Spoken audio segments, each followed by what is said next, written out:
Good evening. Can we take our seats, please? Thank you.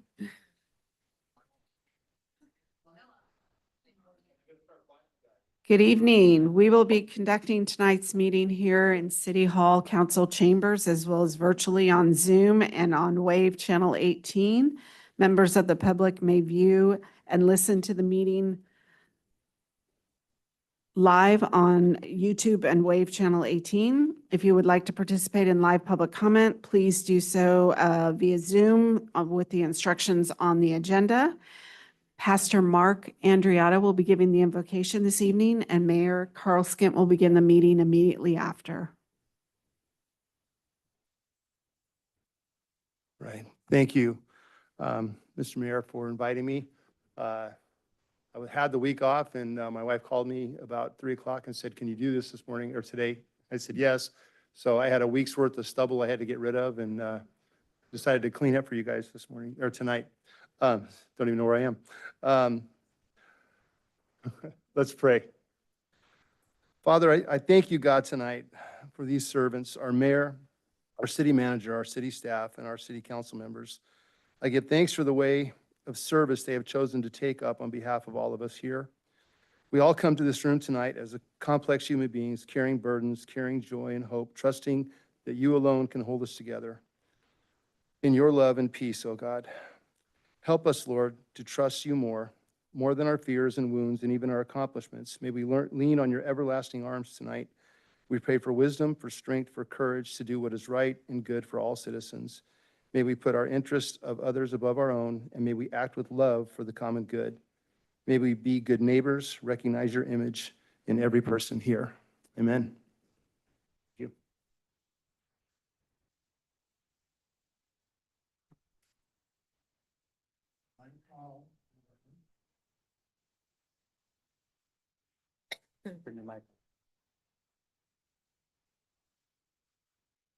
I call to order the City of Lincoln regular meeting of the City Council, Lincoln Redevelopment Successor Agency, Lincoln Public Financing Authority for March 26th, 2024. Would the clerk please call the roll? Yes. Councilmember Andriotta? Here. Councilmember Brown? Here? Councilmember Joyner? Here. Councilmember Lauritsen? Here. And Mayor Carl Skint. Somebody Sure. has their audio on. We have echo somewhere. I don't think that's it though, Mark. Council, is there a report from the closed session? Thank you, Mayor. There is no reportable action from closed session this evening. Next item on the agenda is the Pledge of Allegiance. I would ask Councilmember Brown. Pledge allegiance to the flag of the United States of America and to the republic for which it stands, one nation, under God, indivisible, with liberty and justice for all.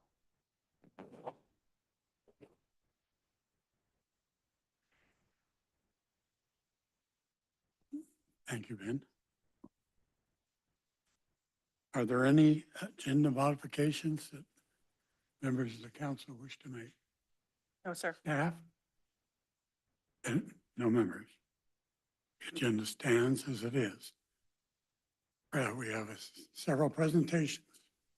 The first presentation is an update on the William Jessup Aviation Partnership with the Lincoln Regional Airport. Nice.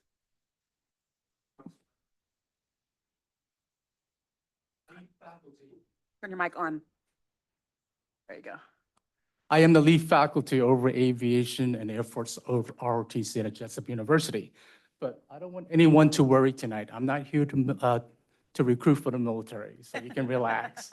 What I'm here tonight to do is to thank the City Council and the Airport Committee and their work on the work with the Lincoln Regional Airport. It's because of your vision, plan, and work that our aviation students are able to fly at an airport that's only minutes from our university campus in Rockland. We are very fortunate to have such an ideal location and airport for flight training. We feel that this is a major reason why our aviation enrollments have grown so fast. In fact, our aviation student enrollment doubled in 2022, and it doubled again in 2023 this year. And we are projected to double, if not triple, in fall 2024. With the continued exponential growth of our aviation enrollments, I'm afraid to say that in about 5 years or so, we're going to have to commandeer the airport for our program. Thank you, Council, for the long hours and work on the airport. Jessup University is grateful for our partnership. And I present to you this certificate of appreciation. And it reads, this certificate is proudly presented to the Lincoln City Council for its dedication and commitment to bring to fruition Lincoln Regional Airport as Jessup University Aviation's home base for flight operations. With gratitude for the partnership, blue skies ahead, signed President John Jackson. Thank you very much.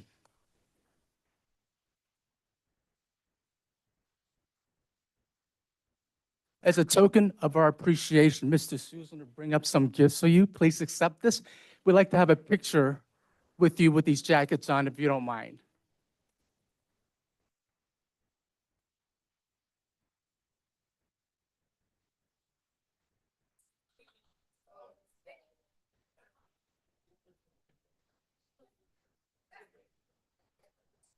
I bet everybody wants to join the council now, huh?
So when we get around to signage for the airport, home of Jessup Aviation is not a bad thing to have on that signage.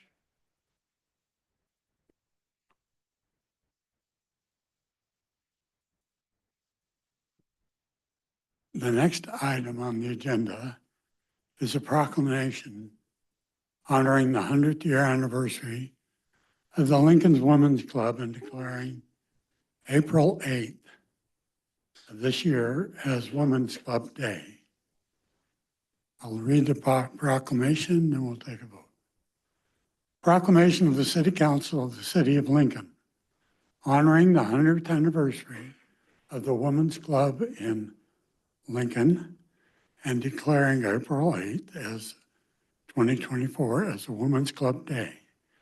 Whereas the Lincoln's Woman Club was started in 1911 to support the right for women to vote and which was passed by Congress on June 4th, 1919.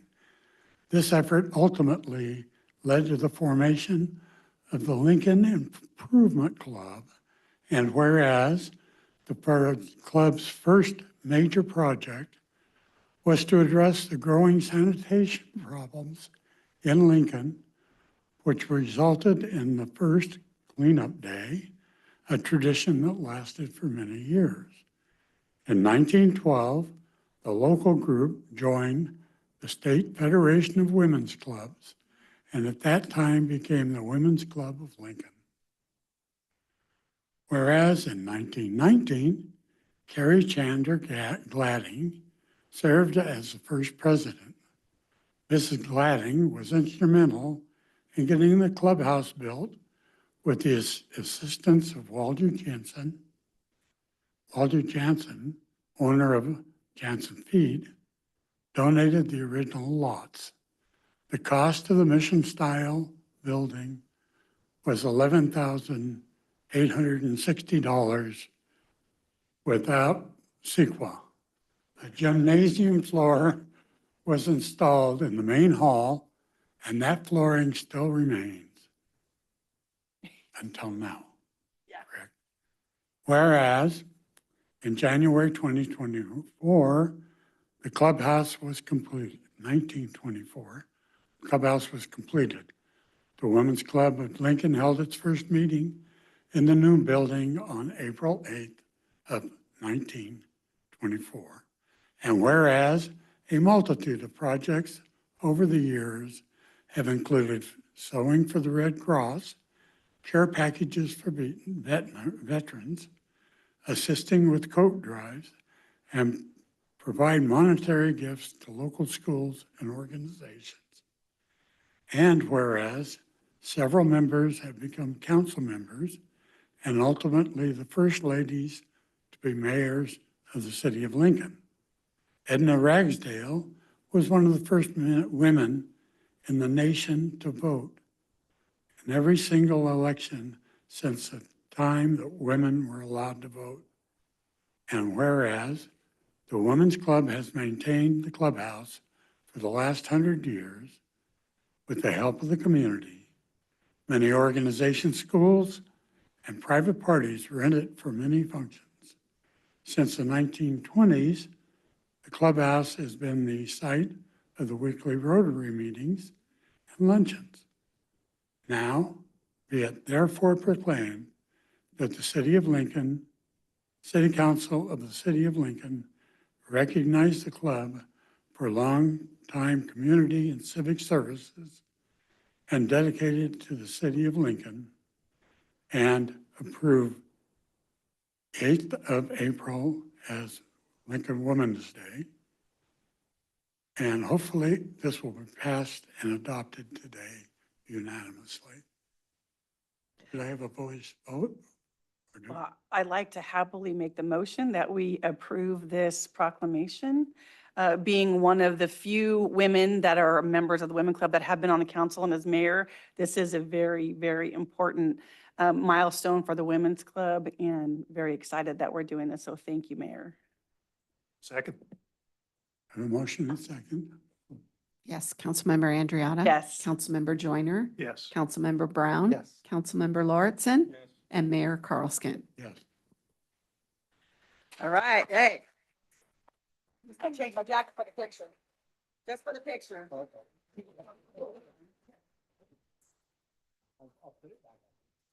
Only council meeting I remember with costume changes. Yes. I know.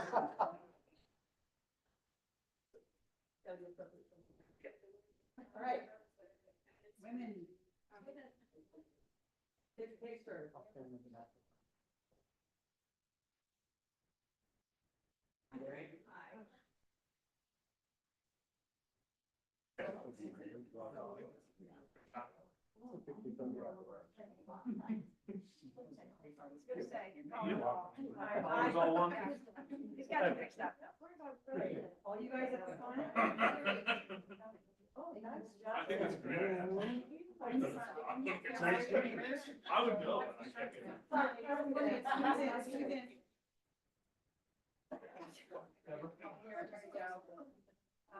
Linda, come over on this side.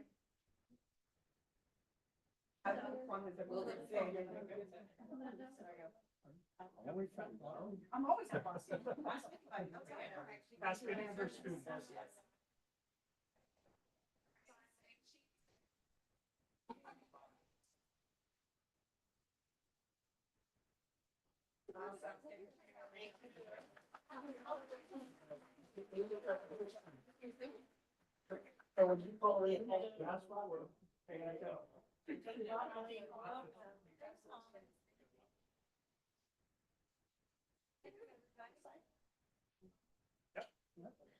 I'm gonna put my jacket back on now, yeah.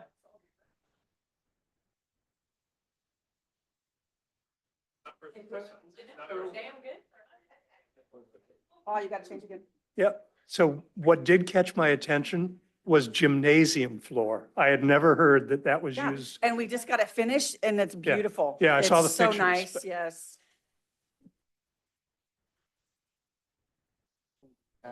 Mm-hmm. Oh, theme park. So much excitement. Here we go. Next item on the agenda is the McBean Park Bridge Replacement Project Update. Ben Kay is making the presentation. Hey, good evening, Mayor and Council. I'm very happy to provide council an update on this project. Since joining the city, about 5 months ago, with my almost 30 years of experience, delivering large-scale projects, this is one of the projects that I really look forward to working on. Now, before I get too far into it, and I'm going to introduce our consultant project manager, who will give a more in-depth presentation on the project update and its status. Just for context, for those not aware, the bridge is located over the Auburn Ravine off of State Route 193 here. The scope of the project boundary essentially goes from Ferrari Ranch Road, the intersection of 193 and Ferrari Ranch Road, and East Avenue and 193. Okay. So with that, with tonight's presentation, hopefully, you have a good understanding of the project goals. Why are we doing the project, right? There's definitely a need for the project. Else, the federal government would not give us 88.5%, funding to build a project like that if it's not needed, right? And then secondly, we'll, go a little bit into the funding. How are we going to pay for the project? Right? Of course, there's components of the project that are eligible for reimbursement from the federal government, but there's components that the city is responsible for from our transportation fund, right? And then lastly, we'll go over the timing. Really, I want the council and I want, our community to understand why these large-scale projects take so long. It's been my experience, and most people do not realize that in developing these large-scale projects, the majority of your time is actually done in the development phase, clearing environmental, acquiring right-of-way before you get to construction. By the time you get to construction, it's actually, downhill. But getting us there is a challenge. And hopefully, by the end of the presentation, we will have a clear roadmap of how to get us to construction. I feel good about, our strategy on how to get us there. So without further ado, I'd like to introduce Mike Sanchez, who's our project manager with Consor. Okay, thank you. I appreciate that. Yes, Mike Sanchez. I'm here representing my firm and really a large team of engineers, environmental specialists, structural engineers, traffic, hydraulics experts that we've been working with the city to date. McBean Park Drive, roadway and bridge are very important to the city of Lincoln. It functions as a gateway to downtown and provides a direct link between the downtown area, McBean Memorial Park, Fire Station number 33 to the west of the bridge, and the residents and community members that live to the east of the bridge. The corridor also provides a regional access to neighboring cities, major highways, and areas beyond Lincoln. As I talk through the project tonight, I'm going to talk a little bit about project goals, funding as Vin indicated, schedule and timeline that what we've been doing to date and where we're going, and then we can hopefully answer some questions.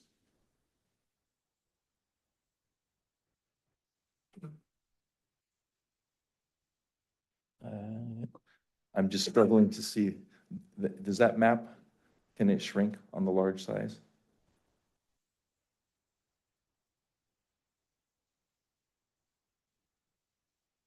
Thank you. I'm going to move on to the next slide. Not catching everything. Thank you. Okay. The hydraulic limitations of the existing bridge are well documented. The bridge has a history of flooding events in the past that have overtopped the roadway, closed the bridge temporarily, impacted travel, and emergency access over Auburn Ravine. The existing bridge was actually built in 1923, and it was widened in 1963. As the original section of the bridge stands now at over 100 years old, it definitely needs to be replaced.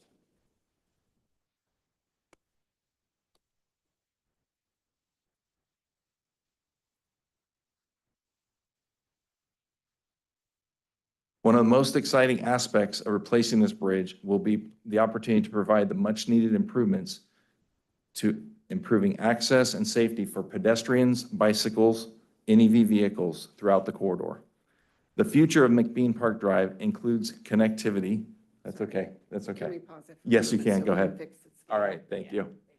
It's okay.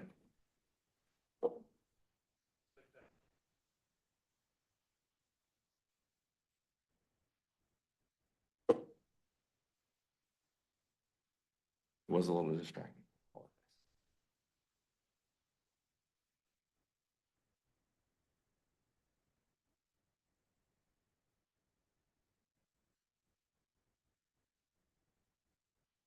Then you should have told me next time we'll have to bring shirts or hats or something to.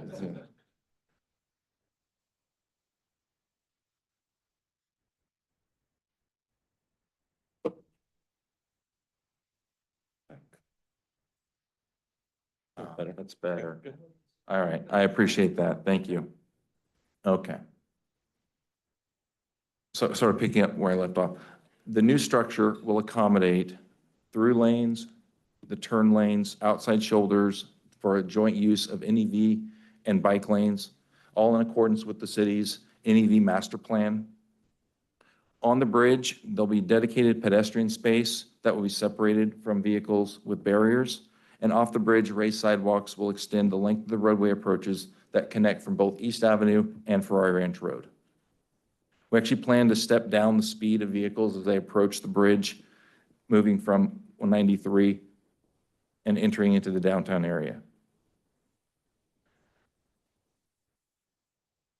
Just to give you an idea of what you're looking at, Consor, we spend a good effort at Vin's direction to take our plans, our engineering design, and put it into a more rendering with the color so that hopefully when you guys have the time to take a close look at it, it will really reflect the details of what we're trying to present and how it's going to, be accepted and viewed by the public moving forward. This view right here is a top-down view, the plan view of the new bridge and East Avenue intersection. There's two things I want to highlight. First, it's related to the pedestrian movements. 88 ramps will be added into the front of the fire station driveway, along with new crosswalk markings.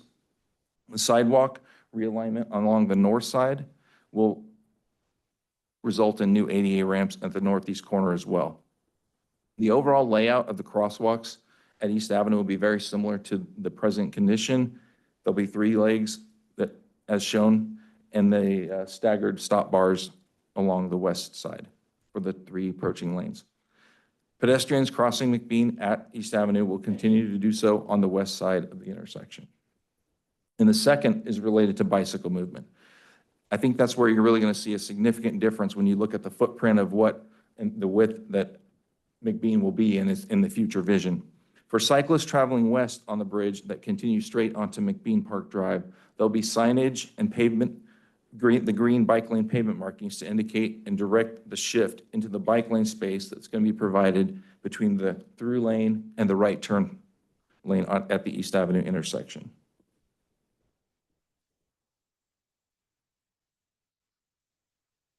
This plan view shows the area that's to the east of the bridge and Ferrari Ranch Road. The roadway will be widened to the south and east at the Ferrari Ranch Road intersection. New medians, turn lanes, NEV space, bike lanes, shoulder spaces are all going to expand the footprint of that intersection. Our approach with the use of the green bike lane striping is to really highlight the conflict zones and just to make sure that both vehicular and bicycle they're paying attention and they're going to be very aware of when they're crossing the street or approaching the intersection. So we know that this new connectivity to the existing trails and pathways that extend beyond the intersection at each of the corners will be used daily from the time that we open this project. And here's a perspective view facing west. Our goal with this rendering is to offer as close to realistic view for travelers that are heading west over the new bridge. You can see the lane configuration, the bike lane transition, the view of the fire station in the distance as travelers crest over the middle span of the bridge. The rendering highlights the different aesthetic features developed by the project visionaries at the direction of the City Council. You're going to notice there's a brick facade barrier railing. We've used an application of green color exterior railing along the outsides, street lighting placed on pilasters, and the pedestrian overlook that's planned for the south side mid-span of the bridge over Auburn Ravine. I think it's going to be just really well received by the public when we get there. To plan, design, environmentally clear, complete all of the right-of-way, and ultimately construct this project, the roadway approaches, all the bicycle, pedestrian, and vehicle commitments that we've made to the city and the community, such an endeavor will require a combination of funding sources, as Vin indicated. McBean Park Drive currently is receiving federal funds from the Federal Highway Bridge Program. We call it the HBP program. The areas highlighted in blue on the screen are eligible for funding reimbursement. This represents the most expensive portion of the project. It is the bridge itself and a significant portion of the roadway approaches. The HBP funding does require a local agency match at 11.47% of the portion that's HBP eligible. And as we talked about earlier, the highlighted areas in the orange or peach that will be funded by the city.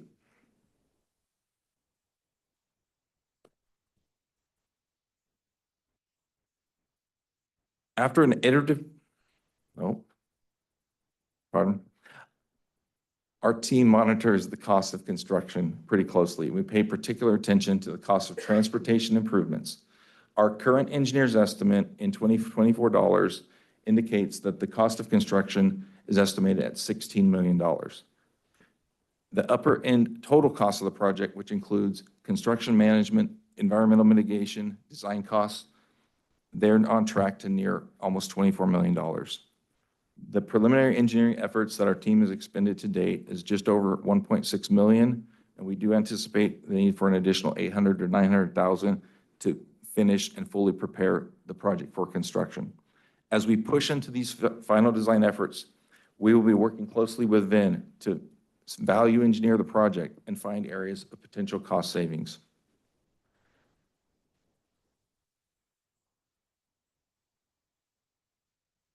And now I'll spend just a few minutes walking through the timeline, because as Vin said, these projects take a long time. In this project, it's turned out to be no different. I was part of the initial team that helped kick this off as a young design engineer, and we did kick it off in 2014. The team, with our supporting subconsultants, got to the work. We performed some initial work on developing alternatives and preparing information for presentation back to the city and the public. So that work that happened between 2015 and 16 was ultimately presented. The team in June of 16 hosted a project open house here at City Council. I myself was in attendance, and like I mentioned, my role at the time was the roadway design engineer.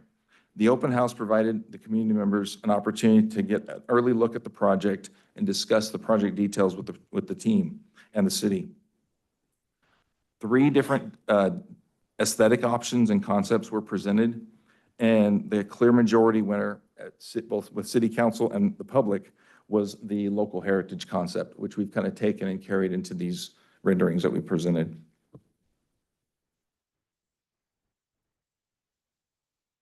We had to go through a fairly extensive process of alternatives development, hydraulic analyses, along with reviews and input from reviewers at Caltrans and the Central Valley Flood Protection Board.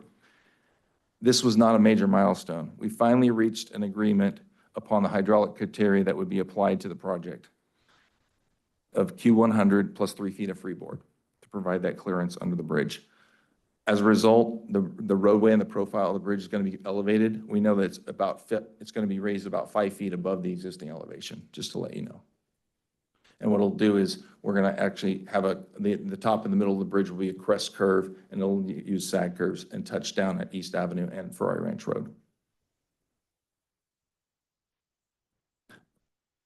Another challenging hurdle were our efforts to reach the agreement between Caltrans HBP managers and the city regarding the actual bridge width and the layout of the geometry and the determination of the HBP limits.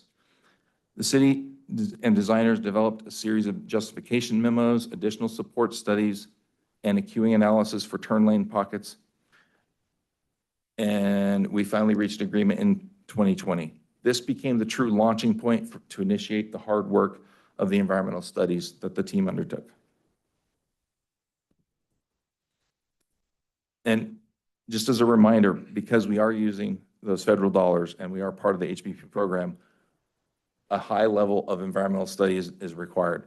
The team went through a long list. That's just kind of the short list of a variety of environmental technical studies that were prepared. Just to name a few others, we had a series of historical, cultural studies, the archaeological study report, historical resource evaluation report, section 4 de minimis, and the list kind of goes on. But I think the important thing to note here is how many of the reviewing agencies are involved. Caltrans Environmental, U.S. Army Corps of Engineers, California Department of Fish and Wildlife Service, and of course, the Water Quality Control Boards.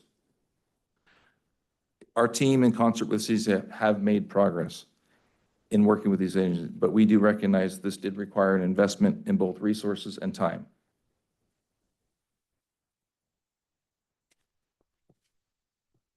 In 2022, one of the outcomes of our reviews was that the McBean Park Drive Bridge was identified under the jurisdiction and the purview of the Placer County Conservation Program. Consor and our team got to work to the work of engaging with the PCCP staff and repackaging the environmental studies into the application format to facilitate the various environmental permitting and mitigation requirements associated with the PCCP. We're excited and happy to say that these efforts did culminate in a major milestone. After all that work and a lot of effort and a lot of meetings, the City of Lincoln has completed the major milestone of approving the CEQA document. We're excited to recall the initial study, Mitigated Negative Deck, ISM&D, was formally adopted by the city in August of 23. We've cleared the environmental at the state level. And which kind of brings us to this quick update tonight. So now I want to just take a few more minutes to talk about the steps that remain and looking ahead of the steps before construction. As the city is in charge at the state level and approval of environmental clearance, CEQA, Caltrans has been delegated the responsibility of clearing the project at the National Environmental Policy Act at the national level, right? The NEPA requirements. And so we've been in recent meetings just a couple weeks ago, participating with Caltrans and the PCP staff to review the remaining items of work to reach that NEPA milestone. As we understand it, there are 2 remaining tasks. An air quality study has to be updated in accordance with the latest rules, and the PCCP staff and Caltrans Environmental need to finalize and confirm that the U.S. Fish and Wildlife Service requirements are fully satisfied through that process. We do anticipate this level of NEPA clearance within about 6 months is our goal.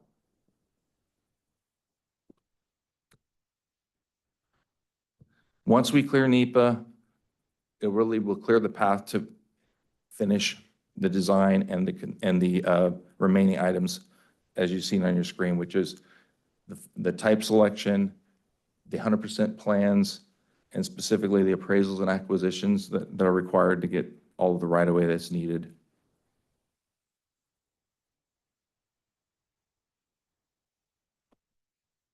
Our goal, and we believe that we're on track for, is a bridge construction that can begin in late 2025.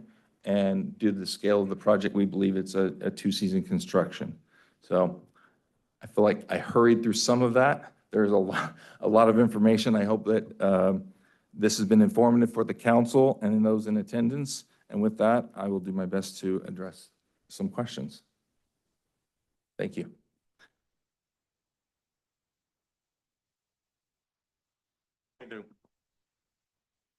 It's only going to be 2 lanes in one direction towards the city. Is there any reason why it's not 2 lanes in both directions? This is a very kind of unique thing. It is really only 1 through lane. So even the existing bridge is 2 lanes, and then it splinters as you approach East Avenue with the right turn pocket.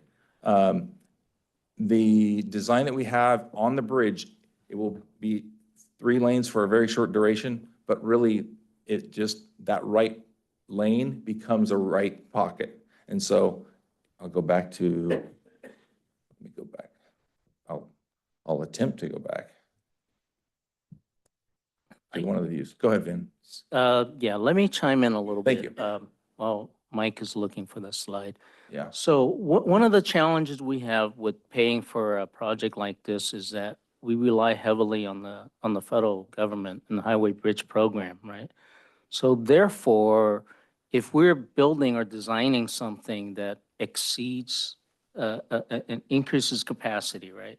If the existing bridge is only 2 lanes, and we built, I think originally we went through a process where we're Yeah. proposing a 4-lane bridge, Right. and then the costs associated with that. And when you engage the state and try to work with them and ask, okay, we want a 4-lane bridge, they're going to say, well, we're only paying for 2 lanes. And basically it makes your project, no longer feasible. So yes, cost is a major consideration. And that's one of the reasons. In reality, this is really just a 2-lane bridge, right? With a turn pocket that improves operations at the nearby intersection.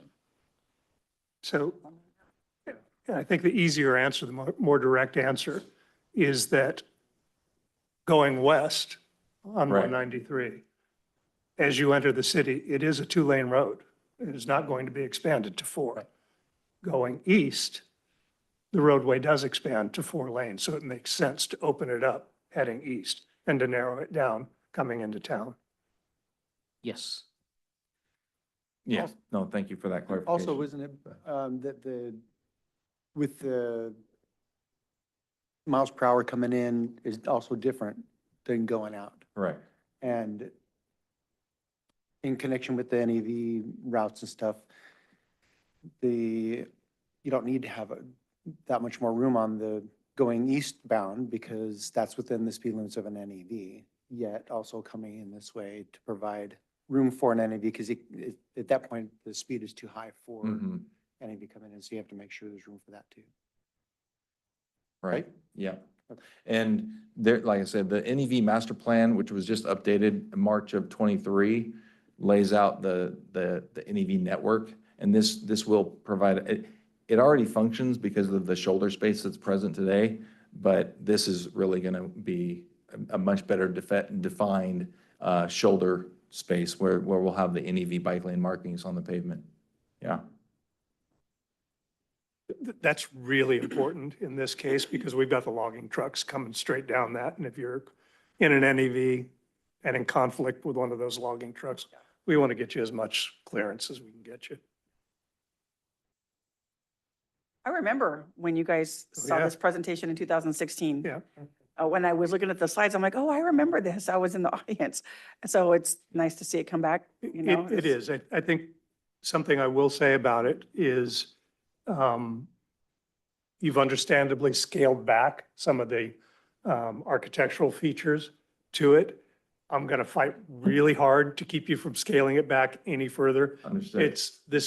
We talked about the Women's Club, that it was built 100 years ago.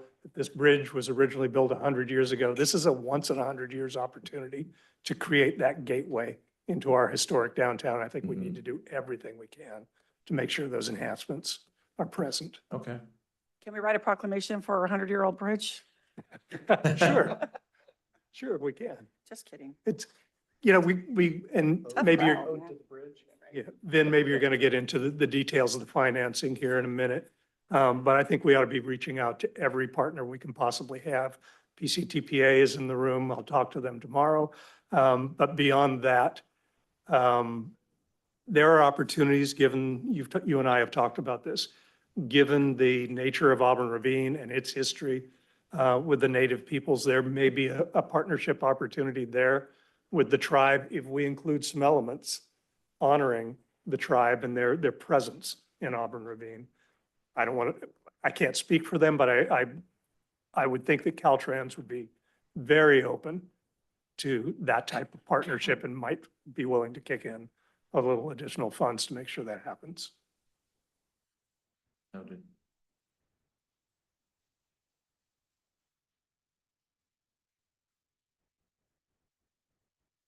Okay. Are there any, this is a presentation. We normally don't take questions from the public. I think on this one, we should. Their involvement This has is been there from the important. beginning and we really should. Are there any questions from the audience? Of course. Yeah. Love the You input. probably already covered it, but where in the world is the 24 million coming from? Is there someplace we can go to? Vin, did you want to take a stab at that?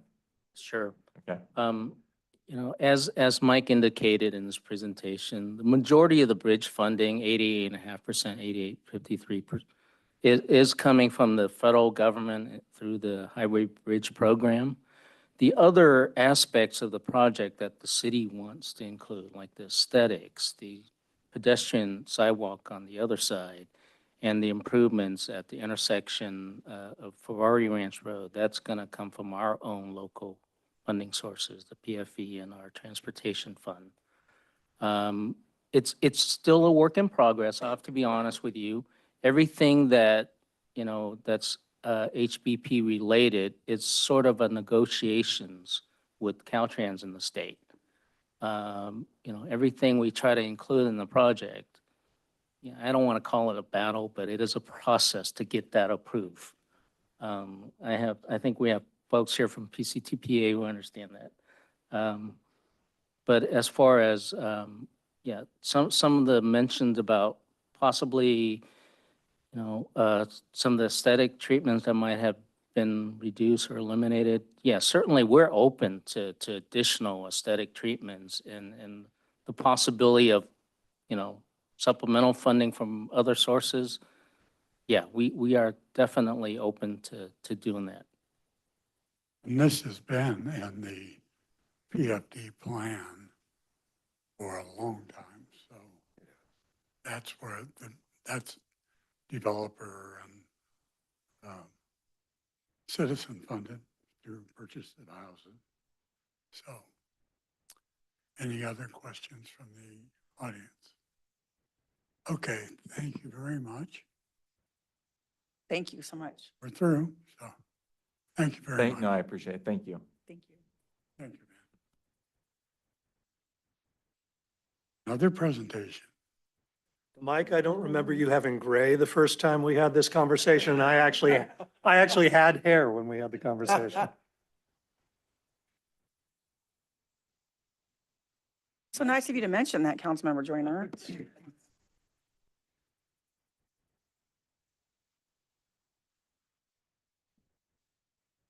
Good evening, Mayor and council members. Tonight, we're talking about the city fleet, and we do have a representative from Fleet Enterprise or Enterprise Fleet Management. But before we get into that, I'd like to provide a little bit of background on the Public Works Department and the fleet division that we maintain. So we do have about 122 light and medium duty vehicles that we maintain. And additionally, we have about 60 heavy-duty and specialty vehicles, in addition to hundreds of pieces of equipment. Our Public Works Department has one division supervisor and 4 mechanics that maintains that fleet. One of the options we're going to be looking at tonight is a new fleet management strategy, which would leverage Enterprise's corporate horsepower to help us manage the procurement and surplus of vehicles.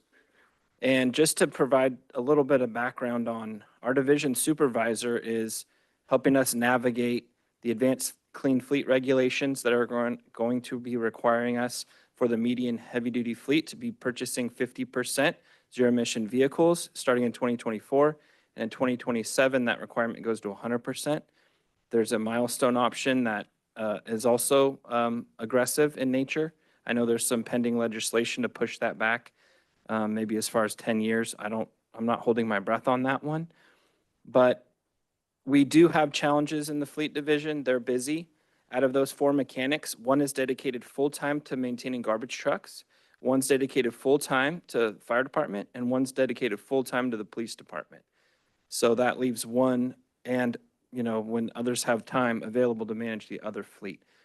Kayla will get into some of the granular details, but the average vehicle age for our fleet is 10 years old. We have a lot of vehicles that are 20 years old, and our model has been purchase with cash, right? We haven't done any debt financing, and basically run to failure. So we use those trucks.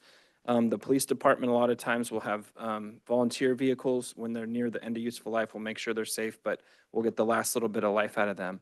Enterprise has an alternative option to that, and that's what we're presenting on tonight. The police department has worked really closely with us. They've attended the meetings. We've put together one option of a fleet management plan. It might not be the least expensive option, but Enterprise will go through some of the math on how it can be beneficial and actually have savings. One of the challenges right now is it is a debt financing plan. They are tied to the 3-year treasury. As we all know, interest rates are high. They're not always as high as they are now, but that is one element to this plan that there is some cost. But Kayla has a really good report for you. I'm really excited for her to present that report, and then we'll be available for questions after she concludes the report. And with that, Kayla Hendershot. Hi, everyone, and thank you, Matt, for the introduction. And ladies and gentlemen of the council, thank you for having me here today. Like Matt said, we've been meeting over the past few months to explore what a partnership would look like between Enterprise Fleet Management and the City of Lincoln, and I'm excited to show you a little bit about what that looks like. So before I get started, I do just want to introduce myself again. My name is Kayla. I've been with Enterprise for about 5 years. So I started in our rental division, managed a fleet of about 300 vehicles up at our Folsom location. And then I transitioned to our commercial truck rental division, where I managed a fleet of about 500 commercial trucks at our Sacramento office. So my success in those roles led me to where I am today as an account executive for our Enterprise Fleet Management team, where now I'm responsible for onboarding our new business partners. I'll just take about 10 minutes to tell you a little bit about who we are, what we do, who we're partnered with, and how we think a partnership can benefit the city. So as Enterprise Fleet Management, we are partnered with over 2,100 government clients throughout the nation. We have 54 local offices to provide hands-on support for our clients. Our local office is just here in Roseville, so not too far away. We're also opening an additional office down in Fresno as we continue to expand and grow to help our local partners down there. And we also hold contracts with Sourcewell, Tips, and E&I. So I know with our conversations with Matt, you've used Sourcewell to purchase vehicles before, so we can actually piggyback off of those contracts to help make sure your due diligence is satisfied. So just in California alone, we're partnered with over 100 government agencies. I did just want to highlight a few cities that are local that we're partnered with. So City of Grass Valley, City of Redding, City of Anderson, Yuba City, and Rancho Cordova. So the reason that these cities partner with us is because we've identified an opportunity for them to manage their fleets the way that Enterprise manages our fleet. So historically, government agencies purchase vehicles very well. As Enterprise, we can sell vehicles very well. So it kind of creates this perfect storm where we can positively impact your capital and operating budget. So with these partnerships, we've been able to implement some proactive fleet replacement strategies. And if there's any of these agencies that you'd like to reach out to learn a little bit more about their experience with Enterprise, I'm more than happy to provide contact information as well at the end of this. In the fleet synopsis that was provided ahead of time, there's also some contacts listed at the end of there as well. So what do we do for our partners? There's really 3 key objectives. The first one is going to be lowering the average age of the fleet. Like Matt mentioned, the average age of your fleet today is 10 years old. So we're going to look at lowering the average age of the fleet to 5 years old. With shortening this cycle will help reduce your maintenance expenses and will help reduce your overall fuel expense. We know that operating newer vehicles won't cost as much to maintain and will pick up some fuel efficiency with increased mileage per gallon.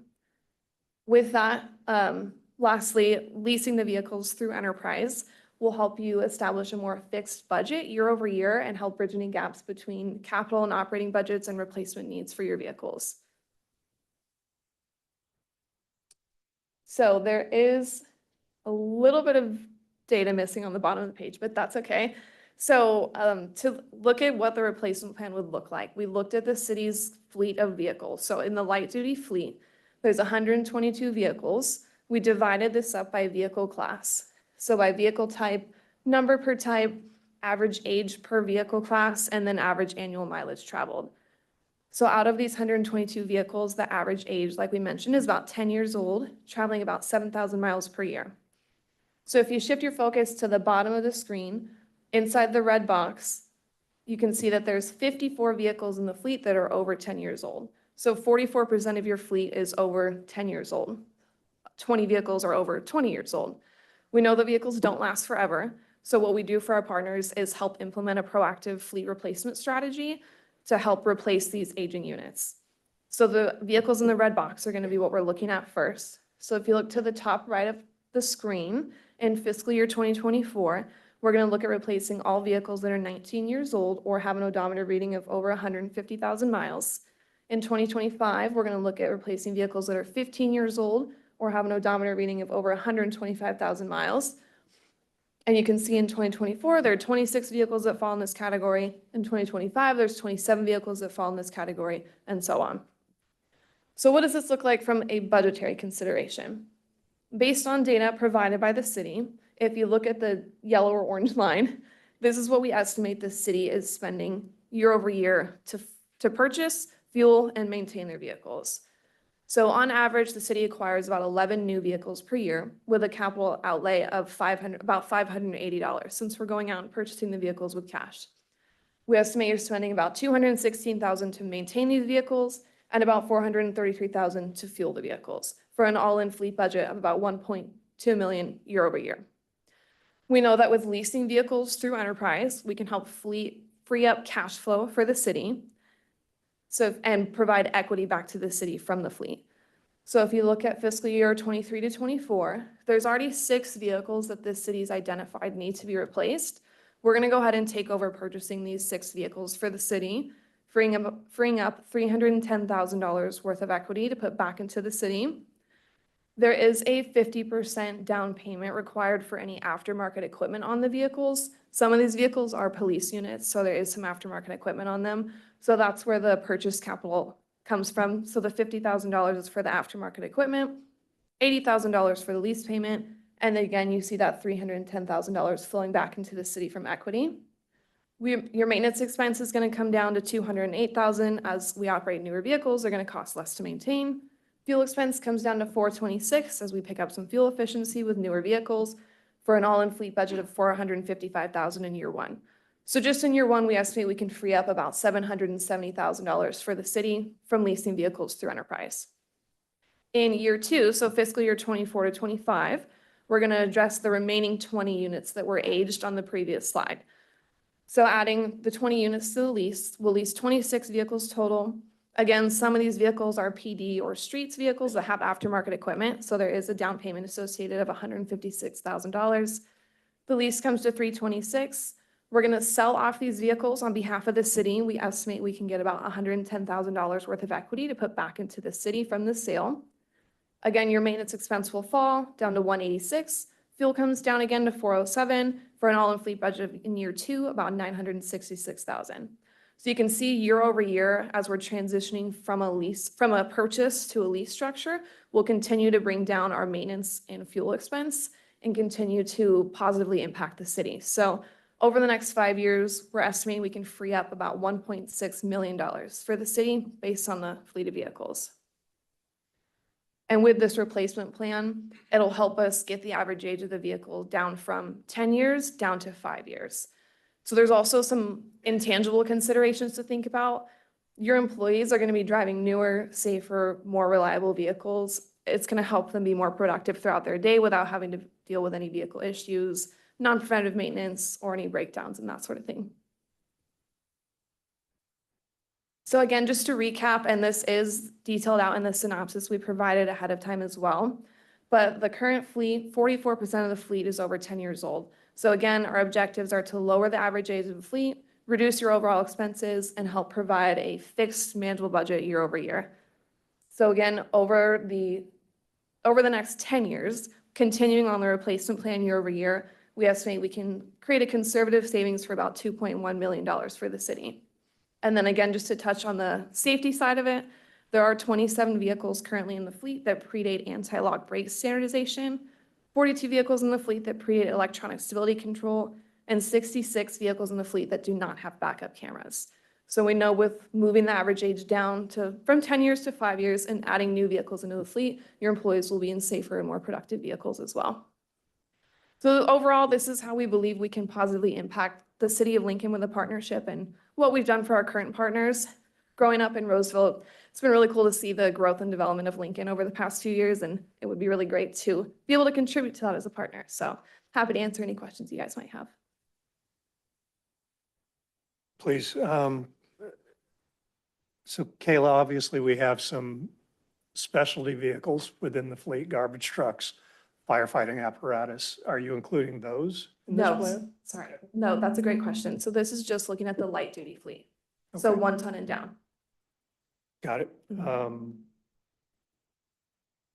So this isn't actually anything new for us. Chief Rudin, when he came on board, had virtually no money in his vehicle replacement fund and actually had patrol vehicles breaking down with prisoners being transported to the jail in them. And he came up with a lease arrangement that got us some newer vehicles that I think really saved us on that one. Unfortunately, Marysville, I believe, Marysville or Wheatland rushed in to pick those up because their vehicles were even worse. So you may want to go talk to them after you've spoken with us. So overall, I think this is a really timely presentation. I think this is forward-thinking, especially as the state may be really cracking down on what types of vehicles we can have in our fleets as well, to be able to just rotate them out and have it be your problem and not ours is not a bad one. So thank you for the presentation. I really appreciate it. Thank you. Yeah, thank you. I have one question. Okay, so typically what we do is when a vehicle needs to be replaced, you bring it and you say it's this much or whatever, and we pay cash for it, like you said. How does this affect the budget instead of just paying, $80,000 or $60,000 for a truck or whatever, but now we're doing, and I believe it's cost savings, so I'm just asking for the budget, how it works.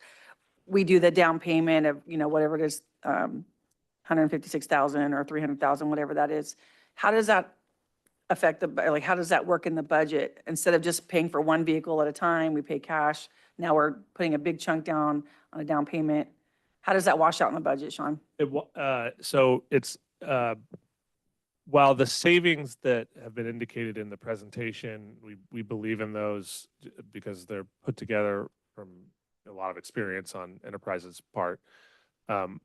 We don't count, we're not counting, at least internally, as sort of realized savings. Where we think the real value here is when you're all sitting up here debating a fund that's strapped, or the general fund, which is always having, it's a tough fund to manage. A good example would be Chief needs 3 new police vehicles. Our force is expanding, or maybe old ones are coming out. We would typically budget a couple $100,000 for the purchase of those 3. So, and that's a 1-year immediate hit, right?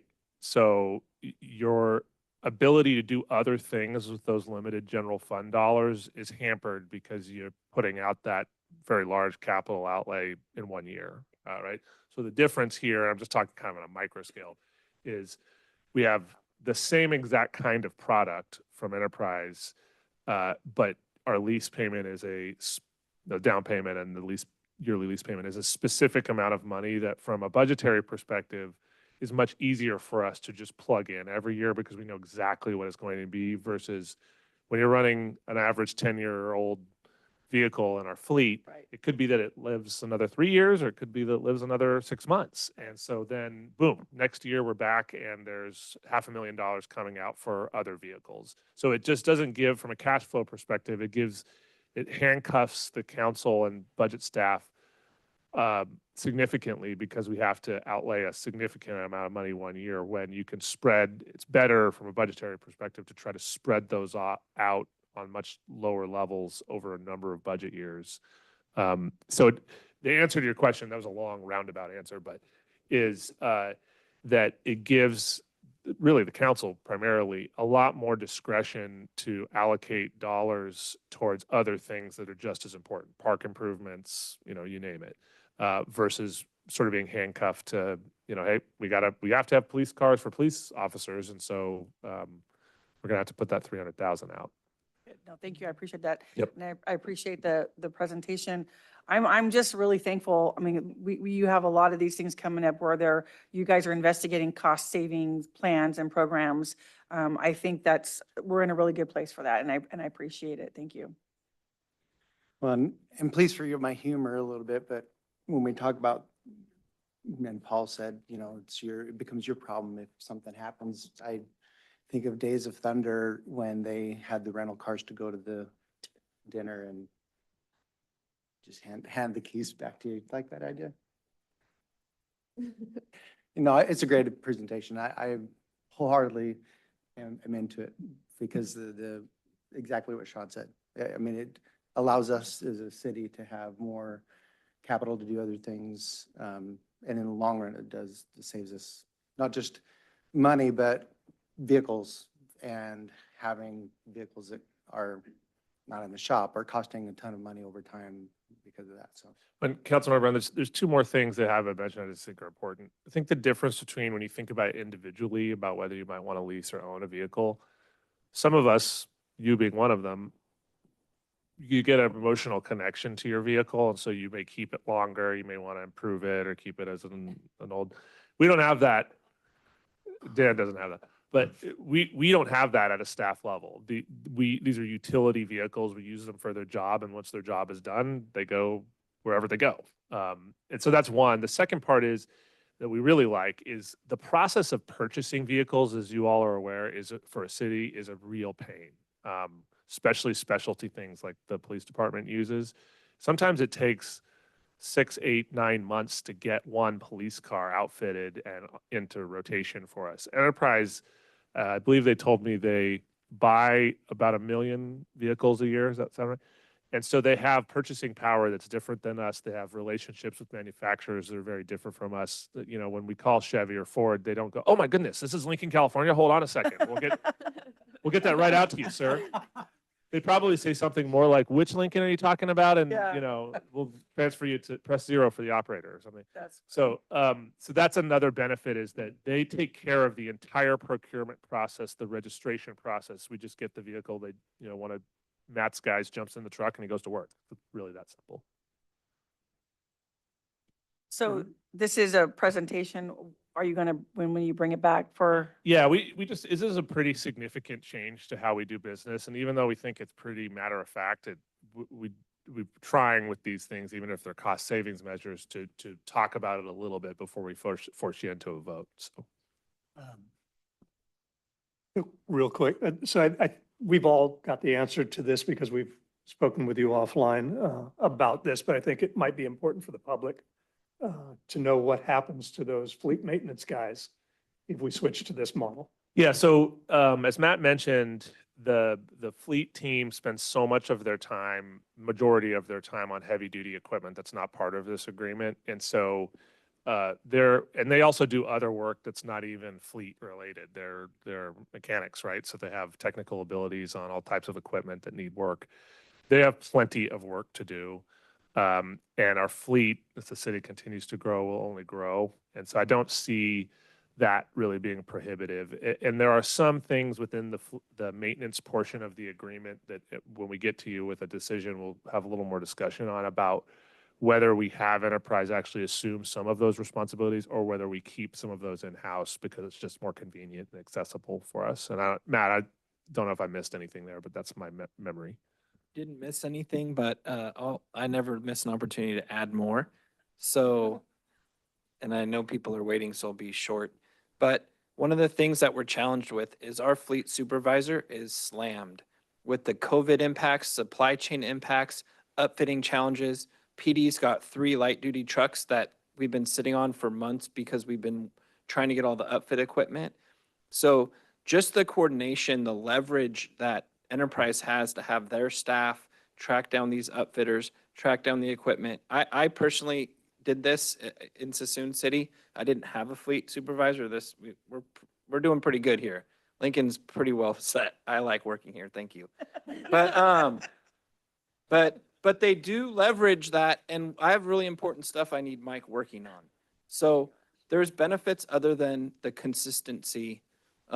We have really talented staff. We have fire trucks that I hear have increasingly complex electrical systems that take a lot of troubleshooting. So we have an awesome staff. They work miracles, but taking a little bit of the burden off and having some newer fleet will really help us leverage our really talented, highly skilled staff to do the most important stuff, keeping our emergency vehicles on the road, those types of things. So I do like this program. And we have thought about it. We have put this package together. What we did was we basically used what funding was available in the budget and used all of that to roll it into as many, and it's mostly emergency vehicles for PD.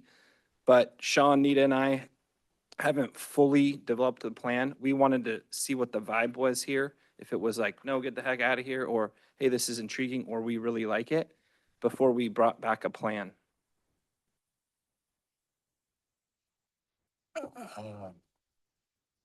The financial assessment model that was done, it assumes or doesn't assume of a change in the mixture of vehicles between gas and electric, which is the main. I'll be a little more upfront. The maintenance cost. 100% maintenance is Enterprise's responsibility. It's built into the. Is that true? It's built. I'll speak to that. So what we're exploring tonight is the fleet program as far as procurement and surplusing the vehicle, having the 5-year life cycle. They also have a maintenance plan, and we've talked internally, at least I have with PD, a little bit with Sean, the city manager, as far as what the benefits are of having the in-house maintenance. And my preference in understanding the full process is we don't really realize the full efficiencies of an off-site maintenance plan because you got to take 2 people to transport the vehicle down. The vehicle's out of service. There's just some inefficiencies in shuttling vehicles back and forth for like an oil change where our guys can do it in 15 minutes. And if we're down, we have a spare vehicle set up. We have really good customer service. That might be something we think about in the future. I thought if we were going to move forward with a first-year plan that we would not utilize their maintenance plan, but consider it in adding it in the future. So it's essentially the procurement discard cycle, period. And those were the financials that were presented. And leveraging their staff to coordinate the procurement and all the upfitting. So depending on the amount of upfitting, at the end of each lease term, we can purchase the vehicle, I think, for $1, right? And then they sell it. But go ahead, do you have a different No, question?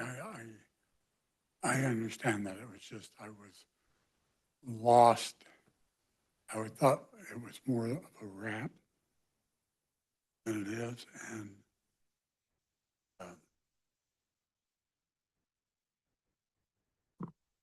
One thing to consider on the new vehicles is many times they're covered under factory warranty already. So we would be doing that shuttling. And one of the things of the lesser aged vehicles is you don't expect to have a lot of major repairs during that period. Whereas if you have a 15-year-old vehicle or a 10-year-old vehicle, it's most certainly you're going to be experiencing maintenance costs, which is time of our staff. okay. So I have just one last stupid question. This is a woman brain question. When we get these vehicles and we put the city seal on the sides, right? Is that just like a wrap and that just comes off when we get them back? Okay. So it's not like a lot of cost and paint and that kind of thing. Okay. It's just a decal. It'll go on the side and it Perfect. just comes right off when we sell it for you. Yeah.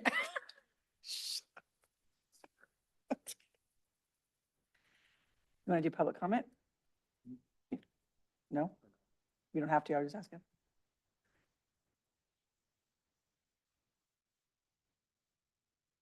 Question. Nope. Okay. Thank you very much. Thank you. Yes, thank you so Thank you much. for your time. Appreciate Very it. good. Very interesting.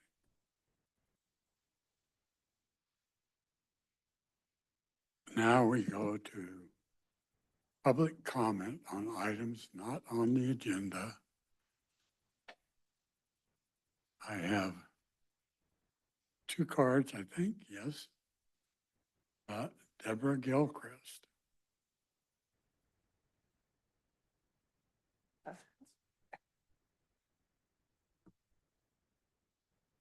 We're back again.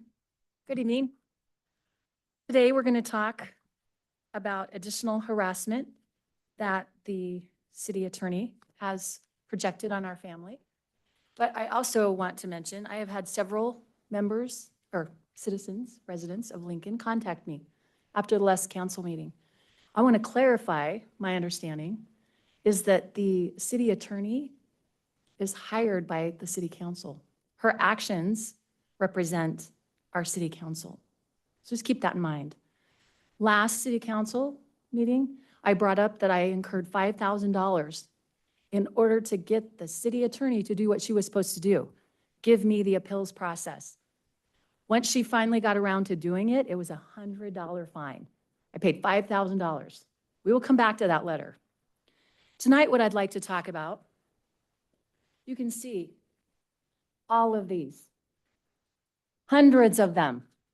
This is what your employee plastered all over my property. It has my name and my husband's name on it. This was done over 3 occasions. Every time I called the city and said, you cannot do this. You are doxing my family, my husband, who is a psychologist and sees people in our neighborhood that have serious mental issues. They do not know that we live in the neighborhood.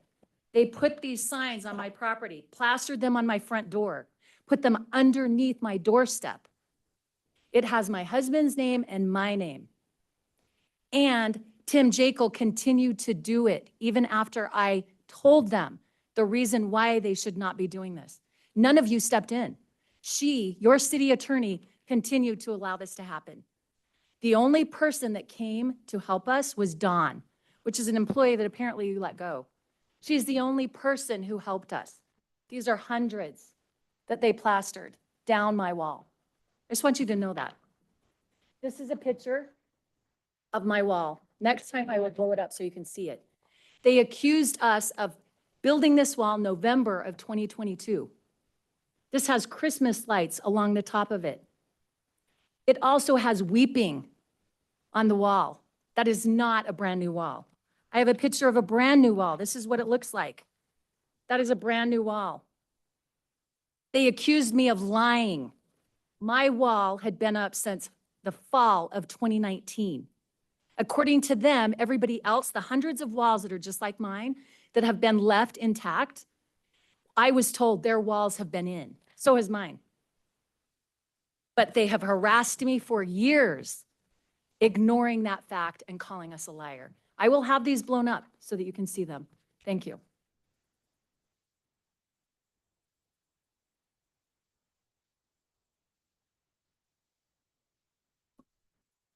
I'd like everyone, It was not one to stand Uh, on. you see no reaction or dialogue from the council. This is a matter that is under litigation. It's going to be decided by the courts. There is nothing that we can do. It's a court decision, not ours. We cannot and will not talk about it. So it's not that we're mean. It's the way life is when you sit in this seat and you work for a public agency. So, Julie Grillcrest, please.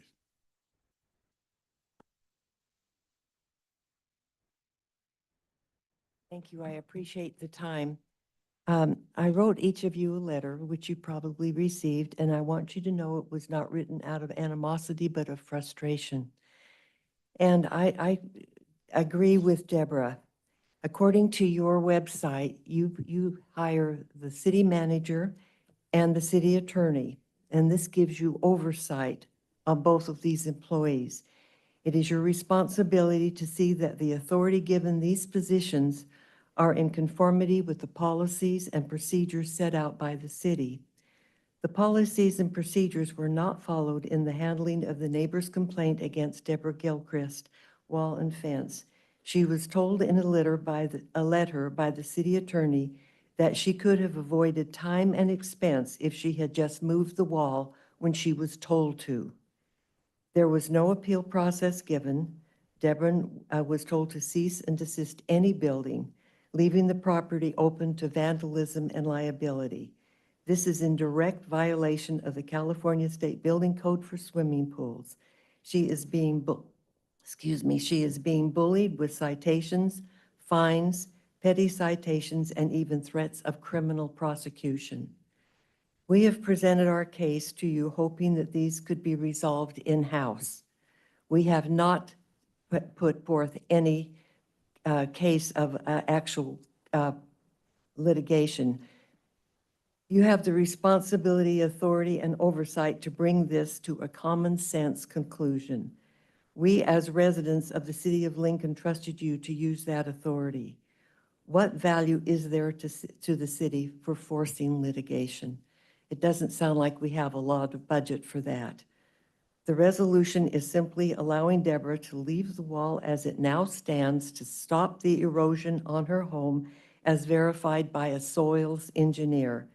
Build a fence in compliance with the state building code for safety around the swimming pool.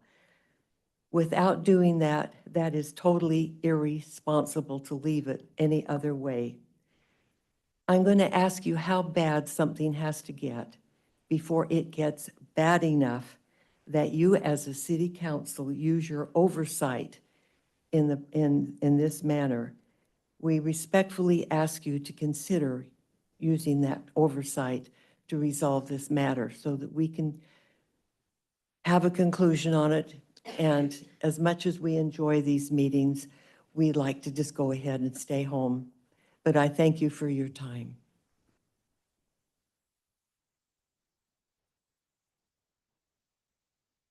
Any other members of the public have comments?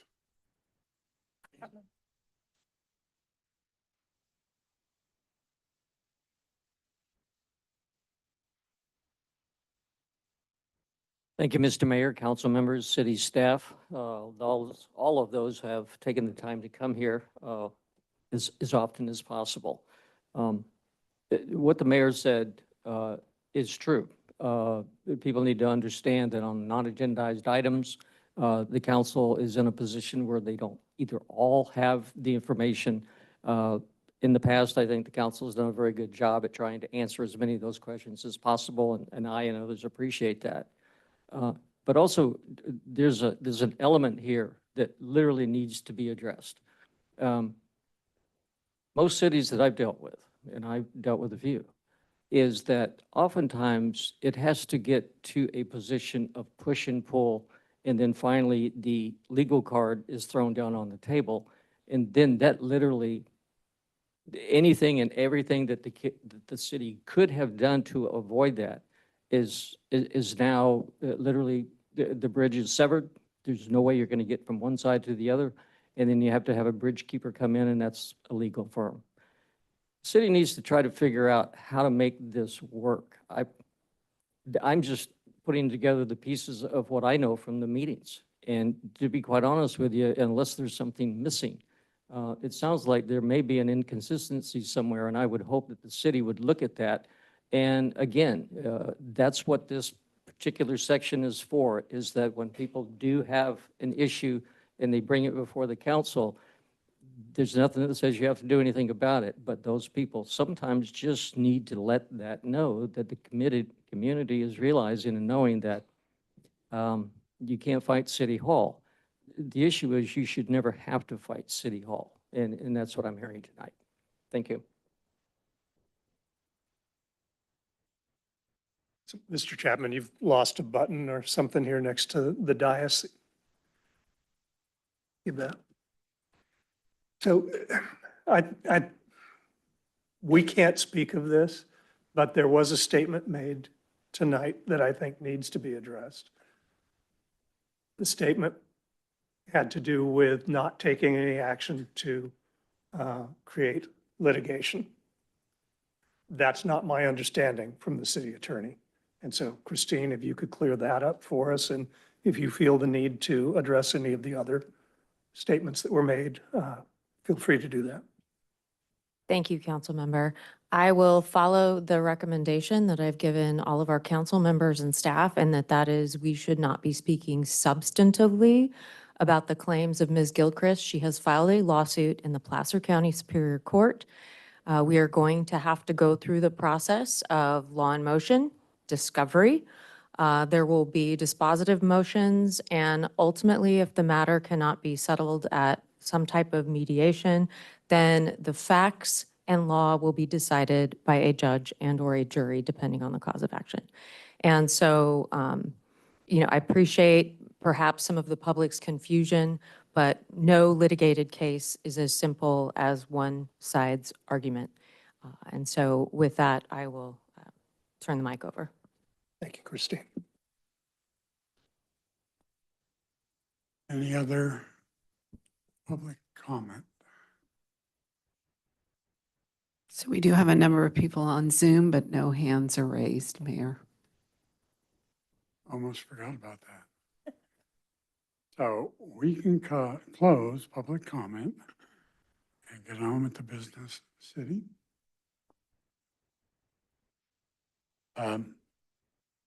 Next item on the agenda is the consent calendar.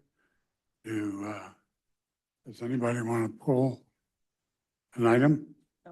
Item 8D, please, Mayor. Same with G. D as in David. the roundabouts. Okay, Yeah, I want to pull that too. I'm sorry. 8, D. He isn't David. D as in David. That's it? Public? Does anybody in the public wish to pull that? And out of them? Good evening, City of Lincoln, Michael Garabedian. Item 8E, maintenance citywide. I request that be off consent, not for purposes of my comment, but just for a bit of an explanation. I found the explanation got a lot crammed into those few lines and thought perhaps it could be explained in a bit better. 8 easy? 8D, A, B, C, D, E, item 8E, maintenance citywide. It seems like a big change Yes, in okay, policy. fine. Thank you. I don't need to Okay. comment, I just hoped for that verbal work. Thank you. Okay, how about the remainder of the consent agenda? Can I have a, Nobody else? Yep, we ready for a motion for the rest? I'll Yeah. move. Okay, Can I go ahead. move? Yep, I move. Motion for the rest. I second. motion and a second? Thank you. Councilmember Brown. Yes. Councilmember Andriotta. Yes. Councilmember Joyner. Yes. Councilmember Lauritsen. Yes. And Mayor Carl Skint. Yes. Okay.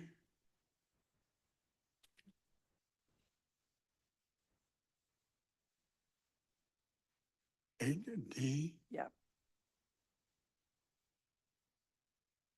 maybe.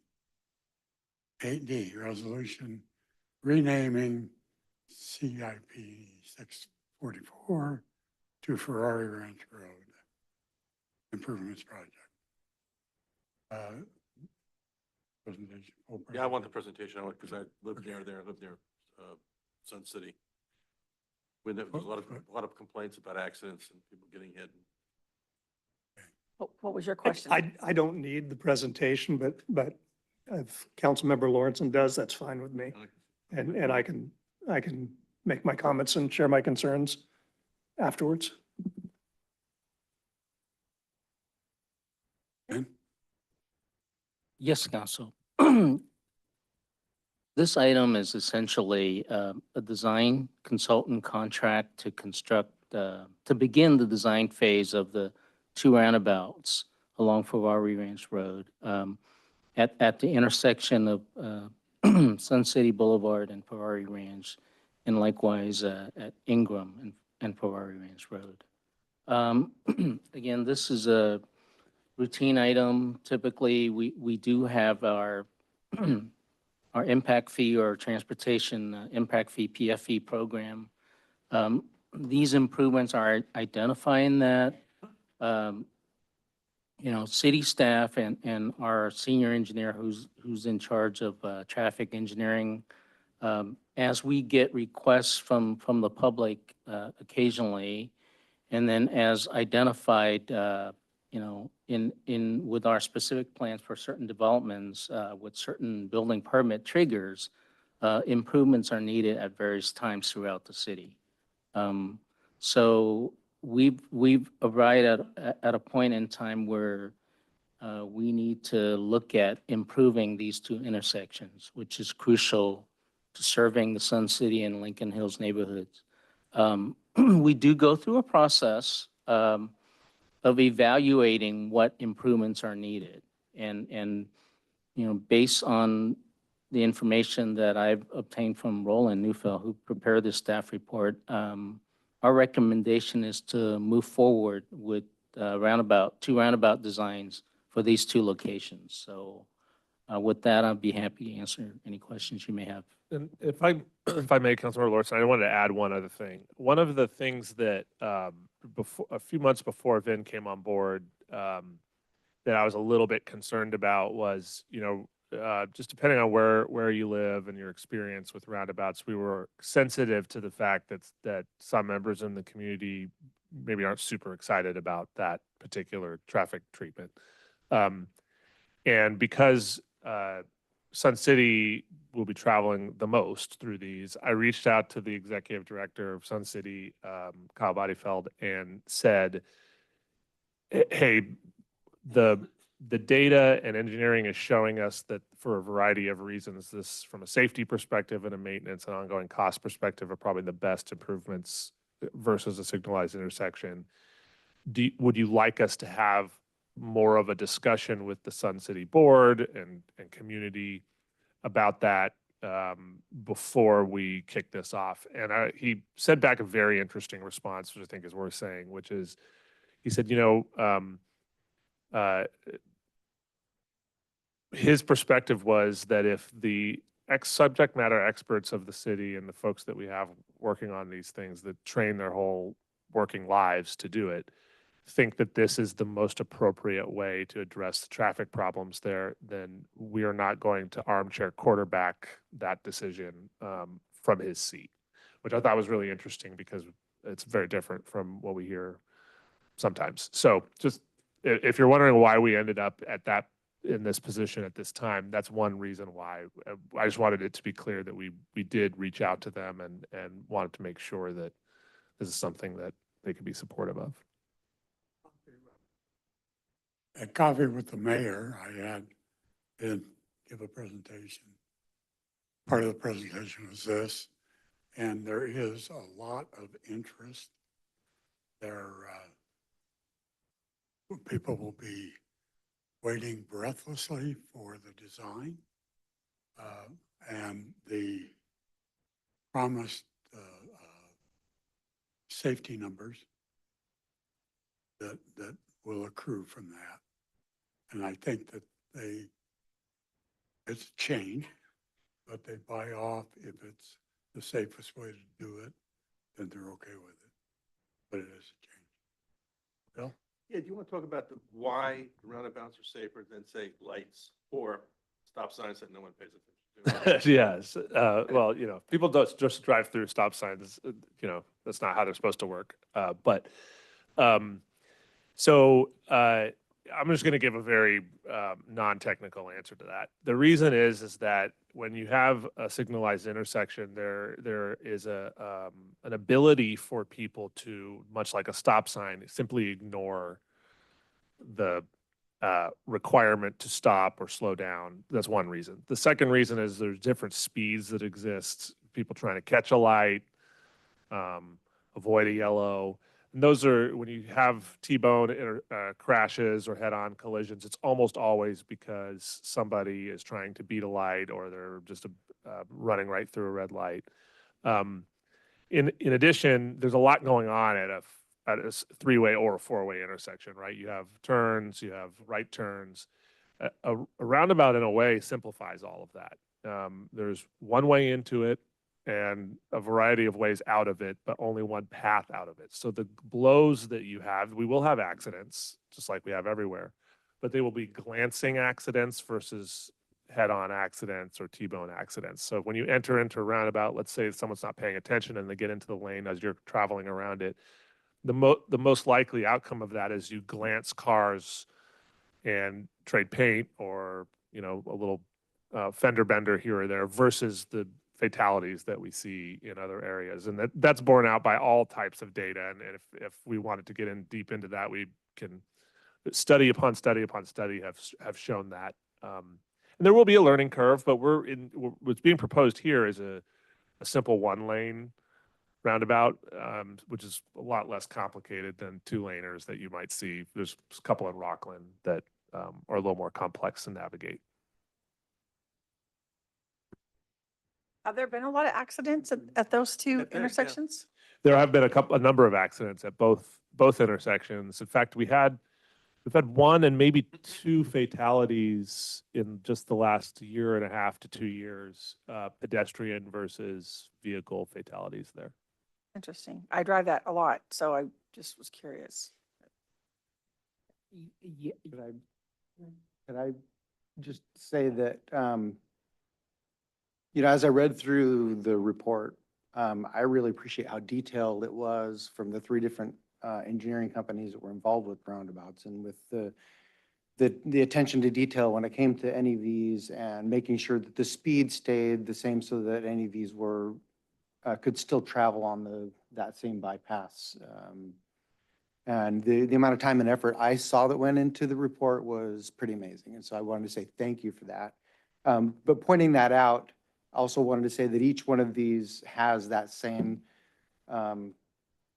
option for anyone to take a look at. And you can click on it and then go through the full data. I know these things are a little short when it comes to their explanation, sometimes confusing, but you know, that additional information is readily available to everyone is pretty amazing. So thank you.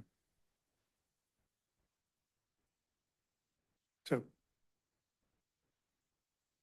I still haven't asked a question, but so a couple of things. I don't know if we have the ability to put up figure 3, page 3.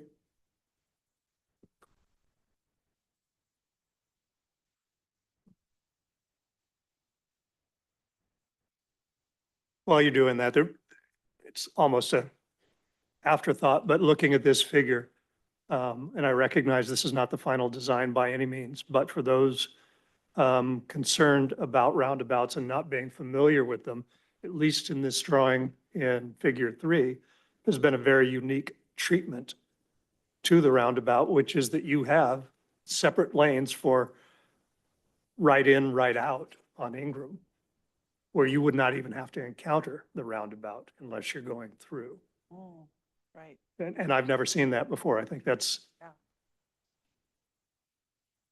So you can come out here, Yeah. enter traffic. So it's really kind of a combo pack when you think about it.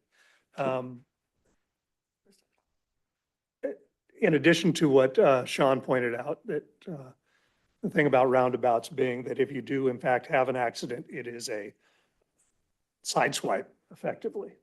You're walking out of there, everybody's walking out of there healthy and alive, as opposed to a signalized intersection. More than that, we've all encountered signalized intersections that have gone down and there's a flashing red light. A roundabout continues to function whether the power is up or not, which I think is a significant safety issue. But as to the reason that I asked that the item be pulled, it's really, I'm very supportive of the request and of the project. My concern is really more of a wording in the staff report that concerns me, and that is the language of it, of if this is needed, when this is needed, we'll go to 4 lanes. The intent has always been to go to 4 lanes. So I'm a little concerned about this language that seems to be moving towards perhaps if the roundabouts are fully functional and they do what they're supposed to do, abandoning the notion of going to 4 lanes. We're collecting funds for that now. There's a trigger built in for when that would happen. So it's really a wording issue for me. I don't want to see us in the future suddenly say, hey, we took a look at it again and we just don't think it's needed and we're going to spend that money somewhere else. Sure. Yeah, that's an excellent point. I think the intent is in the staff report and oftentimes keeping in mind the exhibit is actually a conceptual exhibit presented by our engineering design team. I think, to be consistent with our general plan circulation plan, the ultimate is always 4 lanes, right? I think the intent of the staff report and how that was explained is that we're going to let the data drive when the widening to 4 lanes is needed, right? We don't, to be consistent with our PFE program, we don't want to, do improvements at an intersection prematurely, right? Completely get it and agree. We probably don't have the funds to do that until there's a demand and a need for it. And, as Sean, touched on earlier, they are safer. And there's a short answer that I like to give to explain to, to some folks why roundabouts are safer than signalized intersections. Take even an always stop, for example. With roundabouts, you eliminate so many potential conflict zones. You greatly reduce the number of conflict zones. Every vehicle tries to make a right and follow around. Whereas in always stop, someone comes, they can go straight, they can go left, they can go right. Combine that with pedestrians, especially when you have multi-lane approaches to existing intersections like these with always stops. When you have a lot of traffic, right, on a 4-lane approach, somebody shows up and you look around, right? The person who stopped first supposed to go next. You don't know who stopped first when you're counting 5 different vehicles, right? So yes, throughout the city, we do have quite a few intersections that are currently stop control. And ultimately, we will improve those intersections with roundabouts or, signals. The widening, we will continue to analyze and improve as needed, right? As traffic demand, justifies. And likewise, if safety improvements are needed, we will, get those completed. I just thought it was important to have that conversation and point out my concern there. I recognize it's in the wording of the staff report and not necessarily in the. But so the other thing I'll add to that is just because of the amount of development that is occurring already in Village 1, I think that it's a pretty fair bet that that the widening will have to happen. What we don't know, because this wasn't conceived of when this was originally just going to be a couple of signalized intersections, is we don't know how it's going. Well, we think we know how it's going to affect actual traffic flow when things are really busy there, right? Because unlike a signalized intersection, a roundabout is pretty effective at keeping traffic moving and moving people through. So it may be that, what was needed 2 years from now is needed more like 4 years from now. And we'll just have to kind of evaluate that as we move along. But we'll make it really clear, and it's, I guess, clear now on the record that the intent is to the full amount of lanes needed and designed. And I think as Bickford comes on, that too is going to add to that traffic volume and ultimately to the timeliness of those improvements.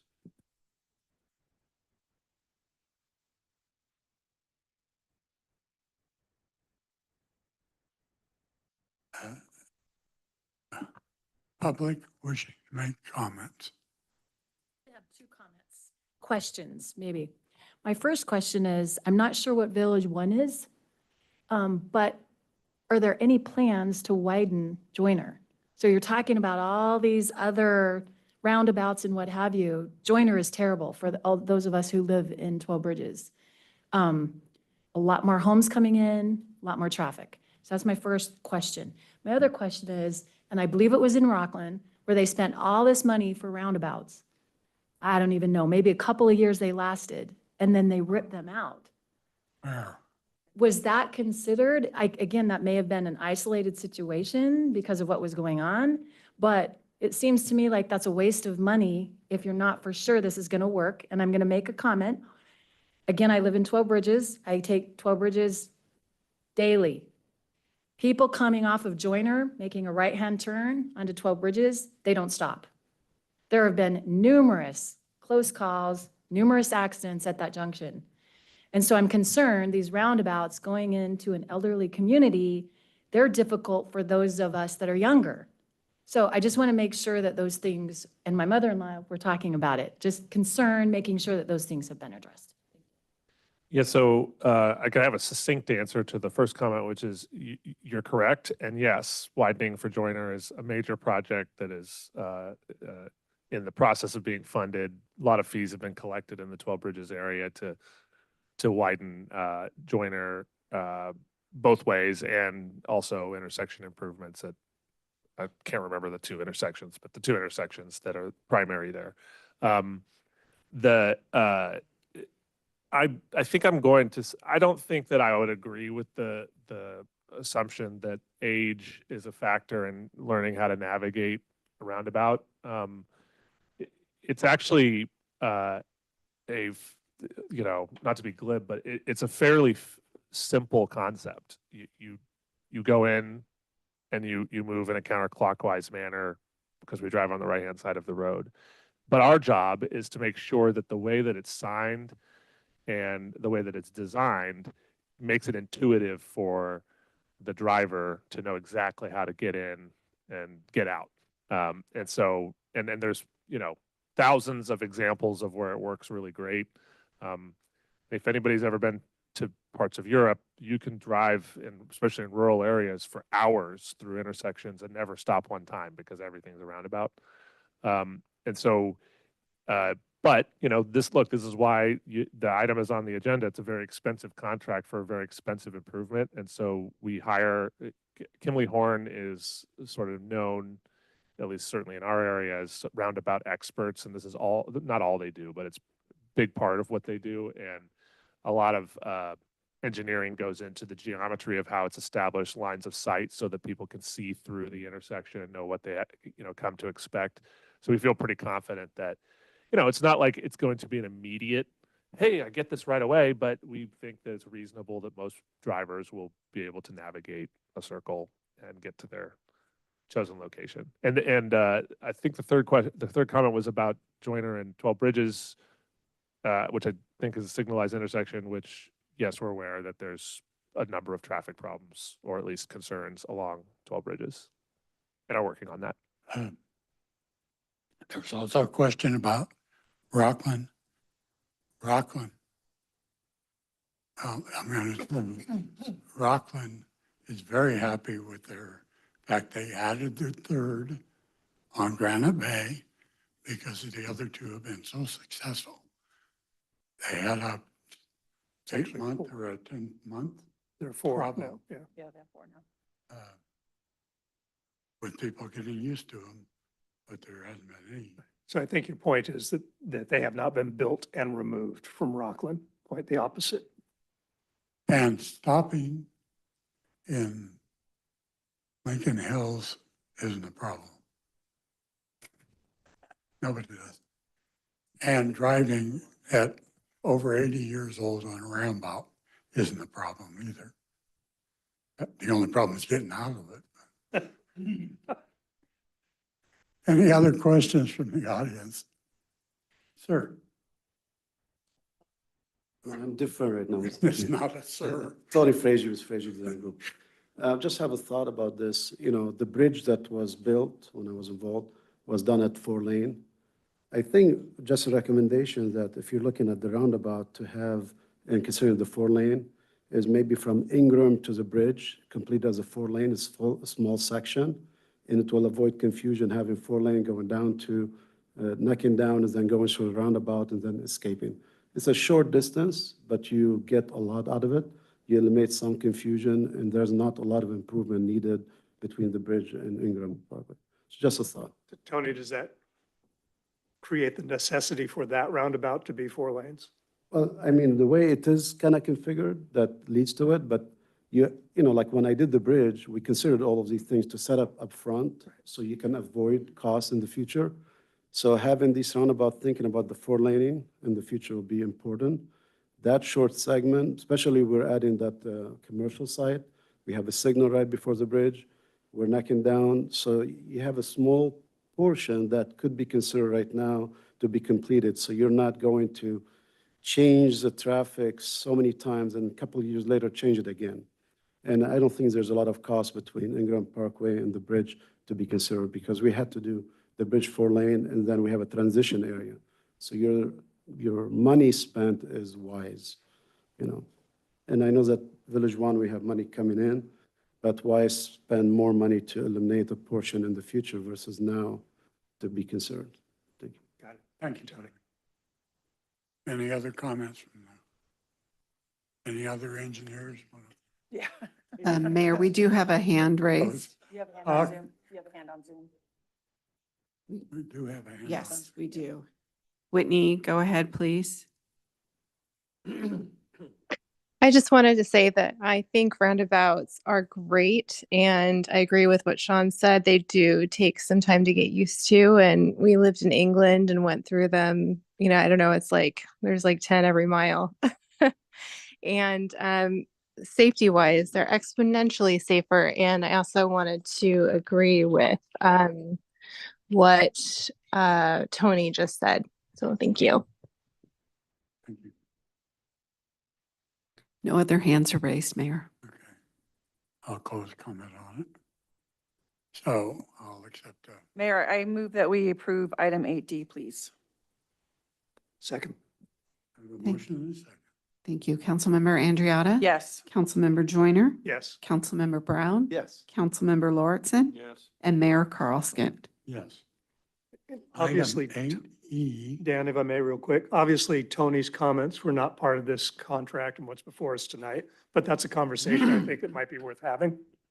Right, this is very early in the process, and there will be public workshops at Sun City, so, yeah. We will be doing additional public workshops as the project progresses. Perfect. Thank you. next item that was pulled was 8E, which is authorizing the augmentation of 66 of some money to fund 287. I can't see the number. But the question was about why do we have a new account? And I think that's. I think Mr. Garabedian wanted the presentation. Oh, I just want to mention, some things, especially after being meetings all day since 9 o'clock, some things are easier to understand with the verbal discussion. And I'm not suggesting more than a few minutes to have that kind of clarification with a description like that. And I hope it doesn't lead to much more than that. Thank you. Good evening. I'll be brief.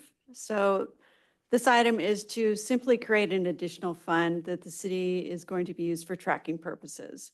CFD 2018 was created in actually 2019, but was created for two different purposes, and that's for maintenance and safety.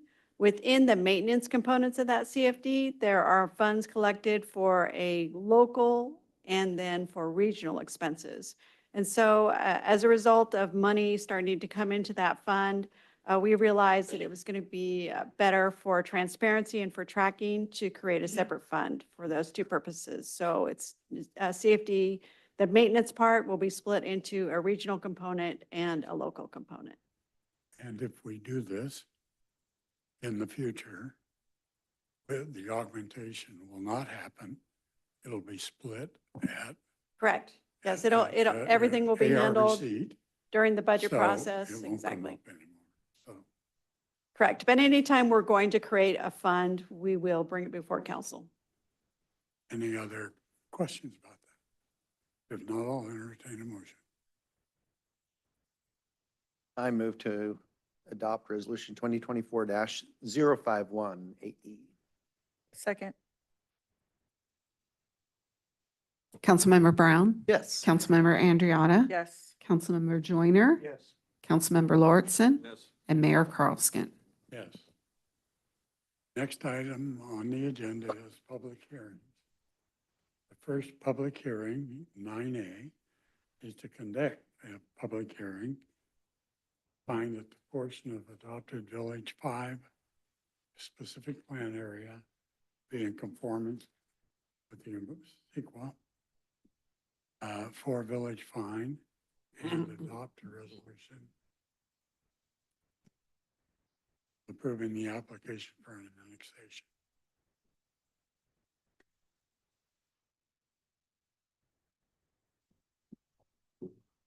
Good evening. I'm Mayor Koskin and the rest of the city council. I'm Mal Pavlinas, planning manager. Before you is the Village 5 specific plan 5A annexation. All the reports and information that's in my summary slides here are provided in the report. So it's more just a summary of the information that you already have. Just a quick background of what had happened on the original application for annexation that the city had moved forward the past year, in particular, back on the 13th of September of last year. Placer County Local Agency Formation Commissioner, LAFCO, approved the annexation of Village 5, and 7B. Village 5 in particular consists of about 4,700 acres of land under multiple ownership, development of approximately 8,000 residential units, about 5 million square feet of commercial area, and various amenities and public facilities in support of the development in Village 5. This is the land use map. Many colors here indicating the various land uses within the specific plan. Just point of reference, Highway 65 goes north to south. It bisects the northeast property portion of the plan area. One of the major roads that serves within the area is Nelson Lane, right here. You have Moore Road going east to west. Fitterman Road is on the southern part of the plan area. You have Dowd Road right here. And you have, of course, Nicholas Road going east to west on the north side of the plan area. Why is it important to annex Village 5? Well, we had a general plan that anticipated up to 2050, a planning horizon, and it anticipates a lot of growth within the city. And so many villages within the general plan. So one of the many goals and policies of the general plan are being met and implemented by the Village 5 annexation, among which, of course, is to enable the city of Lincoln to become more financially self-sustaining through the implementation of large commercially designated lands along State Highway 65, provide level of services within that the residents expect and want within that area, the plan area. Unfortunately, following the approval by LAFCO of the annexation on the 1st of November, as a result of a protest proceedings conducted by the LAFCO executive officer, the approval was terminated.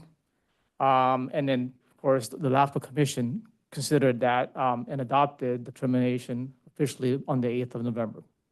So as it exists, the Village 5 7B has not been annexed. So since then, staff in coordination with the developer, we took an effort of coming up with a revised plan. And we went through at least 2 or 3 versions of it in the past several months, going through iterations, identifying a focused area that the city may want, of course, in coordination with the main developer for the project. And this is the plan that we came up with. The purple boundary is the plan area as currently adopted. The green, of course, the colored area is the Village 5A portion now that's being proposed for your consideration so that we can move forward for application with LAFCO. Dowd Road there's a hard line as shown in this proposed map. Again, Moore Road is right here on the southern part of the plan area. Nelson Lane on the north side is included, but then it kind of zigzags down along certain specific properties on the east side of the plan area. And then, of course, a portion of the northern side of the plan area is bordered by Nicholas Road. State Highway 65 is this white area right there. So that retains a big portion of the commercial area, as well as a large portion of residential units would be considered. And this is kind of a detail of what that is. Dowd Road, as I mentioned, is on the west side, Nelson Road on the east side, south of Nicholas Road, and State Highway 65 are considered within this revised Village 5A portion. It encompasses approximately 2,600 acres of the overall 4,700 acres that's identified in the plan area. So it's about half of the adopted area that's being considered now in this revised portion, reduced portion of S5A. 3.1 million square feet of commercial is being considered, and approximately 5,000, almost 5,000, well, beyond 5,000 units of residential units would be considered as well in this plan, and a sports facility and 3 school sites. So those are all within the plan area of Village 5A. Other considerations that we went through in coming up with this plan area is that it still adheres to the phasing plan of the adopted Village 5 area plan. It respects preferences of current landowners and residents within the Village 5 where possible. It also enables, and this is a big one, enables early development of commercial properties along State Highway 65 Having this Village 5 area move forward, it does not preclude other properties that's outside to pursue their separate applications, either on their own, as a group, or with a developer possibly. So that's one main thing about this, is that it doesn't preclude others from coming forward with their separate application. But just with this application, with this plan, we're forwarding a large area that could be supportable by LAFCO, and of course, with your consideration tonight. Public safety and fire services will also continue. As discussed in the staff report, this Village 5 area remains consistent with the general plan. It does retain and conforms with the specific plan policies, many standards. Its general development plan will still remain applicable for this 5A portion, and also conforms with the certified EAR adopted for this plan. As detailed in the staff report, the staff recommends that the council find the Village 5A area to be in conformance with the certified Village 5 EIR, and adopt Resolution 2024-54, approving the application to LAFCO for formal annexation of Village 5A. Next steps here, assuming that we get your positive approval of this Village 5A annexation area, staff intends to then proceed with the application in April. We're working with the applicants on this. We're in contact with LAFCO staff about this project as well. But of course, the step here before you is for your council to consider this 5A area to move forward. Statutorily, there is a timeline that LAFCO has to adhere to. If we get a complete application, that basically expedites the process in getting a decision by LAFCO, hopefully mid-2024. One of the end process, of course, is the landowners and registered voters protest hearing, a protest consideration. Sometime thereafter, LAFCO makes a decision. So that's kind of the overall timeline that we expect to occur once we get your positive approval to move forward with this application, with this land use area for Village A. Any questions for staff? Be more than happy to answer them. Thank you very much. Question, council. Sure, I'll begin. I'm the newest one, why not, right? So a question that I have is, I know that we had an overall plan, and of course, we have to change that to try to get things going, which I'm for. As different changes are made, or, I mean, moving forward, I guess part of my concern is, what if there's other landowners, as additional annexations are brought forward, that decide that maybe they don't want their land to conform to what the overall plan would be? Meaning, say someone says, hey, I've got some open land here, but it can now be developed or something like that. And so we lose some of what the full original plan, is that a possibility? And if so, how would we go about that? Hey, Mel, do you mind if I cover this? Because it's a land use question, but really it's a taxation question, which is more of my bailiwick. I'm going to summarize what I think you're asking. Please. What happens if you annex new property into the city and you say it's going to be a thing, commercial, whatever, and sometime down the road, these projects take a really long time. A developer says, you know something, I don't want to build the commercial. I want to build single family homes because I'll make more doing that. That absolutely happens both ways. And it's a lot of it's market driven. However, what's really important about the Village 5 project, we've done similar deals, we did one on Sud B as well, is that the county is incentivized to make sure that what we say we're going to do in a village area actually occurs in terms of residential development, because they see residential growth as a direct impact to their ability to provide services, right? So when we're negotiating when we negotiated the Village 5 agreement, one of the kind of creative things that was designed was that for every X number of commercial square feet that's built in the plan area, the city's property tax share that it splits with the county actually increases. So not only do we receive the sales tax benefit, but we receive a larger portion of the property tax. So the question would be, why?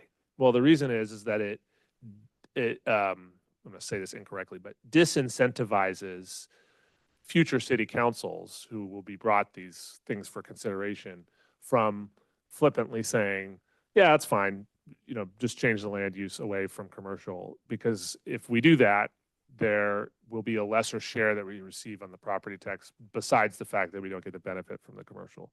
So there's some things that are baked into that agreement that they don't tie the hands of future councils, but they make the decision much more complex than, hey, the market's changed and we're going to go in a different direction. And so I think in this instance, it's a little bit different, where in other instances, you have to really evaluate, okay, the market has changed. Does this land use make sense anymore? And that becomes much more of a touchy-feely kind of decision. So in Village 5, there's mechanisms put in place, and I would hope, and whenever that happens down the road, that you have a city manager or staff that point out to the council, hey, you can consider rezoning this, but there's a disadvantage to doing so that's fairly serious for the city moving forward. Yeah, I think part of what concerns me is the open space. I would hate to have some of that open space end up, we lose some of that because maybe some of those changes.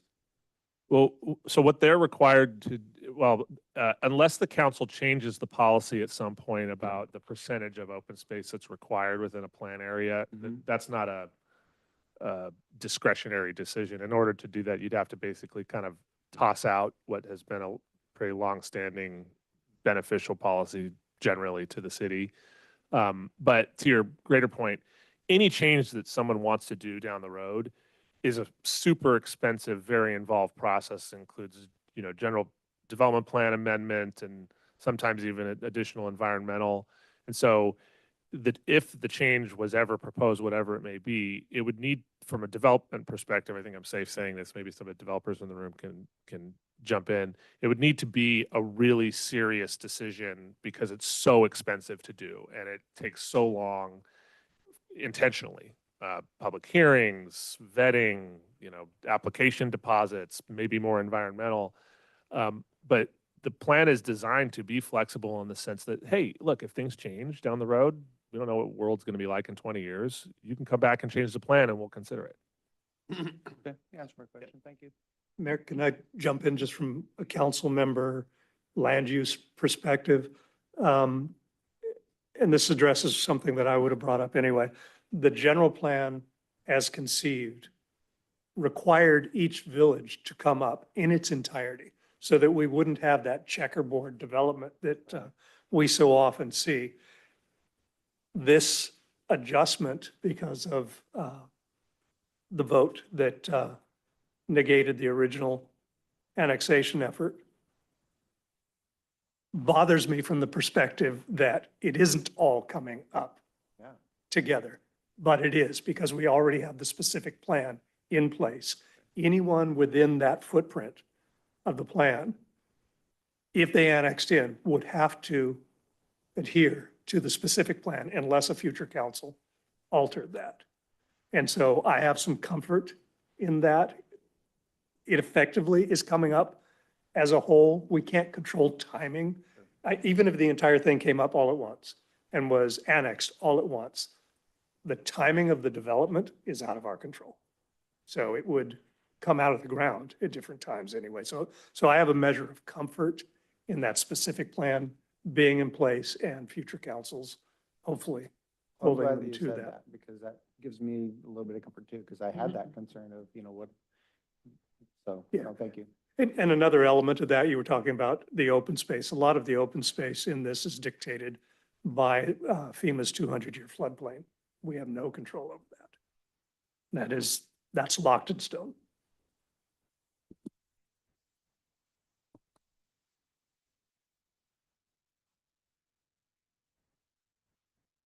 Okay, I'll open it for public comment. Public hearing, actually. Public hearing. Mayor Carl Scant, members of the council, Brian Cooley, Richland Communities. We're the master developer and one of the larger landowners in the plan area, Village 5 in the new annexation boundary before you. There's a considerable amount of landowners as well as Richland in the plan area that support the annexation. There's some letters that I've got to drop off with staff here this evening and other landowners that couldn't be here tonight, but are supportive. There's a couple landowners here in the audience as well that are here showing their support for the refreshed effort to move forward through LAFCO.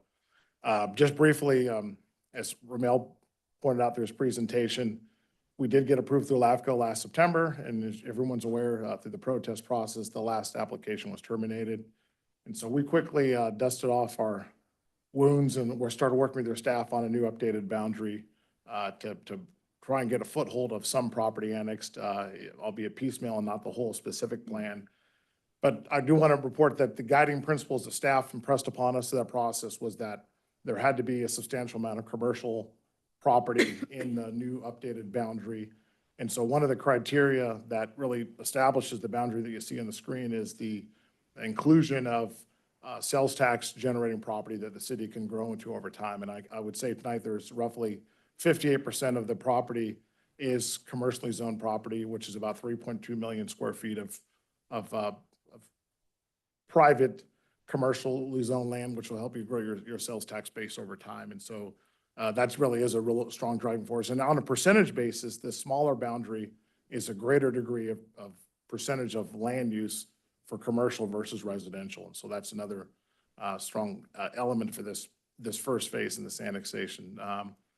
We're here to answer any questions. And again, I said there's a few of the landowners that are here present this evening and a couple letters that I'll drop off with staff. And we're looking forward to rolling up our sleeves, and still a long process ahead of us with LAFCO, and we'll be involved and keep you updated throughout this process. So thank you. Thank you.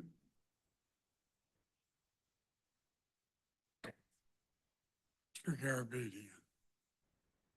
Well, thank you. My first exposure to LAFCO was in 1974 when Dixon made his first annexation out to the milk farm, a little skinny strip along Highway 113. There's a whole story there I won't go into. And then I watched the Commission on Local Governments for the next century. It met and then passed the legislation that made the new LAFCO law around 2000. And I was at the last committee meeting on that in the legislature observing that. So I can see from the staff presentation that they have looked at the LAFCO policies. There are two sets of LAFCO policies, the LAFCO law and the county's LAFCO policies. Now, what you have before you, you didn't have the staff saying, these are the policies that are required, and this is how this proposal meets it. You still need to do that, in my view. It's very essential to know what the policies are about agricultural land protection and so on. So I just don't think it's ready. I guess this has to go through a whole planning process and stuff like that, but I think it also needs to go through the LAFCO process where you understand what the policies are that you're trying to meet here. Obviously, and some of you have been through this before and may know it better than I do. But the people affected need to know. I mean, the people did vote. They've made their vote, and everybody deserves to know what the policies are and how it's going to be met. I'm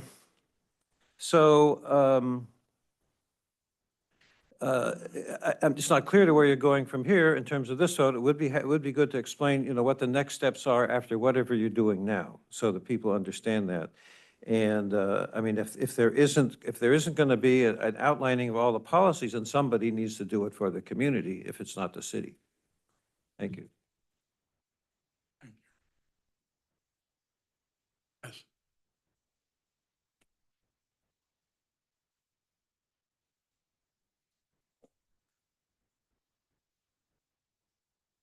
Once again, Byron Chapman, 12 Bridges area. Mayor, council members, city staff, and those attending and watching. I too have been following this for quite some time. When I went through this packet last couple of days, without calling anybody, simply reading what was in the packet, I looked at it and I went, oh, this is a done deal. The way it was presented, it was a done deal. There are pages in there that are stamped in red, I don't know specifically, to bring somebody's attention to it or whatever it was, and things were signed off and it looked so legal. The one thing that I haven't heard a lot about is that this is being desanitized. Not once this evening did I hear anybody at any point say anything about the people that don't want to be annexed. That's a major issue. That's why at the LAFCO meeting, which I was a part of, saw that process happen. I realized that cities grow. I'm not against growth. If there wasn't growth in Lincoln, I probably wouldn't be in Lincoln. I understand that. But when you start talking about individuals and families that have been there for not just decades, but eons of families, and then you turn around and go, well, you know, progress is here and we're going to take it. Or, you know, there's so many things that have happened with this process for such a long time.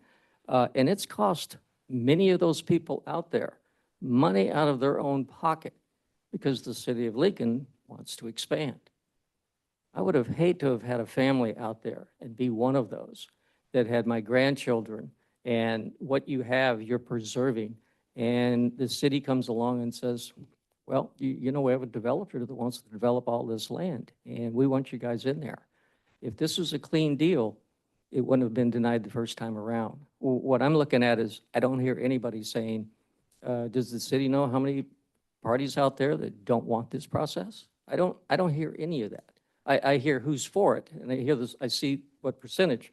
One thing really got me on the deal here. It said, last sentence, it simply said, the application for LAFCO for formal annexation of a portion of the adopted Village 5 specific plan, Area 5A, a portion.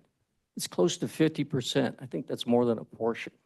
When you take a portion of a pie, you might want to take 10%, maybe 15, and if you're really hungry, 35. 50%, and there's still a lot of people out there that are very unhappy with this, and I think that needs to be brought to everybody's attention. Thank you. Thank you. I do have a card. Albert Schreiber.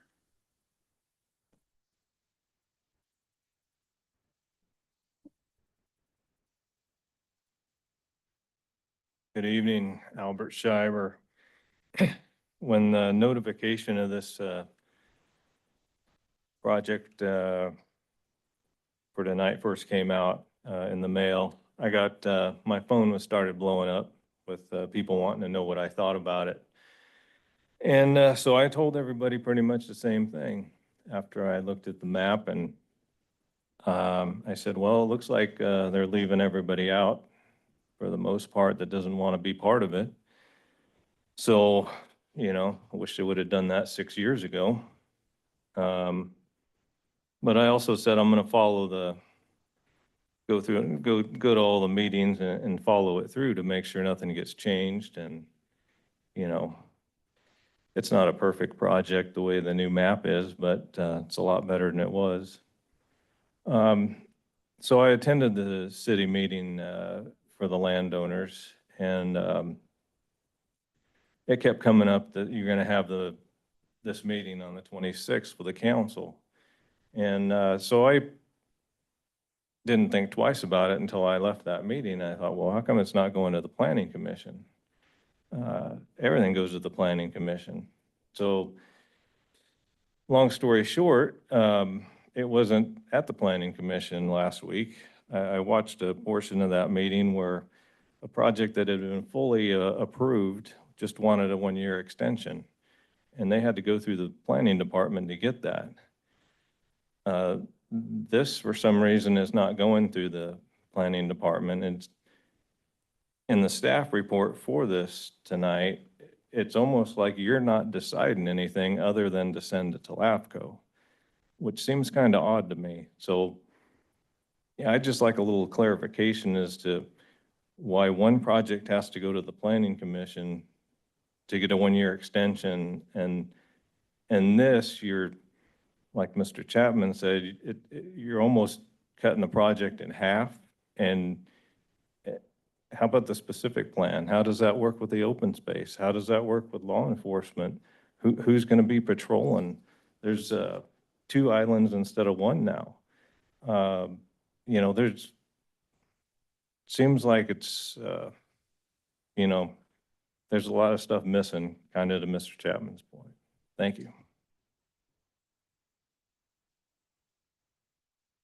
Any other public comment? We do have a hand raised on Zoom. Okay. Matt Moore, please go ahead.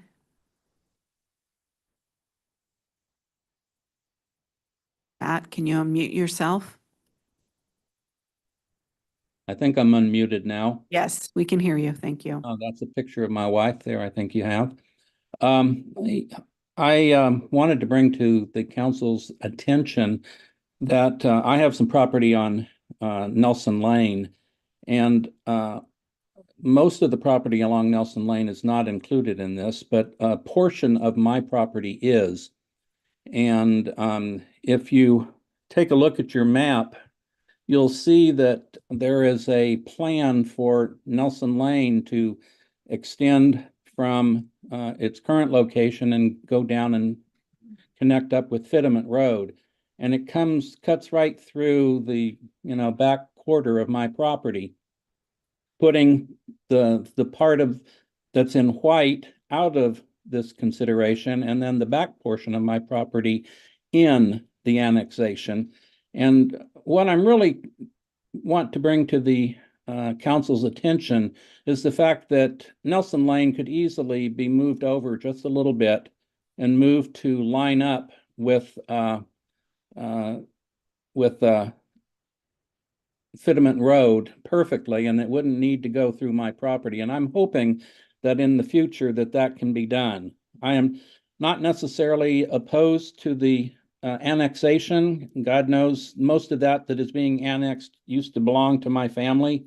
So I can't really go down that road, but I do not have a plan to sell this property that I own there along Nelson. So I just wanted to bring that to the council's attention and hope that someone would prevail upon an alignment of Nelson Lane that makes more sense and follows what used to happen with roads in the area, and that was that they went along property lines and not through properties. So that's my comment. Thank you. Any other online comment? No, Mayor, no other hands are raised. No public comment. I'll close the public hearing.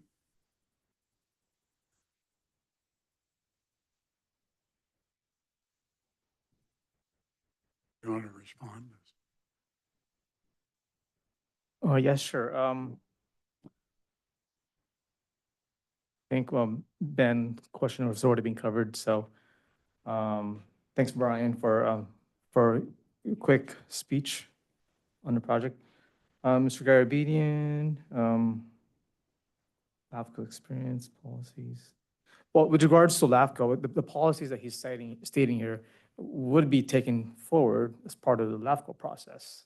So this tonight is just your blessing to move forward with this annexation, as I said earlier, as it involves to the policies and objectives of the specific plan, it still applies. So if this 5A portion of the plan area gets your blessing tonight, the next step would be to move forward with the LAFCO. That's where the process, that's the analysis that would then our LAFCO staff would undertake. All those policies and findings would have to be vetted out, similar to what we did when we tried the first time to get the whole plan area annexed. It'll be a redo for this 5A portion with your blessing tonight. So that's my response to Mr. Garabedian's question. Mr. Chapman referenced the plan, and there's some red stamp that he may have seen. Those are attachments that I've included in support of kind of detailing what took place, and those are red stamped by LAFCO. So nothing, there's no approval there by staff. This is just something, an attachment for your information in consideration tonight of what LAFCO had taken forward on the first annexation. With regards to the people who don't want to be included, again, we did have the outreach back on the 28th of February. We got a good turnout in terms of public input. We presented the same information here that night. And we try to respond to comments that we received.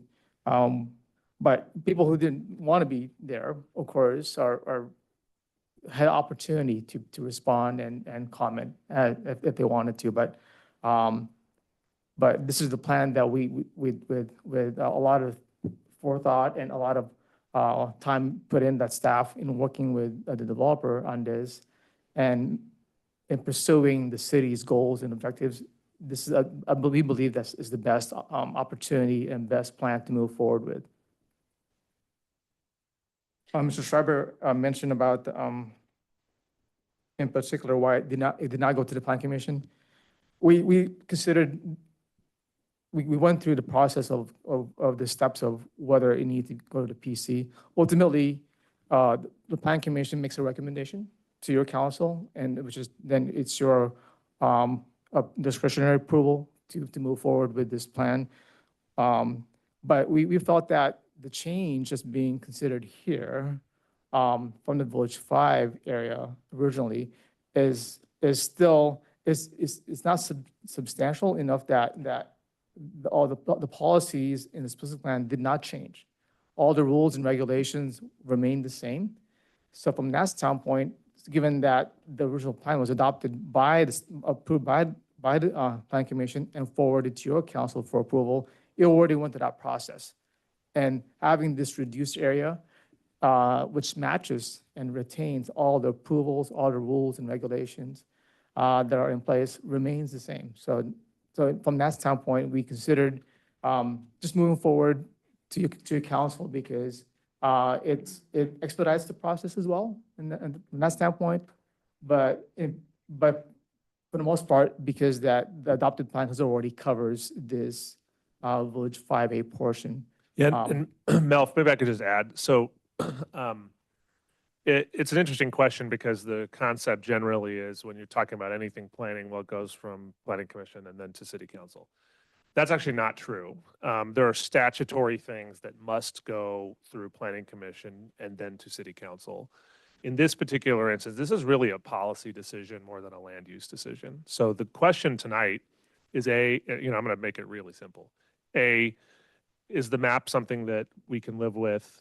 And B, do you agree that it should move to LAFCO for their consideration? That's a policy decision. And in my mind, the Planning Commission serves a super important role, but the policy decisions are made at this body for very specific reasons. And so if Village 5 was proposed to change parcels from, one color to another, or you were, rethinking, whether or not you ever even accept applications for annexation in the future in Village 5, and you scoped it down to only this project, then yeah, of course, those kinds of things have to go to Planning Commission and through the process. To us, while it is a land use decision in a sense, the Village 5 specific plan has been approved for a long time, and the proposal, and I think it's important to remember that staff does not generate the proposals, those come from the project applicants, was to keep in place the plan document that's been created, which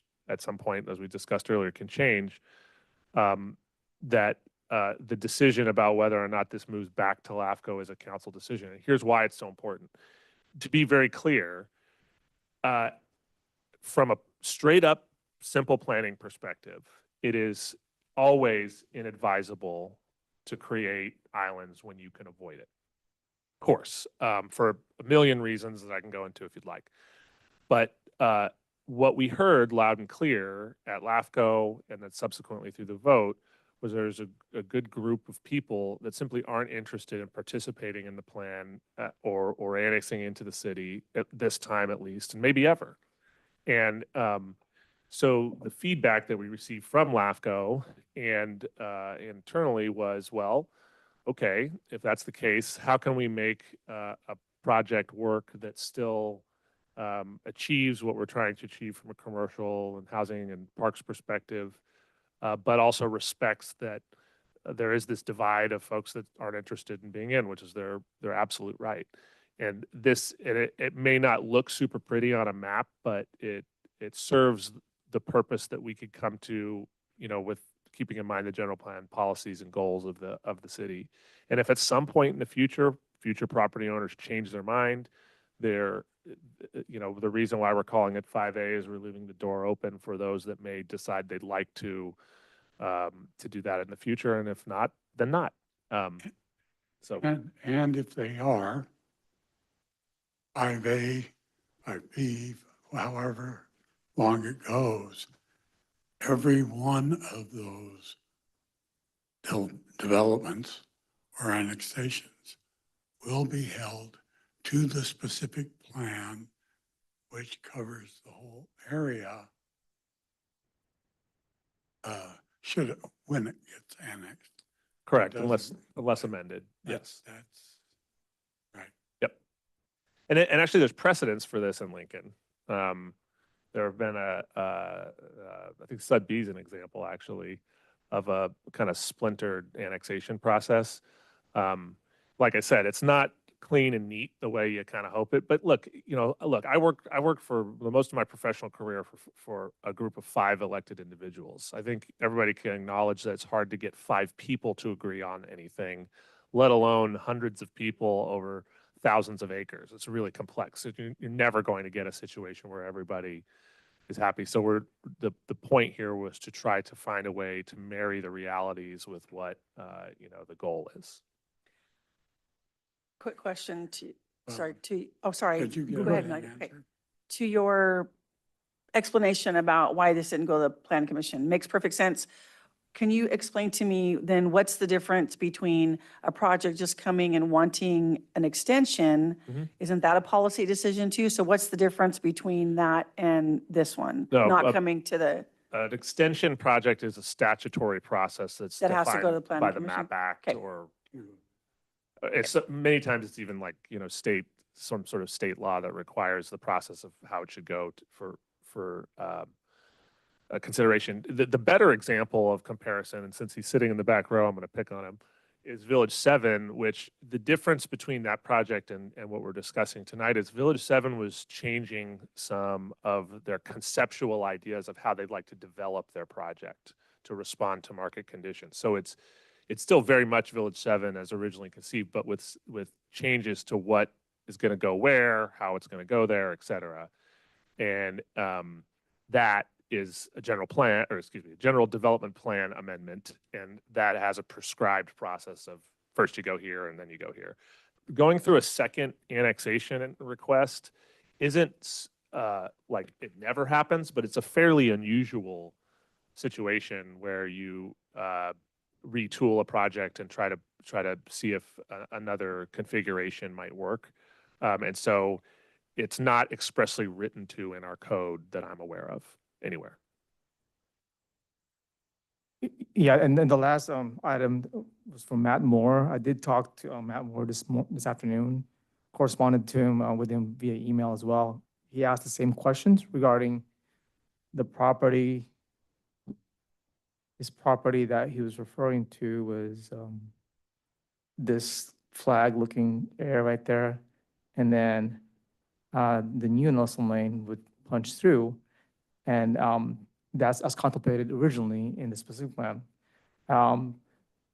At the project level, of course, to make sure that there's adequate safety circulation, it's possible that when a map comes through, when these properties develop, there could be some circuitous redesign to then take some of the traffic off of here, assuming that this doesn't pan out, into the villages itself.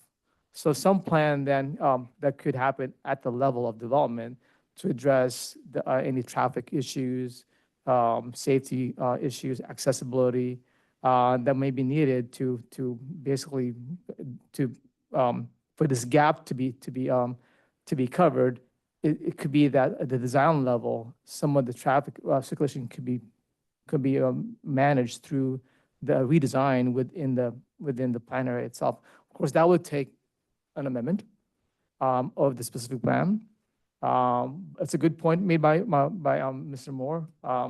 And that's one of the challenges that we're running into is that, some properties are not ready at the moment to sell. And so we have to work around it, but within the context of the specific plan. There's rules and regulations set forth that provides that. And, but before you hear is the annexation area and for your consideration and whether to your council is sufficient for us to move forward with application for LAFCO. Okay, so to your explanation about Mr. Moore's concern about Nelson Road going through his property. So I heard what you just said, but simply, can you tell me, can we redraw it so it goes along the other boundary and not through his property? Well, So I think like the easier way to explain it is that this project does not affect Mr. Moore's property specifically because within the 5A plan, there is no approved plan by this council because they're not annexing that slice that he's talking about that would allow that road to go through. Okay. Now, it may be things change. There was a little correspondence that occurred today with Mr. Moore where I think Mel explained that these are all conceptual sort of identified areas where we think it's going to work. It happens every project. Oak Tree Lane is a perfect example in Village 1. You thought it was going to be one thing, and it turns out that for a variety of reasons that we didn't know about, it wasn't going to work. So the council approved a different Oak Tree Lane configuration. Super possible and likely that this will happen many, many times throughout the process of the Village 5 project if approved, because we don't know what's in the ground everywhere. We don't know if we run into all kinds of site conditions and problems that may not work. And then, of course, the most important thing is to build a road, it's really hard to do without willing property owners. And so to the extent that, and it's not in the city, right? So we have no jurisdiction to force that hand. Not that that's sort of the philosophy of this council, at least during my time here. So I think that there is ample opportunities in the probably pretty long period of time while the civil drawings are being put together here to find a way to work around that and respect Mr. Moore's concern. And I just said it in a public meeting, so you can remind me of that. So I will remind you of that. I think his request is not unreasonable. It's interesting that you mentioned Oak Tree Lane because there was a very similar request to move Oak Tree Lane off of someone's property and down to the property line, which is pretty much exactly what Mr. Moore just requested. And ultimately, that wasn't feasible for a number of reasons. And so Oak Tree Lane got entirely reconfigured and does not punch out onto Sierra College as it had originally been intended to do. So as this moves forward, we don't have roadway alignments before us tonight, but as it moves forward, I don't think his request is unreasonable. And if we can find a way to make that alignment work better for him, I would hope we do that. Yep. Okay, a couple more questions if I can. Is that okay, Mel? Okay, Yes, were you finished? Because I don't want to interrupt. Okay, all right. So after the protest vote and the new map is drawn, we've been told that it has excluded everybody that does not want to be in the annexation. So I'm going to ask a very simple question. Is there anybody in this map that does not want to be in the map? Everybody that's included, they want to be included. Can you answer that question? I'll defer that also to the developer because they're more engaged with the property Okay. owners.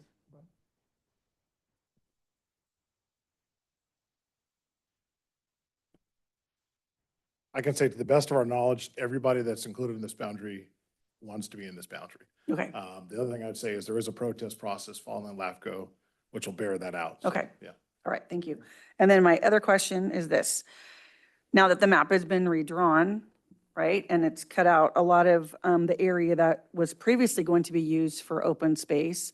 The open space that's there now, I want to know whose property is that on? Is the open space now on Richland property, or is it on other people's property that are willing to let their land be used for open space? Probably a better question also for Brian because they own a lot of properties. Don't know the specifics of the open space.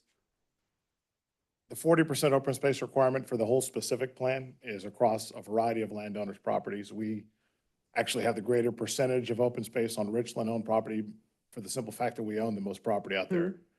As your city manager indicated earlier, vast majority of the open space falls to 200-year floodplain maps, so they're non-developable areas regardless. Other open space is some of the park, the Quimby properties areas, open space trails that are non-active that also fall within the floodplain. So with the new boundary, the 40% requirement still applies to the entire specific plan, as there might be subsequent annexations beyond this proposal this evening. And so I think you're asking about, is there a shifting of open space? So no, my question is, and I totally understand about the floodplain. My question is specifically, obviously, the open space that it belongs to Richland land, that's not a problem. I want to know that the open space that's going to be counted as open space that are on other people's land, do you have specific permission to count it as open space? I realize it's a floodplain. I realize that nothing can be built on there. I want to know, have they given their permission? Yes, you can use my land as your open space allocation. That's Well, what my question is. Sure, I would just say this, and maybe staff can pick up on this too, but through the specific plan process, which finished in 2017, all the land uses, including open space, were assigned through that process to the planning document. And the open space that exist on other property other than Richland, it's not to satisfy Richland's developable areas. It's generally following areas where properties cannot be developed. But through that whole process that the city went through from 2011 to 2017, the assignment of land uses, whether they be open space, residential, commercial, schools, parks, all that was through that process and that environmental process that concluded in December of 2017. So I would say this, that there's landowners that got land uses that they agreed with, and there's landowners that got land uses that they didn't agree with, including Richland. That's part of that planning process that every city in California goes through with every big project that moves forward. So I don't know if there's a written permission for land uses that occurs, but that was part of that process that was before you 6 years ago, and the annexation is different. And I think your city manager indicated earlier, as projects come forward for development, as individual landowners or developers want to make changes to that, there is a subsequent process to evaluate that at the time. Okay. Yeah, Vice Mayor, if it's okay, I think there's maybe an even simpler answer to this. Let's just assume for the sake of discussion tonight that nothing ever let's assume nothing ever annexes again. It's always this, the county remains the county, city remains the city, et cetera. That doesn't let anyone that's coming into the city off the hook from their 40% requirement. So if they can't meet it within the current plan boundary, then it has to be amended, and we have to find a way to amend it. So I just think that's important because I get the nexus of your question, which is some of the areas maybe that aren't even part of the plan being credited towards the 5A. And at least I'm checking with you, Mel, but you're nodding. My interpretation of the way that our policy is set up is regardless of the size, big, small, disjointed, the 40% needs to be met. And so if it can't be met under the current conditions, then it has to be met another way, unless you decide to get rid of it. Yeah, and I understand that, and I completely appreciate that. My concern this whole time has been people, part of their property being used in a way that they are not okay with. Yep. That's my concern. Yep. And that has continued to be my concern, and I keep getting argued with about it, and I might be the only one on the planet that cares about that, but that's been my concern, so I appreciate your explanation. Yep. I think I'm done for the moment. Any further discussion? Well, then, Well, You're open for a motion, is that what I heard? I asked if there was any further. Any other I have further no discussion? I think you need to formally close the public hearing. You as did. well. Oh, Did you? he did, yeah, he did. It was just very quiet. He did. He did. Okay, well, you know what? I do have one more comment before we actually make the motion. I think I'm at a place now after the protest, the citizens got their win. I am concerned about, commercial opportunities for the city. So I think I'm at a place where I'm okay to go ahead and support this. I know it's shocking to all of you. But I want to make it crystal clear that I'm not persuaded by the applicant. I'm not persuaded because actually I asked questions and I was spoken to very rudely in the last couple of days and I don't appreciate it. But setting that aside, I need to do what's best for the city. So I just want to make that clear. I'm gonna vote yes for this, but not because they persuaded me, not because, I think it's wonderful and it's a perfect project, but I think at this point, moving forward for the best thing of Lincoln, I will support it. Now you can make your motion, Mr. Joyner. If the mayor is ready. Yep. All right. What was that? You can.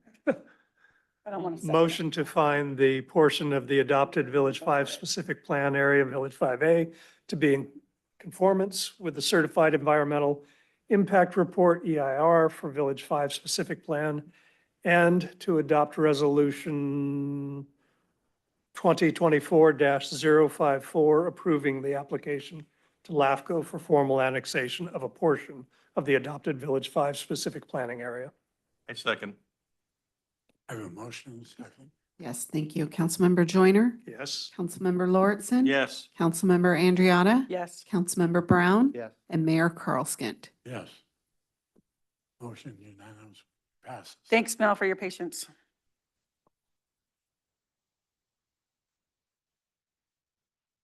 Next item on the agenda is Thanks for hanging with us, Matt. general business. You didn't fall asleep back there. We're about to lose you back there, I think.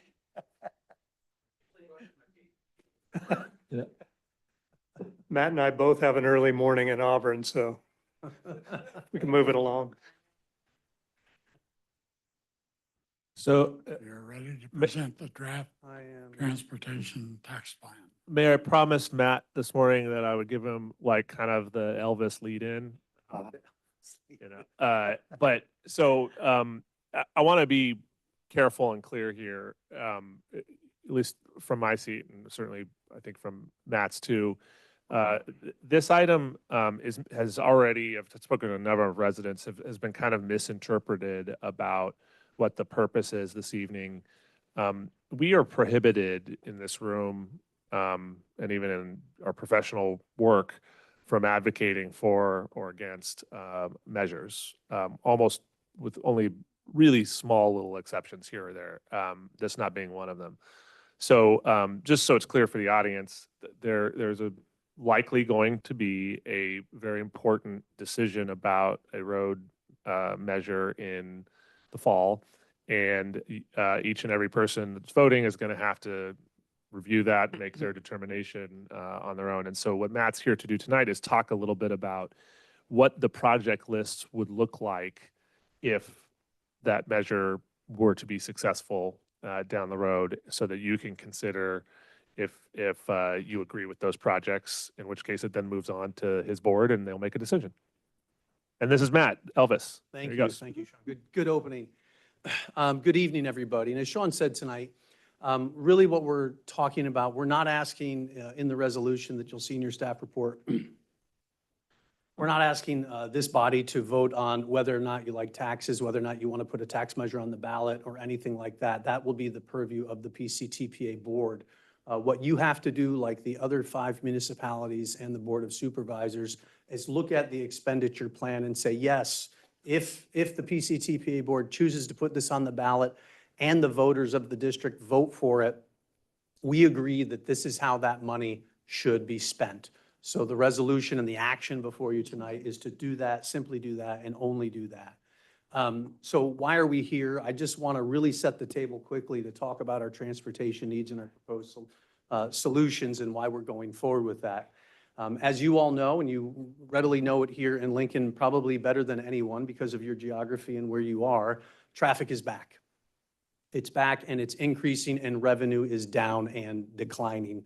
In fact, the LAO, the Legislative Analyst's Office, will tell you we're going to lose $6 billion in state fuel tax over the next decade, which means all that SB1 revenue that increased in 17 that we all talk about, and California having that very high state fuel tax, all of those gains are gone. Why are they gone? Because 1 in 4 new vehicles are electric and the rest of the fleet has increasing CAFE standards.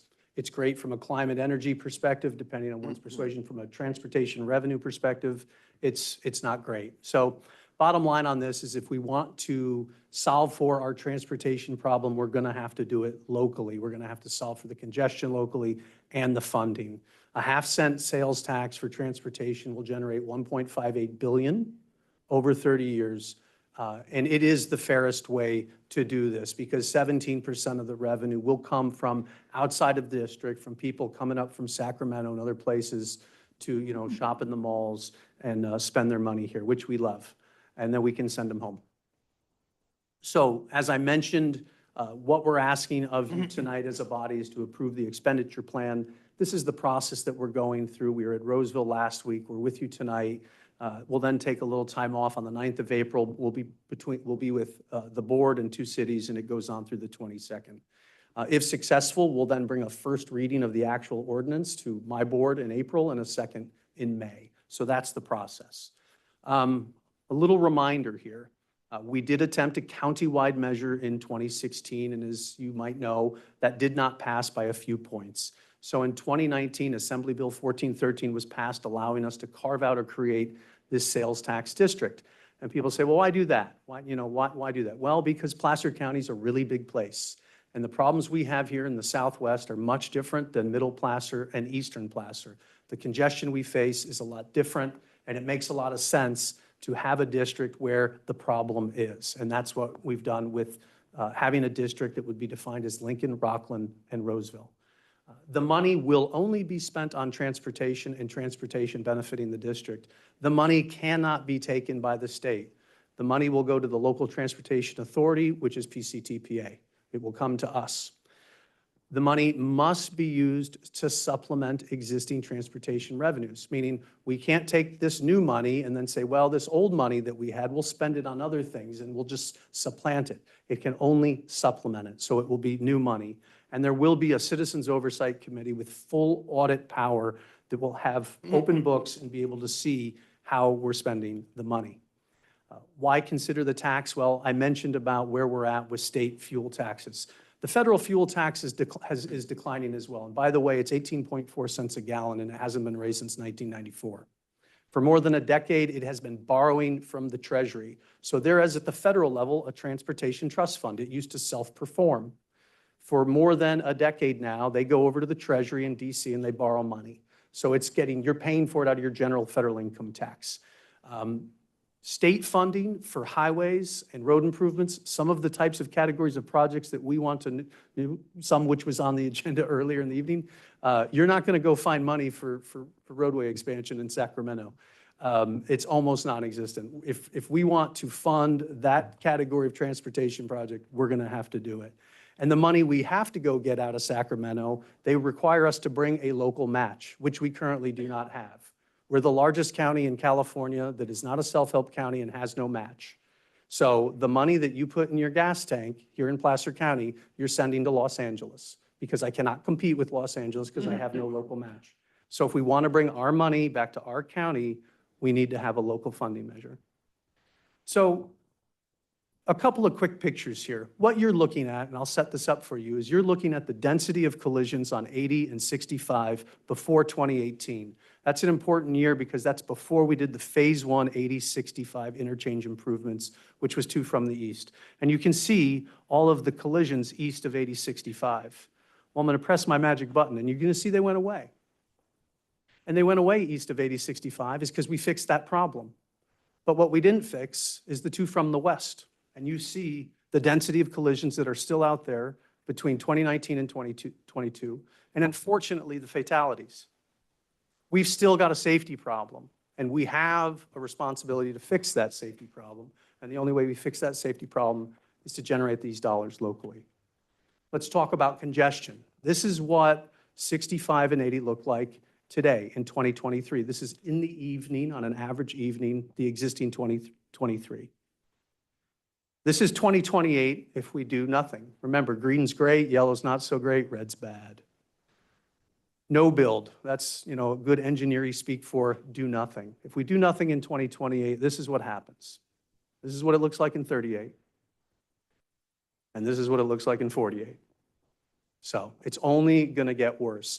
And what that means is the regional traffic that wants to find its way down 65 through that spine that connects these three communities together is going to continue, as we know it does today to a degree, but it will more so just continue to pour off onto local roads and through neighborhoods to find its way down to 80 or other places, largely south and west.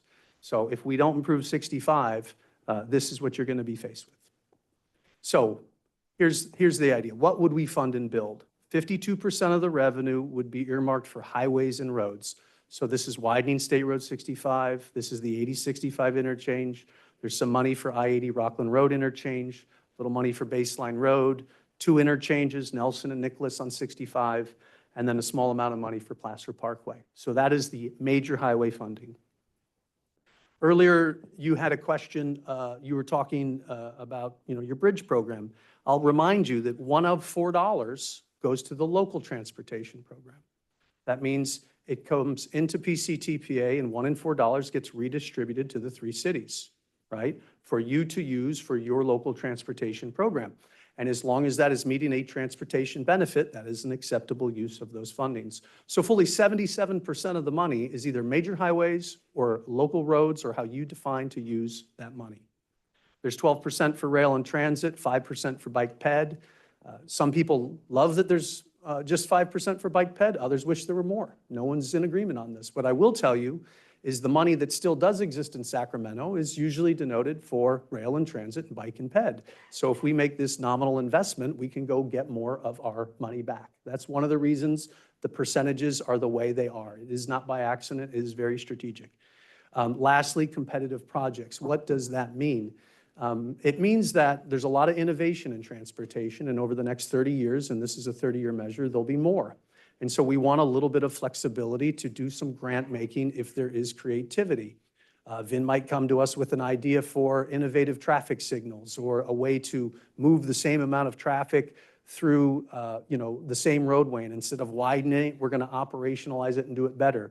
It's that sort of innovation that we want to try to reward and seek to fund into the future. I just want to explain, that's what we mean by that term, competitive projects. So this is just showing you the entire expenditure plan on one slide. And there is 1% in there for transportation, accountability, and administration.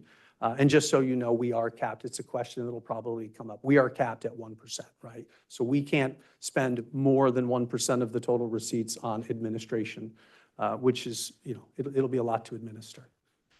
So again, the action that we're asking for, that staff has recommended to you, is to approve the expenditure plan this evening. So I'll pause for questions.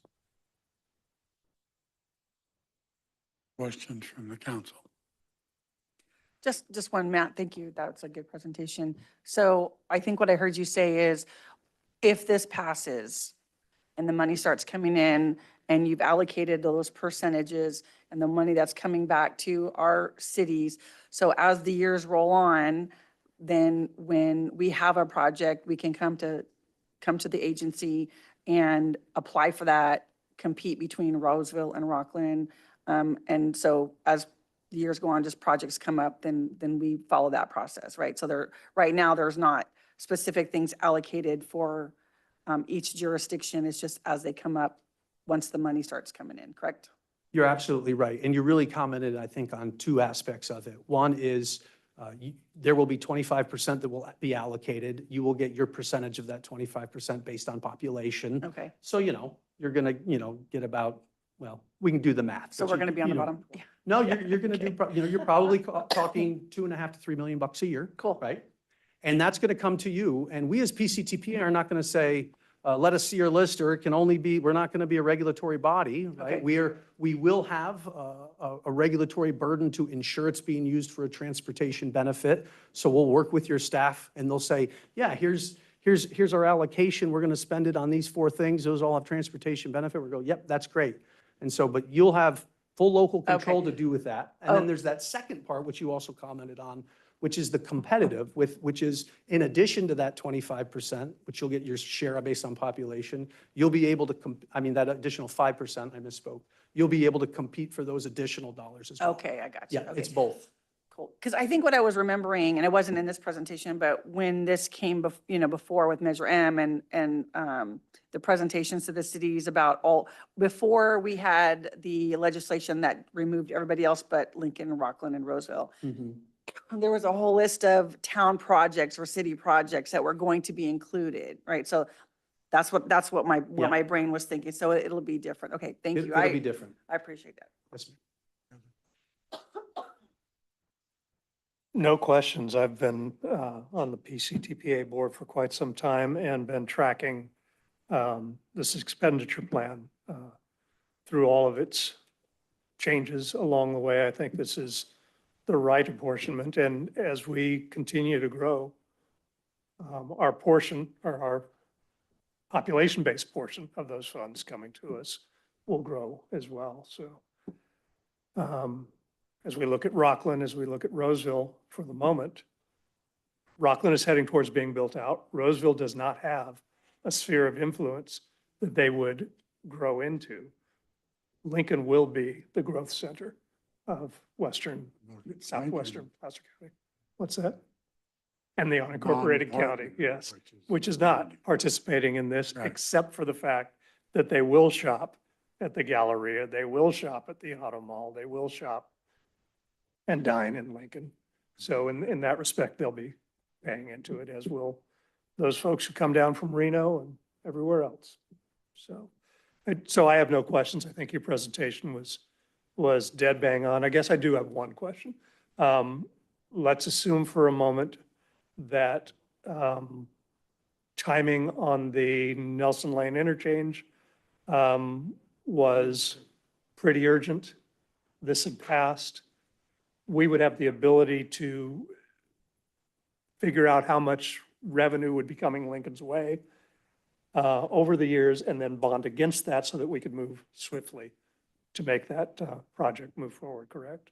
Or do I? Correct. Well, something that I didn't, because really we're talking about the expenditure plan, not tonight, but there are other aspects to the ordinance, one of which you've highlighted, which is our bonding ability. With this ordinance, we will also be granted to the authority to bond, which means really large projects like 8065, which are hundreds of millions of dollars, instead of having to collect our money up over time and wait, we can use bonding to move those projects to the left. Equally, if we wanted to bundle a set of interchange projects because of a construction phasing and go to market and seek, get a debt instrument and do that, we absolutely could.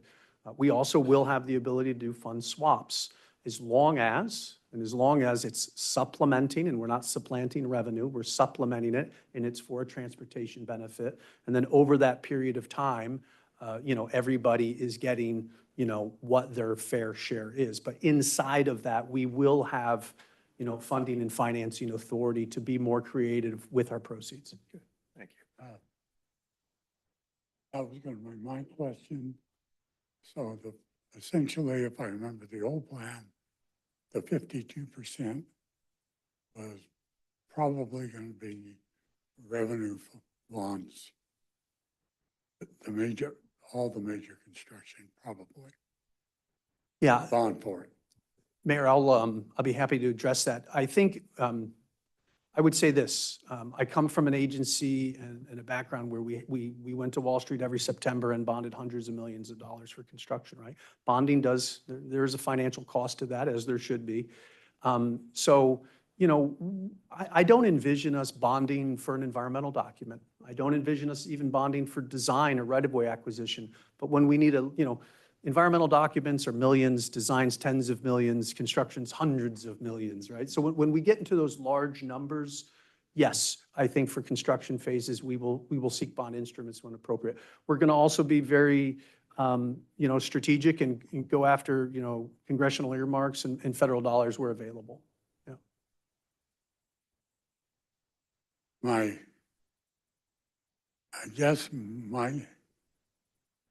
What I'm wondering is, there's $52 million, billion, whatever, billion. Percent, yeah. Yeah, big number, 52% of a lot of money.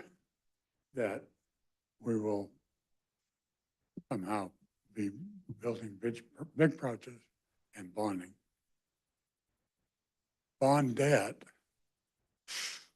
will come out of the 52% and not bleed into the other revenue distributions.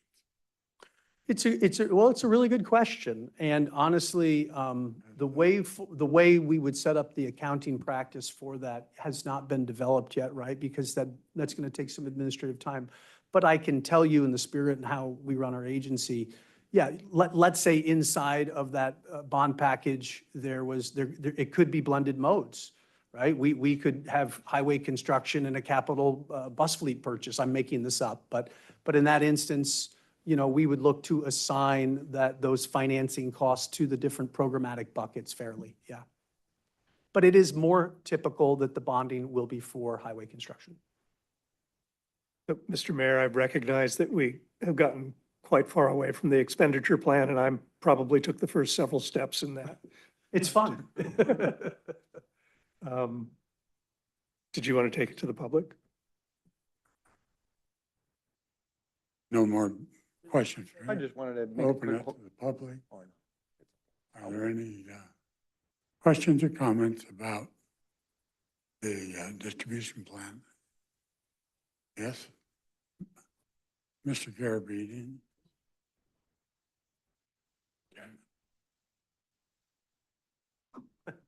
So this item, Mike Garabedian, reminds me, Placer County Tomorrow and Pacific to American Divide. This reminds me of the last item. The last item, all you did was change the boundary so it'll vote and pass next time. Now, that's not very, much of a democracy in action. And then, so what you're talking about doing here is pretty much the same kind of thing. I testified against that bill that passed in the legislature, the Senate Pro Tem's bill from San Diego, that means that the people voting in the three cities are going to make a decision about the sales tax everybody else from the unincorporated area pays. I mean, that's not democracy either. You can figure that out, I'm sure, that, the rest of the county's not going to be able to vote if they're going to be paying those sales taxes. So this thing isn't going to work. He knows it's not going to work. I guess we disagree.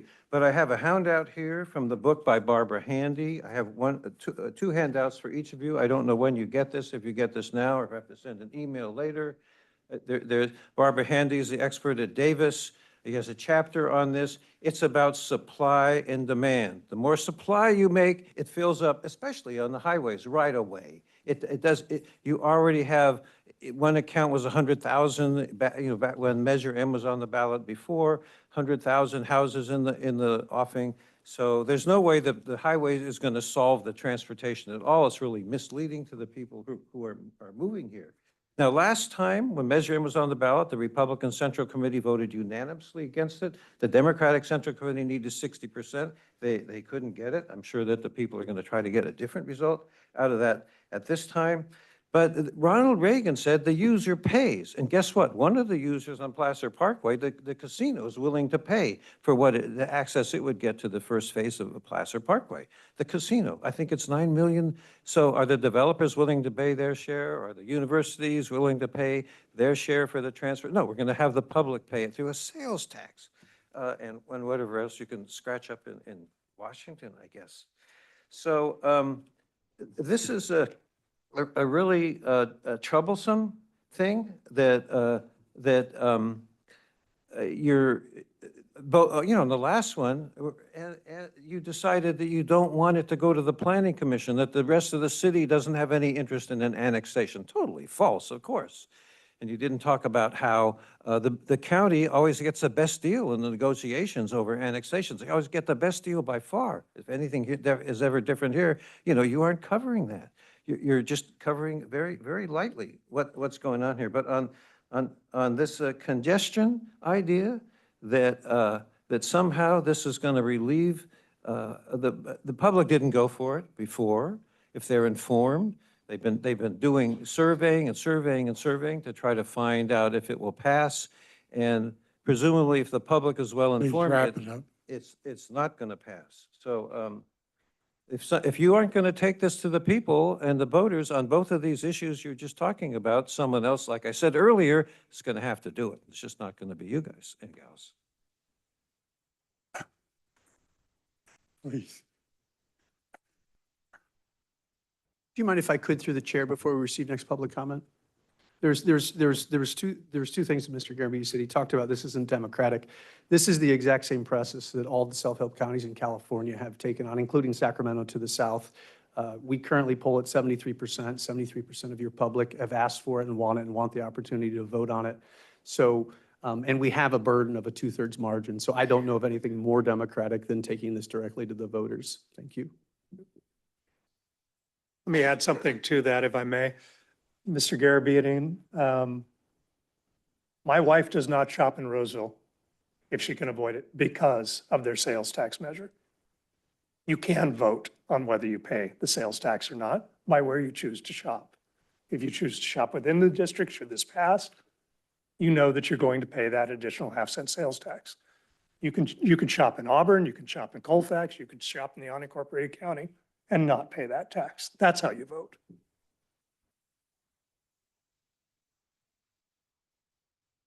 Again, Byron Chapman, 12 Bridges area. Mr. Mayor, council members, city staff. I do recall when this came through the last time and where it ended up.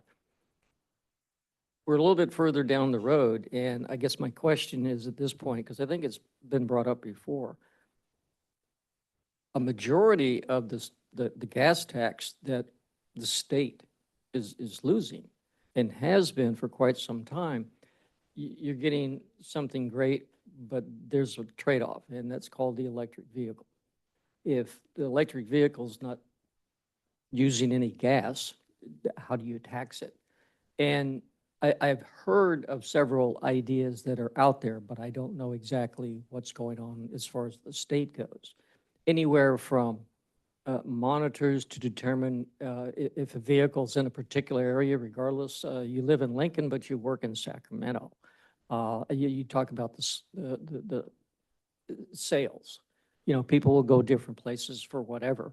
And is there anything that's in place in addition to trying to increase the roadways? It should be more of a use pay-as-you-go plan, whether you're electric, whether you're a hydro, whether you're hybrid, whatever it may be.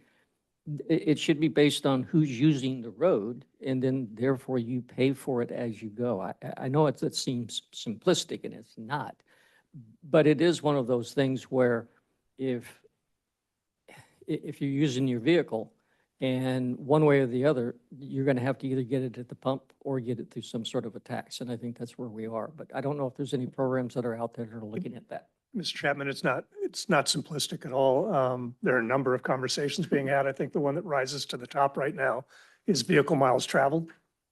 That's got some real issues, especially in the rural areas, right? And if your intent is to reduce greenhouse gas emissions, a vehicle sitting in traffic for an hour in LA, only going 3 miles, is paying for the 3 miles and not the duration of time that their tailpipe is pouring out. And then the other is, and you're starting to see the local appearance of this, the other is managed or tolled lanes moving forward. Matt, did you have something you wanted to add to that? No, you answered it perfectly right. And the question is perfect and absolutely reasonable. And in fact, the reason the motor fuel tax began in the 1920s was it was a proxy for driving, because back then there was no technology to record people's travel in real time. It started in Oregon and then moved across the US. So as we are moving outside of internal combustion to other systems, it's no longer this exact proxy, so we have to come up with an alternative. But it's a perfectly good question. And I'm glad you said other systems. Mr. Chapman said, as most people believe, that we're moving towards electrics. That's not the requirement. The requirement is zero emission vehicles. That could be hydrogen, that could be other sources not yet discovered. Yeah.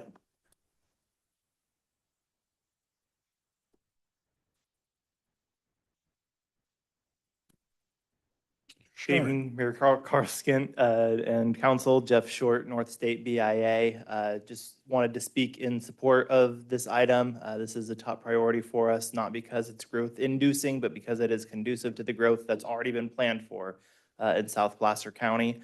I'd also just like to point out that the fees on development for this have recently been raised by almost double in Lincoln, certainly, roughly 80% kind of on average, and to the maximum allowed under state law, actually. So I think the building community is paying what it can. Glad that there are others involved, and we think that this is a great way to facilitate this this plan. So I'd encourage you to vote for the plan. Thank you. Thank you. Any other comments?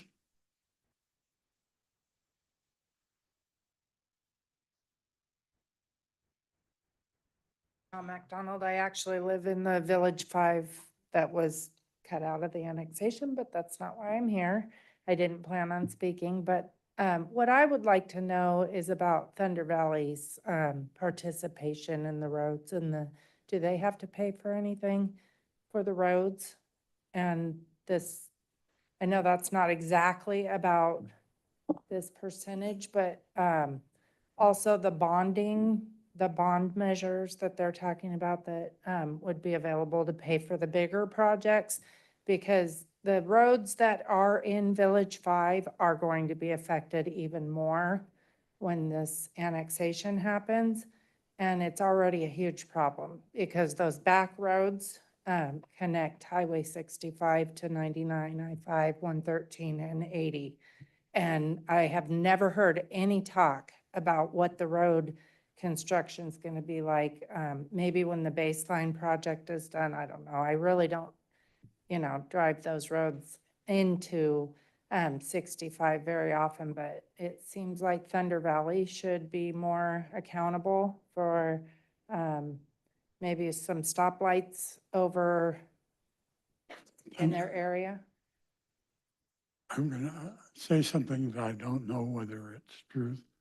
I don't think they're obligated to pay anything. They do pay a lot. They put a lot of money into roadways around here to facilitate getting people into their gambling debt. So, they do contribute to the community, but they're not required to. So There's let me add to that, and I might be off slightly on this. To my memory, Thunder Valley renegotiated their compact a while back. Cherry, correct me if I'm wrong on this. Within that, I think they got additional slot machines out of the deal, but within that was a requirement for $9 million. That's the right number. I don't remember whether it's annual. It's a one-time thing. All right. $9 million to mitigate the impacts of the casino on the surrounding area. I don't know the details of how far out that goes, but it is I'm blanking on the term.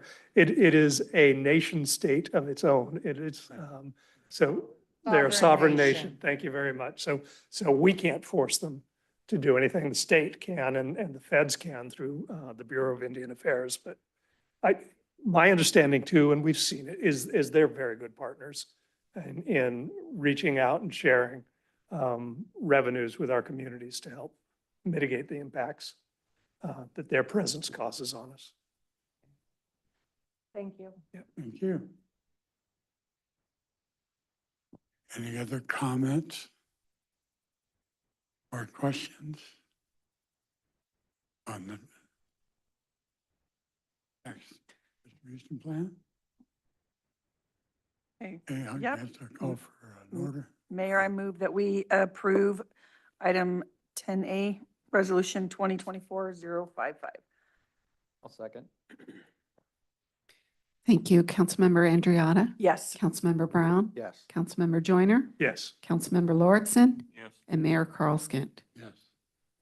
Next item on the agenda is a resolution authorizing the city manager to execute a ground lease with BPM Rentals, Lincoln Skyways, and other names, and to consolidate all properties under the same term. Thank you, Mayor. I'm going to start this report, and then Jen Brown sort of came to the rescue for me on this project, which was very complex and took a while to come to fruition. And we were actually just joking that Byron Maynard, who's here this evening, has waited a long time, has been super patient with me trying to work through this lease with him. And then we happened to schedule him on a city council night where he has to wait 3 more hours for it. So apologies for that, Byron. If I could have put you first, I would have, I promise. As you know, we own our airport here in town at 1480 Flightline Drive. Lincoln Skyways opened its doors in 1985 at the Lincoln Airport, not owned by Byron at that time. In 2013, he acquired Lincoln Skyways. Byron is a Lincoln resident. He lives actually kind of over by the airport. Really, I think most people would say he lives at the airport, at least from a work perspective. And so he purchased the business, and the desire was to grow the shop and give airport customers more access to excellent maintenance. After that, there have been a number of expansions that Byron and his businesses have gone through at the airport, providing not just maintenance services, but a variety of other aircraft-related services.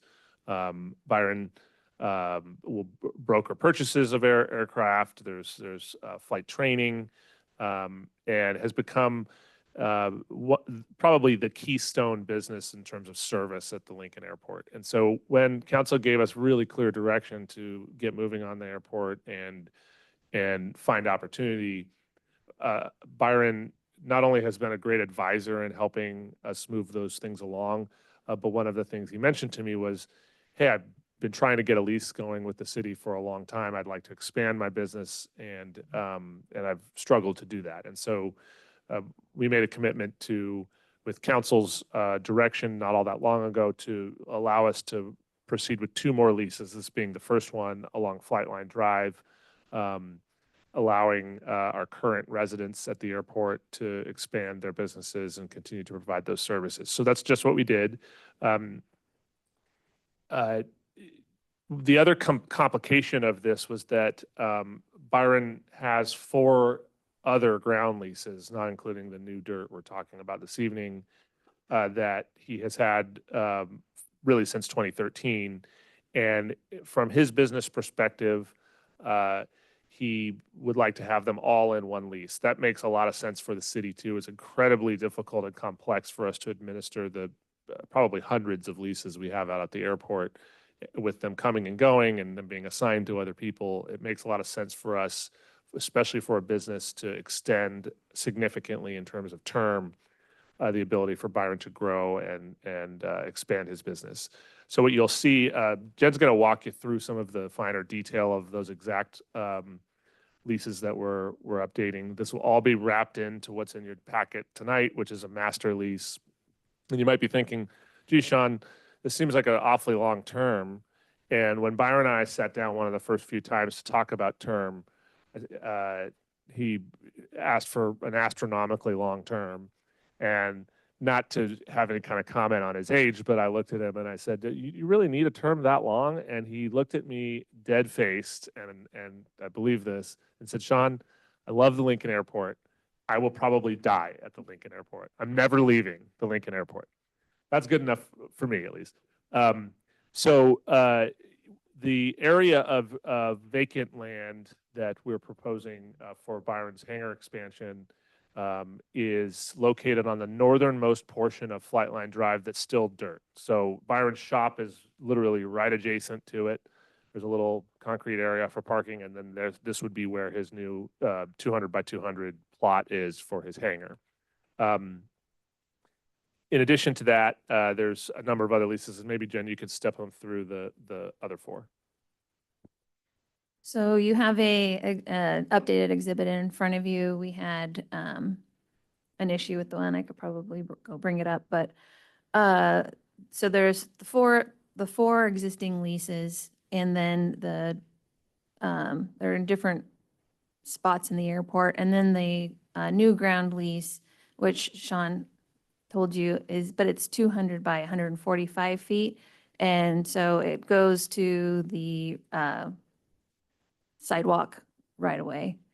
And that one would be the fifth lease included in this. And all 5 leases together, Byron would be having almost just over 100,000 square feet of ground lease at the airport, which I think is a really neat thing to have someone have that much interest and be successful in what they're doing at the airport.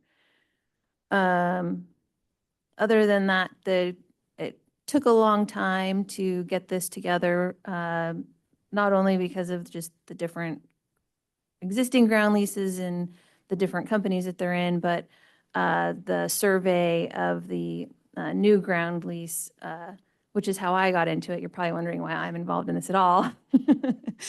Had some issues that my staff had worked with the surveyor that Byron had hired, and we ironed all that out so that we feel comfortable with the location and moving forward with this item.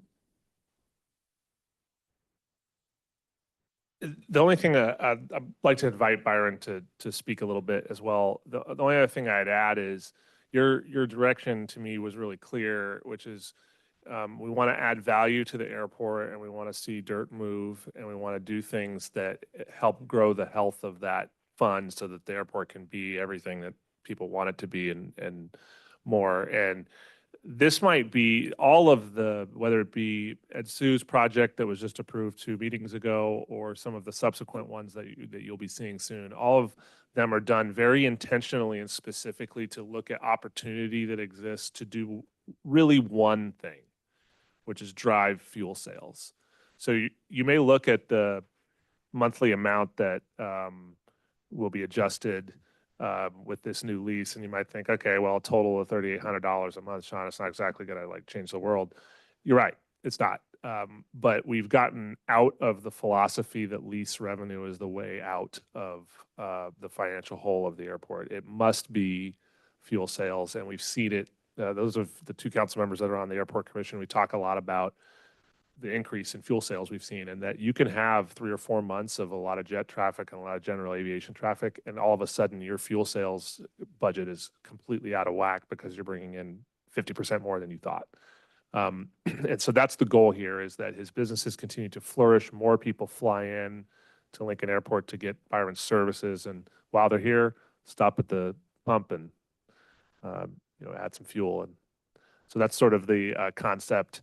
And I'm really excited. I just want to thank him too, because he's been tremendously helpful and patient throughout this process. And I imagine it was fairly frustrating at times.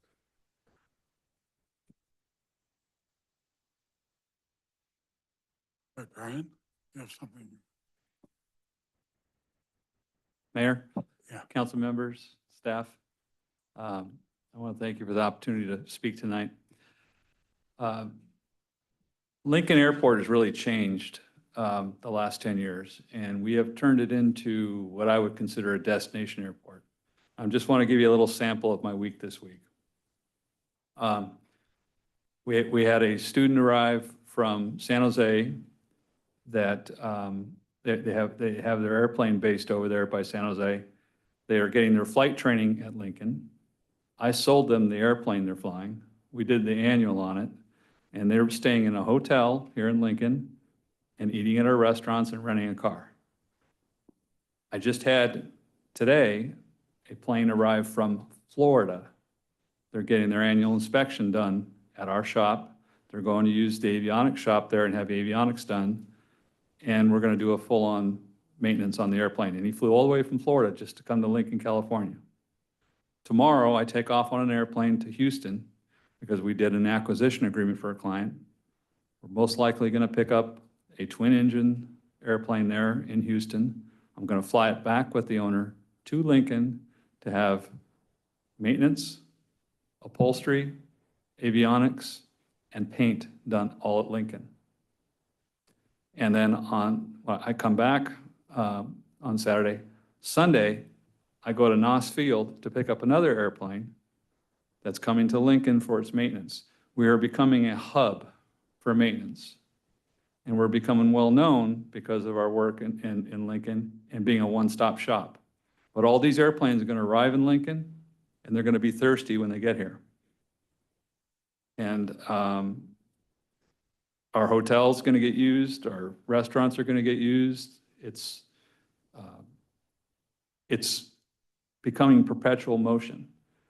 And to keep this pace up, I'm out of space.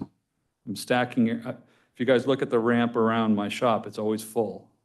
And I'm actually having to use outside of my area to continue. But there just isn't enough space, so I need more space to continue this. And I got to know that I've got a home to be at because I'm a location-dependent business. I can't just pick up and go to the strip mall. The airport is where I got to be. So that's why I told Sean, yeah, you'll probably carry me feet first out. I want to thank you for the opportunity to talk to you, and I've really enjoyed being here at Lincoln. I've been in other cities. This is the best one. I think that it's important that people understand when you say you do maintenance, it's not like I think when I do maintenance on my car, these are very big jobs, dollar-wise, with a lot of parts. And the parts are taxable too, aren't they? Yeah. So we do tail-to-spinner restoration there. So we do insurance work. People, if they belly in an aircraft, we'll take it into the shop, redo the skins, redo the structure, put new motor on, new propellers. Planes come in, they have maintenance problems. We had a guy who brought one in just recently, and he said, "Oh, my temperatures are hot, my temperature's hot." Well, his turbo line was being literally, his oil line to his turbo was really just being eaten alive by heat because his exhaust was bad. Those are safety issues. One of the things that we're really proud of at Lincoln Skyways is we've been around 35 years, we're incident-free. We keep people safe, and that's very important. We've got a lot of property and people around the airport, and you got to have good maintenance. Otherwise, the activity, can be more risky. Thank you. Thank you for your help on the airport committee too. Happy to, thanks. I'm not sure, given how long Byron says he's going to be there, that we should be calling it a plot. Right. That probably was a poor choice of words on Sean's part. Or maybe accurate, I don't know. Okay, any comments, questions from the audience? Mr. Chapman, oh, good.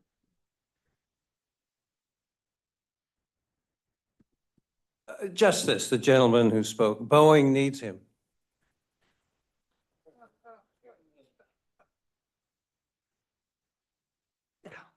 If they want to move their facility to Lincoln, I think we can arrange something.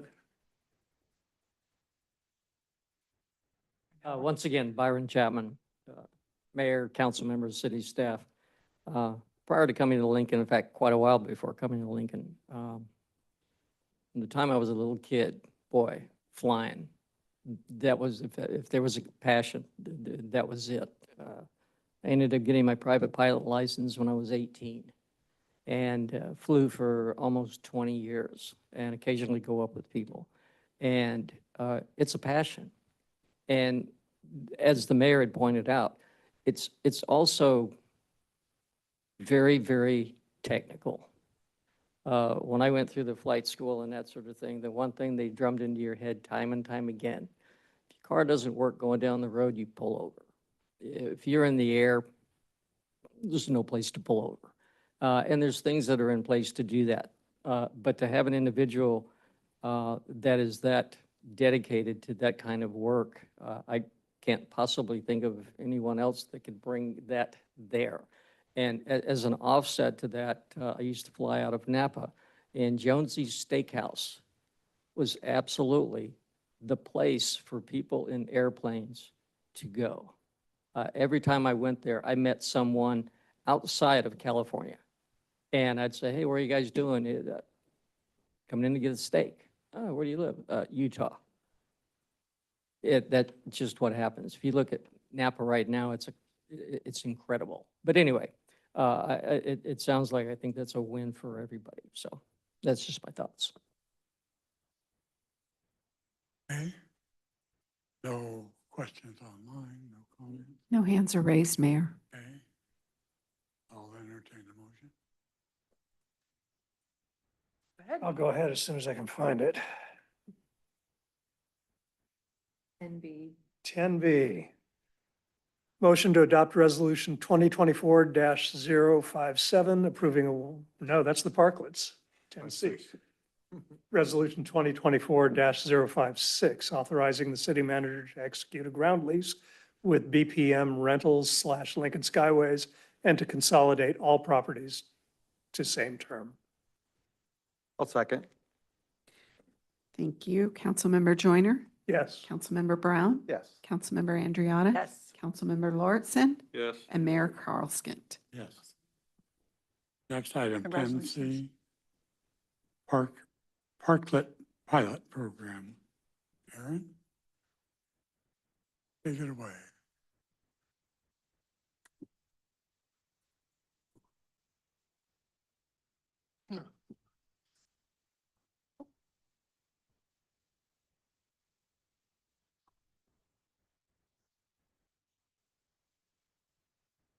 Good evening, Mayor and members of the council. Erin Fry, Economic Development and Communications Specialist. Couldn't be more perfect timing to add on to what we just discussed with Byron and what we're seeing at the Lincoln Airport and how Lincoln is becoming a destination because of the investments that we're making in making our city and the places within our city vibrant and interesting. So that's what I bring you this evening is a proposal for a Parklet pilot program to activate our downtown area. So to give you a little background on what a parklet is, for many people, even though it was long before COVID that the parklet came about, for many people, that's what you think of when you think of a parklet, is an outdoor dining or seating location to activate pedestrian-oriented activities. And our recommendation tonight is for a one-year pilot program to partner with an existing Lincoln business to form a parklet for outdoor seating. So we have come up with a number of recommendations as a part of this pilot program that I'd like to go over briefly. Eligible applicants for this, based on safety concerns and parking recommendations made in the past, would be a fronting ground floor business in the commercial area of downtown on a street that has a 25 mile per hour or below speed limit. Also, there are a number of prohibited uses as a part of this pilot program to maintain the integrity and intent of the program itself. That would prohibit advertising, consumption of alcohol, except in conjunction with a valid ABC license, retail sales, smoking, and storage. Obviously, adding these types of items to our downtown area is to increase pedestrian traffic and provide opportunities for those patrons to stay longer and to enjoy our downtown area.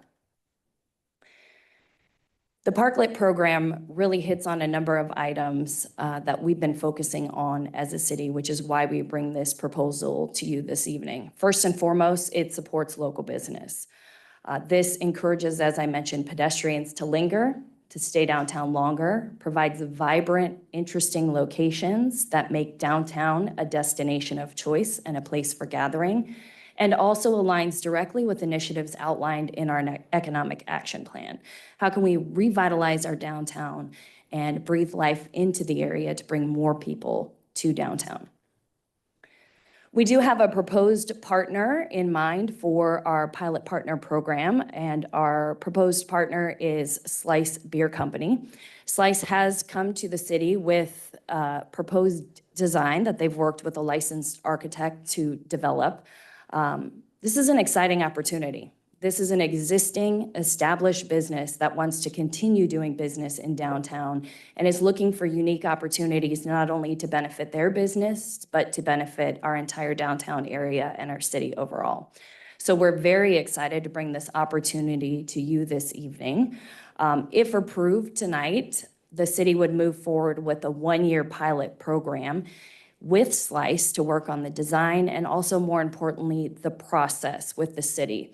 I think being able to expedite projects like this, being able to bring new, interesting, and vibrant opportunities to our city is not only going to encourage businesses to stay, but businesses to locate here and to continue to offer opportunities, whether that be visitors to our airport, visitors coming to the venue. These are the type of opportunities that put us on a map. So this is a very exciting opportunity, and we hope by streamlining this process over the next year and expediting some of those hurdles for potential future parklets, that's an opportunity hopefully we can bring to you in the future as well. So with that, I'd be happy to answer any questions you might have on the pilot program. Thank you, Erin. That was wonderful. And I'm going to commend Sean that he didn't steal your thunder before you got a chance to talk. I ran up here as quickly as I could.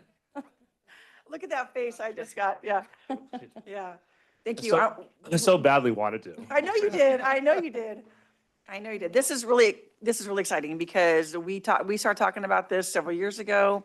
And for a lot of different reasons, it got put on the back burner, but thanks to you and Sean and our community wanting to bring it back. And so, does the council have any questions or comments before? No questions. You're absolutely right. I think it's been longer than you believe it's been. Oh, I'm sure, yeah.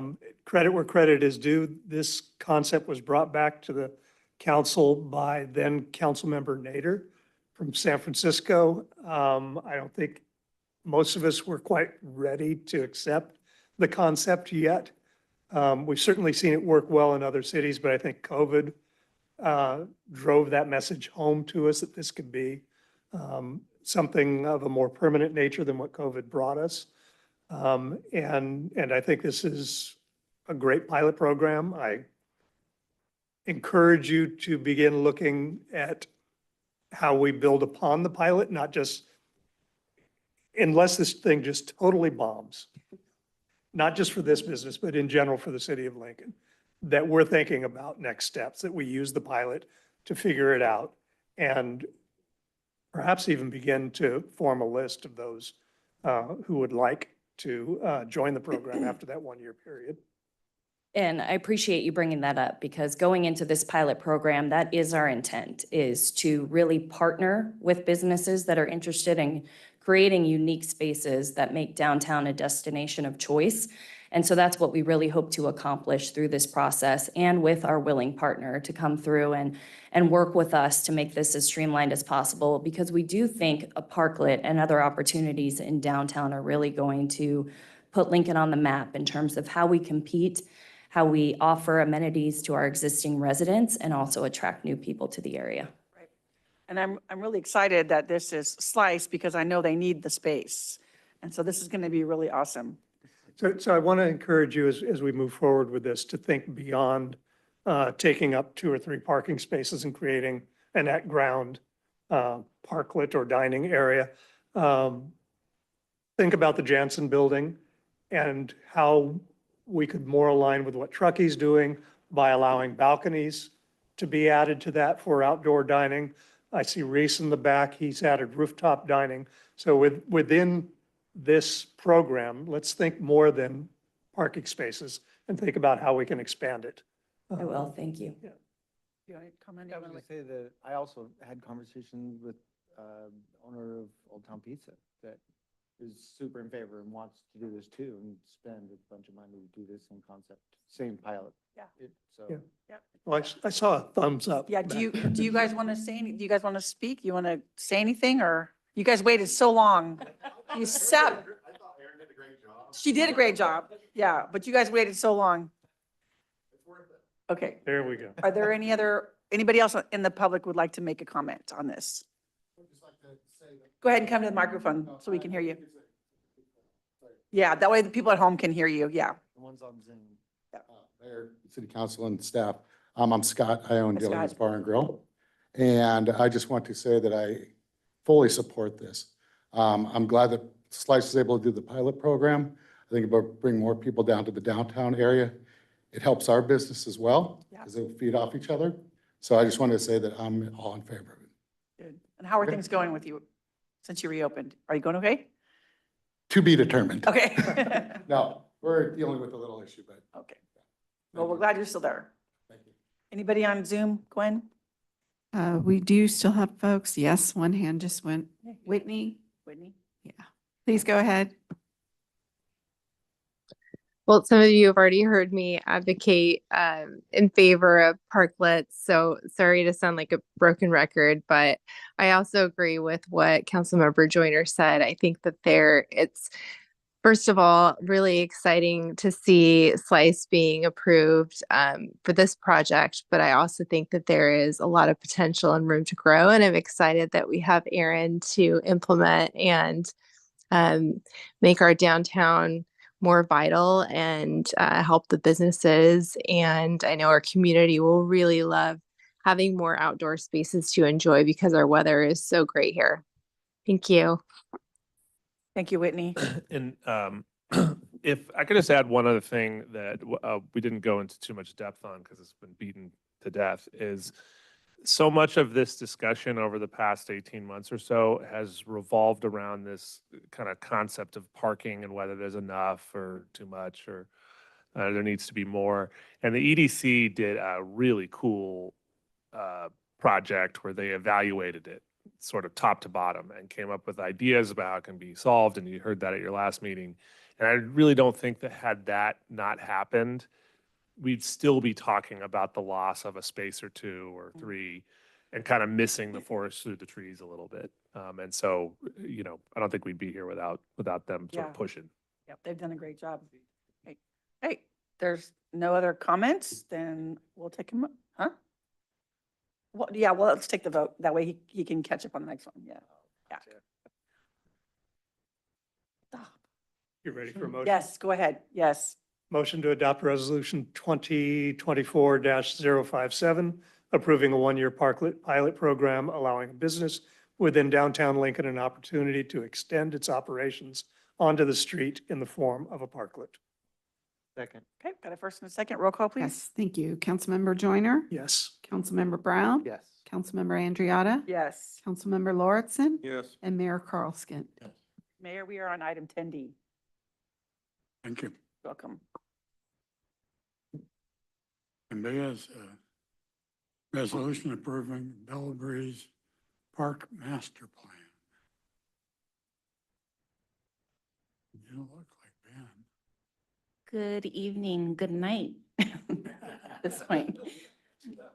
No, I'm not Vin. I was going to ask Reese if he brought us pizza. I guess, man, it's late. No, just kidding. I'm just kidding. Thank you, guys.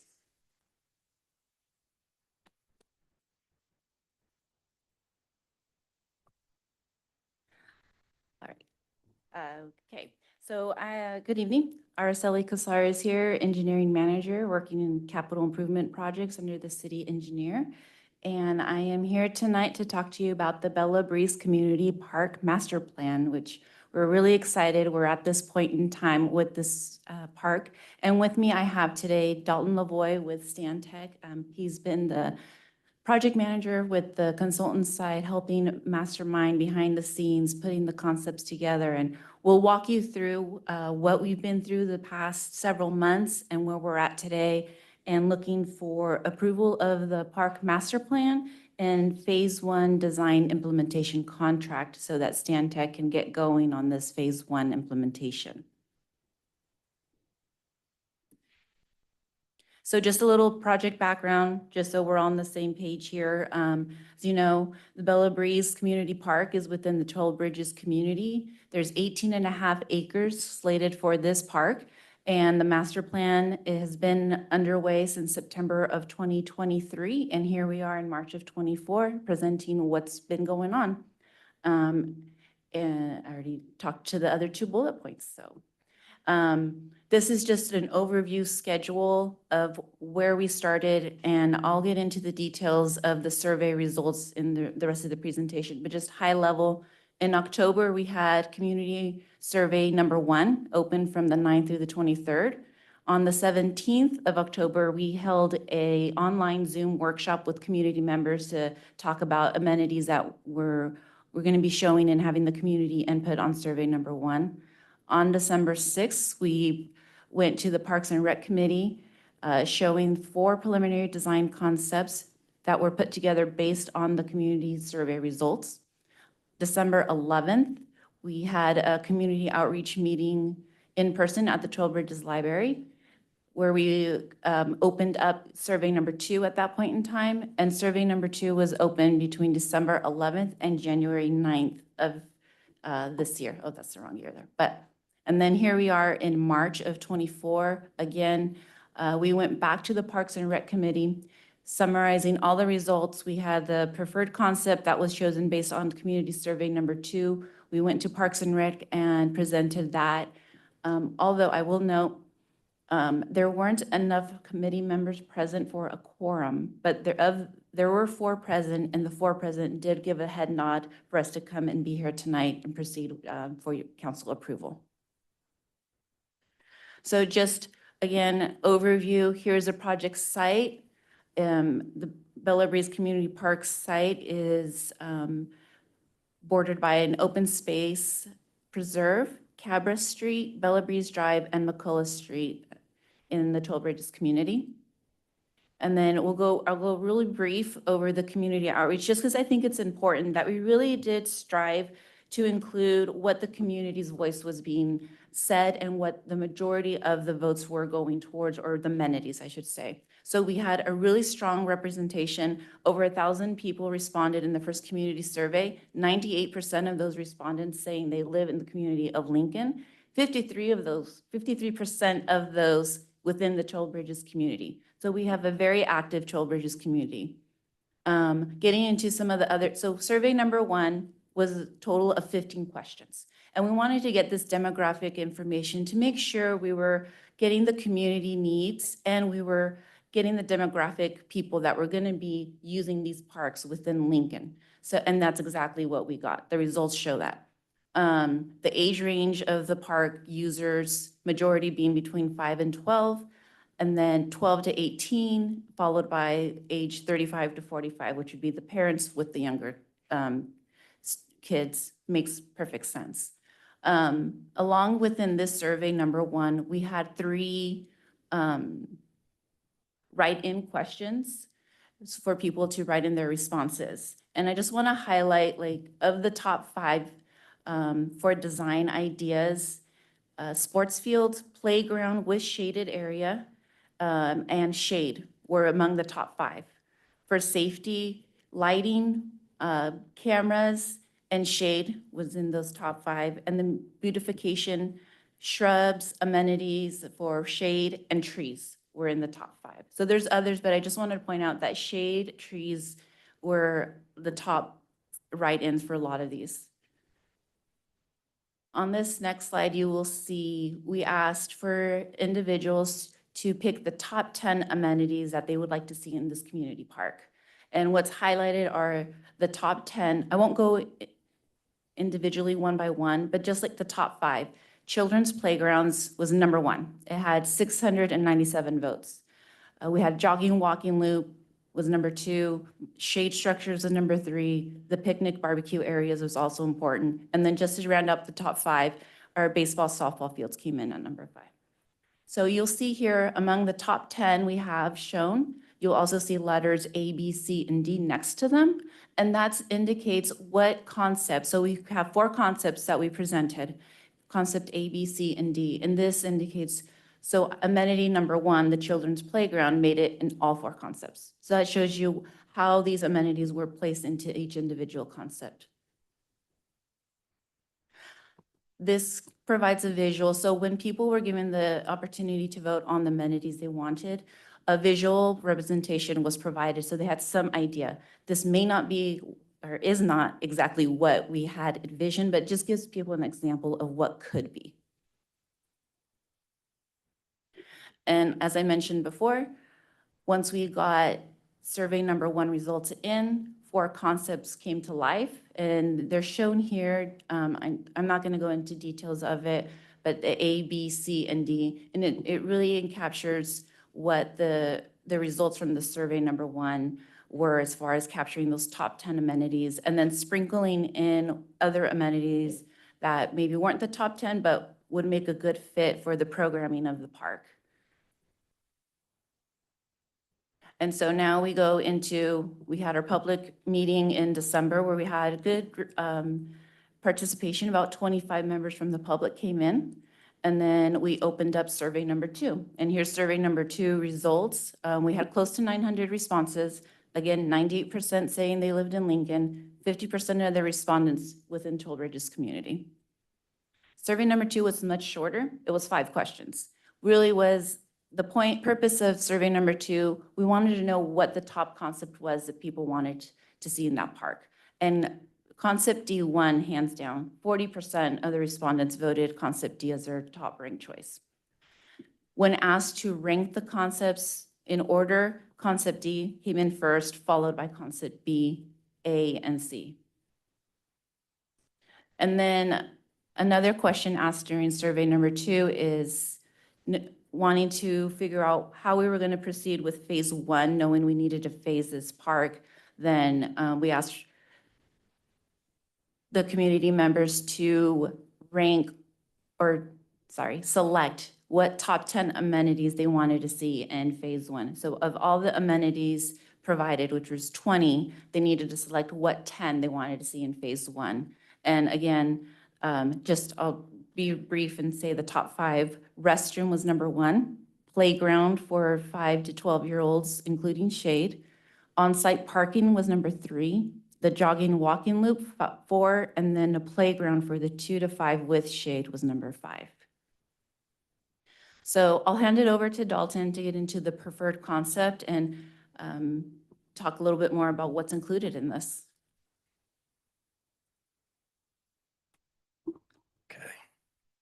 Mayor, council, and staff, it's very exciting for me to be up here today after months of working with the community and listening, coming up with ideas, and translating those into plans that we have a preferred plan to present.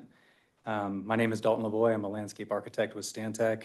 I've had the honor to serve this community in the past on Nathan Dubin Park. That was a park that I worked on and designed and implemented for the community. And we're, like I said, very excited to be presenting here on behalf of my whole team, who I've had the honor to lead, architects, landscape architects, environmental scientists, engineers, all working to bring this plan here before you today. So I'll be presenting the preferred concept. Like Araceli mentioned, concept D was the foundation of the preferred concept, but we also did get a lot of write-ins and feedback on the other concepts and concept D on ways to improve it. So we'll go through generally what's in the design for the preferred concept and how some of this initial survey and the second survey fed into what we're looking at. As you can see on the left, we were able to get all the top 10 amenities from the initial survey into the preferred concept, with the exception, I would say, of the amphitheater, which is represented as an area where you could have a stage, but it's not, we didn't do a formal amphitheater, but the top 10 amenities from the first survey were included. The whole concept for concept D really centers around that central field, it's number 8 that you see on the plans. That's the central organizing element. That's your baseball, or that's your soccer, lacrosse, and football field. One thing that we heard in the survey was that there wasn't enough amenities for teens that aren't playing organized sports. And so one thing that we added from concept D is number 12 on the plan there, just on the north side of the soccer field, which is a teen-focused area that would have activity areas such as an obstacle course, a climbing wall, and some integrated group seating areas so that they can have kind of their own space, as teens like to do, gather and talk socially. but it's not centered around an organized sport, but there's still amenities. So that was an add that we had from onto Concept D from the initial, or from Concept D to the preferred plan. South of the field is the central area where you have your picnic amenities, covered picnic is central. That's number 5. To either side are your playground areas. One thing we heard from the survey was that especially the tot lot area wants to be fenced, so that's in there. Shade was in every survey we took. We need shade out here, so you see lots of shade trees represented in the plans. The blue squares on the plan are shade shelters over the playgrounds. That's one thing that we didn't get at Dubin that we'll get on this project. And the number 5 is the maroon color in the center of all those. That's a central area with picnic for parents to sit and supervise the kids. They can watch kids on either side. So the design of that space has been done so that to support parents supervising children. Around that, there's a couple other shade structures, picnic areas that can be used just in case there's a birthday party or something and we don't want it taking over the whole playground area. So there's some ancillary shade structures to the side of it. One big thing that we heard in the survey, and I think the ones that were preferred, Concept D and A, was that keeping that parking towards Bella Breeze, not bringing the parking too far into the community on either side, the neighborhoods on either side, was preferred over what you saw in the other concepts, which really flanked all the way up Cabra and McCullough with parking. Parking was increased from Concept D into this one. That was another thing we heard, is that there wasn't, well, as much parking on site as possible to limit how much pressure is put on street parking within the neighborhoods. So it was a modest increase, but we did have additional parking from Concept D added in for the preferred plan. North of so that's kind of the southern area, south of the central field. North of the central field, you get your ball diamonds, 2 ball diamonds. Pickleball was something that came through in the second survey, very strong. Wasn't as popular in the first survey, but definitely strong in the second survey. So we did move pickleball. It used to be in the area of Keynote 10 there. It moved up to north of the large number 11, which is your covered multi-sport field. We increased the number of pickleball, added lighting for pickleball, and moved it further away from the homes. We do a lot of pickleball these days. Almost every park wants to have it. And adjacency to homes and the noise associated, we're doing a lot of noise studies related to pickleball. So these pickleball courts are, as you can see, located about as far as away from the homes as possible.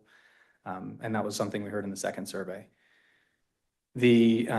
As a result, we moved the bike park away from where it was, which is where the pickleball is now, to where number 13 is. That's where the dog park was previously.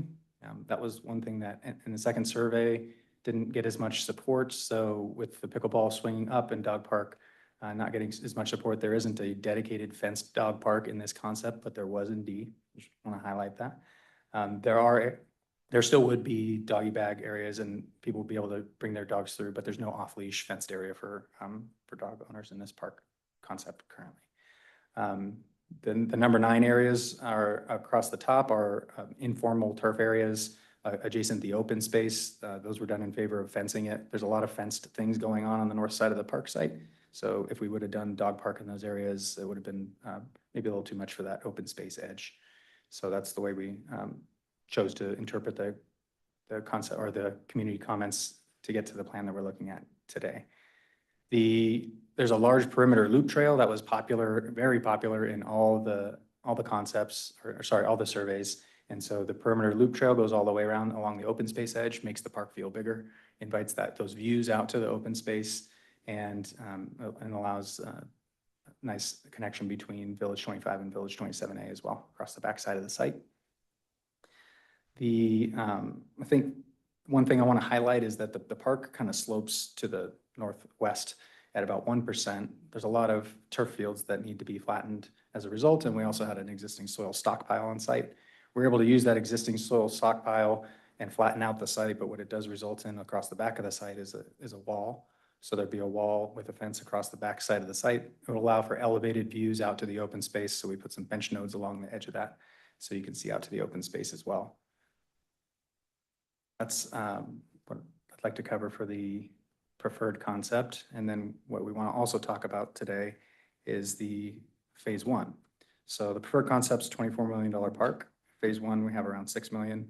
We're looking at, we asked in the second survey, which is on the left, what amenities would you like to see prioritized in phase one? We were able to get the top 6 or top 7 out of 8 into this plan.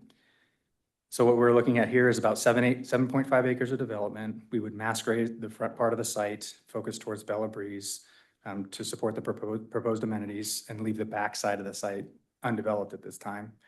We'd get about 50 to 60 stalls across the front of the site. We wouldn't build out the whole parking lot, and we'd do those in gravel, similar to what was done at Jimenez Park for a time when the park was being phased.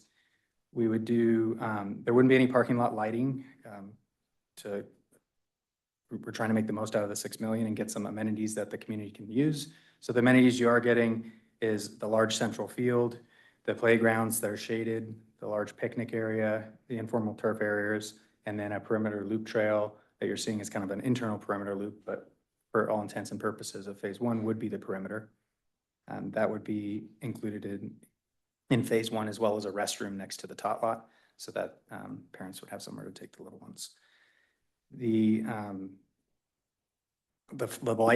lighting is also one of the more expensive elements. So in the current budget for the 6 million, we would not have lighting for the soccer, lacrosse, and football field. So that's a look at what we can do with the phase one. Part of what we're talking about tonight, as well as in order to move forward with phase one plans, we need to master plan, or we need to take the whole site to a certain level. So in order to do that, we did some subsequent phasing strategies that would allow us to basically figure out where we need to put utilities so you can phase the park effectively, how we're going to mass grade it, and what some future phases could look like, since there's not $24 million to build the whole park at this time. So this is a diagram of effectively what phase one was in the previous plan. A look at what phase two might be would be building out the more gravel parking along McCullough.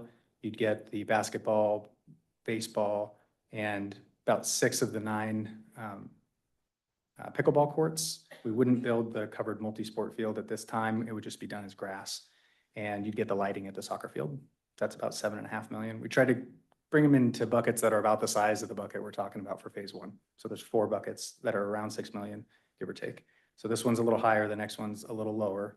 So a phase 3 could look like building out the pickleball, adding the additional ball diamond, you'd add the concession and build out more parking to support the added amenities. And then a final phase could look like building out the parking lot with lighting, paving it, doing all the curb and gutter, all those things that would really formalize the parking lot. And then adding the bigger, more expensive structure, which is the covered multi-sport field and the bike park, which is towards the top of the site there. So that would be your final phase. No one has a crystal ball what the future phases look like, but we needed some kind of strategy in order to plan our utilities and grading and everything to make sure that the 30% plans that we're proposing to move forward with in order to do the phase one plans have a solid foundation. And so that those 30% plans are something that you can take in the future, work with future staff and consultants that are working on an additional phase, and have good bridging documents that you can pick up, take a piece and develop an additional phase. So where we stand, today we have the preferred concept, as Araceli mentioned, went to Parks and Rec on the 6th. We're here tonight seeking approval to move forward with phase one. The look ahead would be April through November, we would complete the environmental review. That was part of our original contract. We would do the phase one construction drawings by the fall. Then fall through early winter, we would put the project out to public bid with the contractor for bidding and award. And then depending on when that whole process resolves, Q1 next year, we start the construction of phase one improvements. And depending on what we get for weather and contractors and all the other things that can happen, we're looking at about 10 to 12 months build time. So towards the end of next year or into early 2026 with ribbon cutting. Thank you. Any questions? No, I sit on the Park and Rec, and so I've seen all this, and I do want to say, I really, really love how you guys just really went the extra mile to do the community outreach. I really appreciate that. And I think it shows that the community appreciates it, because they really responded well. So thank you for taking the time to do that. I like it. I think it's going to be a great park. Yeah. I like the outreach that you did also. I think that's important. My question is, we're just starting to build the park. Probably be complete in 10 years. Reading and keeping up with what the state is doing, and in particular what the water boards are doing, and appreciating what everybody said in their druthers when they said they wanted things, shade. What's our fallback if we can't put trees in? That's a thought, is because we can't, or I would guess, we won't put recycled water out here. Because it's uphill, and so it's probably too expensive to get it, which is one way around the water board problems. But last set of rulemaking that they've gone through or are going through is really stringent when it comes to trees. I want trees, which is stupid. Stay for it. Anyway, so that I'll let the landscape architect talk a little bit about water efficiency and species selection, being very selective on that, so. Yeah, this is something we confront every day in our practice. We're tracking the regulations, actually serve on the California Council, the ASLA, which American Society of Landscape Architects, which tracks legislation. So we're watching what water restrictions are being proposed and following it very closely. We also work with the regulation, which is the Model Water Efficient Landscape Ordinance, to apply and select tree species which are low or very low water use. So based on there are definitely trees that are thirsty and thirstier. We hydrozone trees that are low water use and very low water use on certain valves. We can afford in certain instances to use trees that are maybe a little more water if they're placed in turf, where that's already being used for recreational purposes. And besides that, we're usually planting very low and very low plants altogether. So we're getting below all current regulations with our planting and irrigation design. We do all our planting and irrigation design in-house, so we're very aware of what's going on and can plan for it. Thank you. Makes me feel better. And you are correct on your first comment about reclaimed water. There is no current infrastructure out in the 12 Bridges area for that, at least for the city use. Right. Or for anybody's use. Okay, any other question? No question. Public comments. My friend from Illinois. Okay. All right.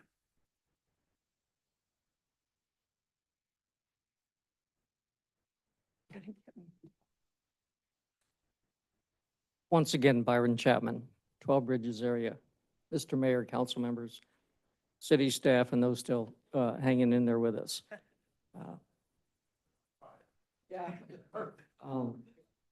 The reality of the questions really isn't, I mean, I've never been to a city, lived in a city or been to a city that has as many wonderful parks as the city of Lincoln has. Part of that is really good news and part of it is not so good news.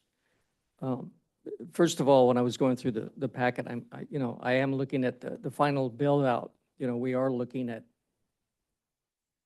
tens of $20 million in order to make this work. So the first question is certainly where do those funds come from in order to make this fly?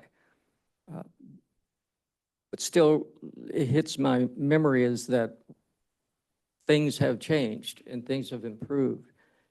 However, I do recall not so long ago that the city couldn't even repair or save the skate park that we had at Bean. that was like, can't happen. We can't get there from here right now. It just wasn't possible. So, and my last comment and question is that hopefully we do get to this point. But the question I raise really is, it isn't what we want. How much can we afford?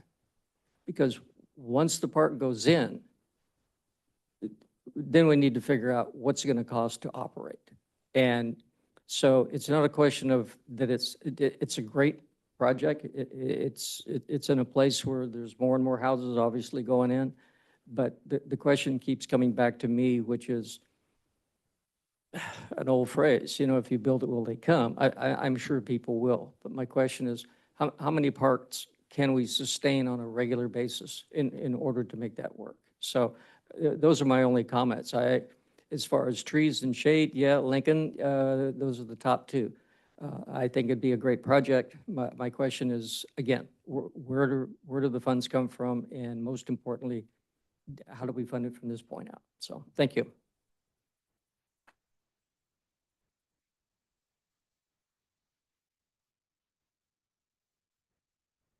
I'm gonna help out. I think. Looking at me, I'm looking at him. Yeah, so,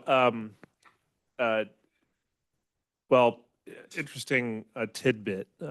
We estimate that it costs us about $40,000 an acre a year to maintain parks.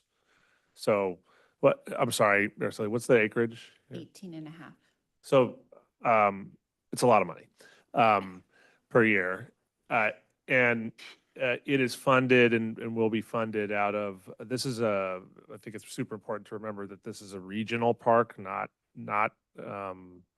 localized. It will be used locally, but it's a McBean, it's a Foskett, it's that type of park. And so it will be funded out of the citywide maintenance CFD.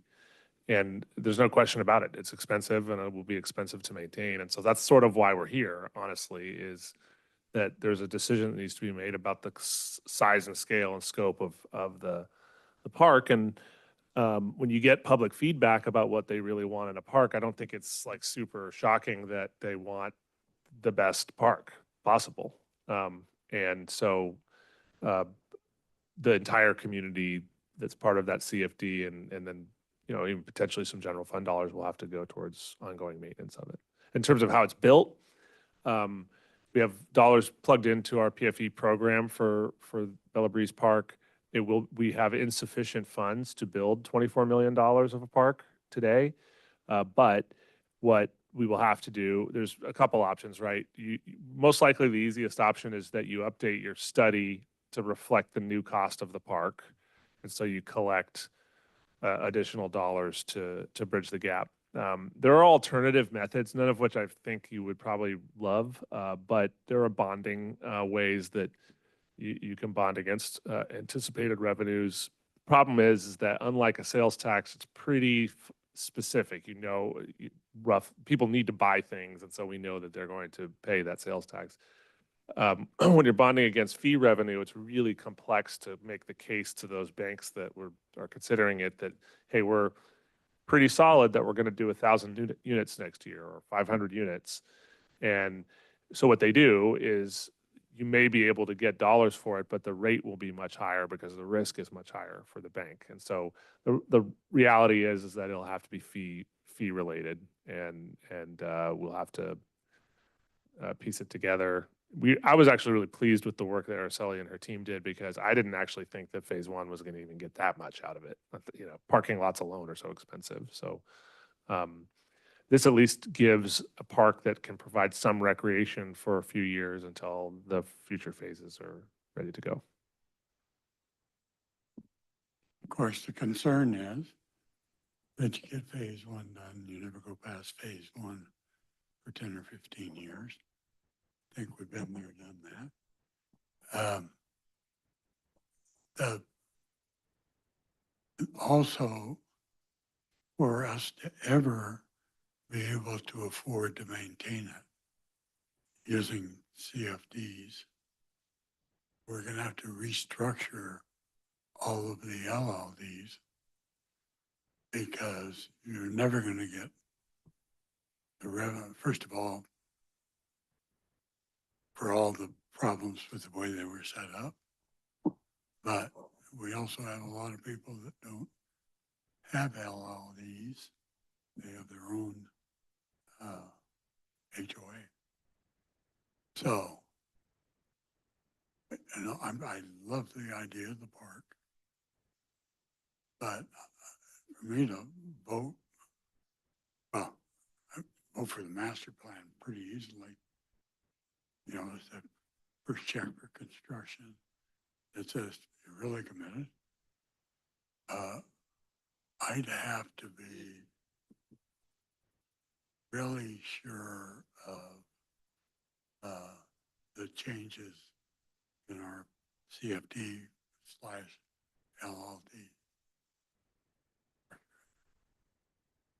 I think you can make it work because obviously people think that obviously parks are important to people in Lincoln. So, but there's going to have to be some taxing changes. Yeah, well, yes. It sort of comes back to that thing. I grew up kind of not ever thinking about what a park might cost. I just went to it and enjoyed my time. And then you realize that nothing is free, right?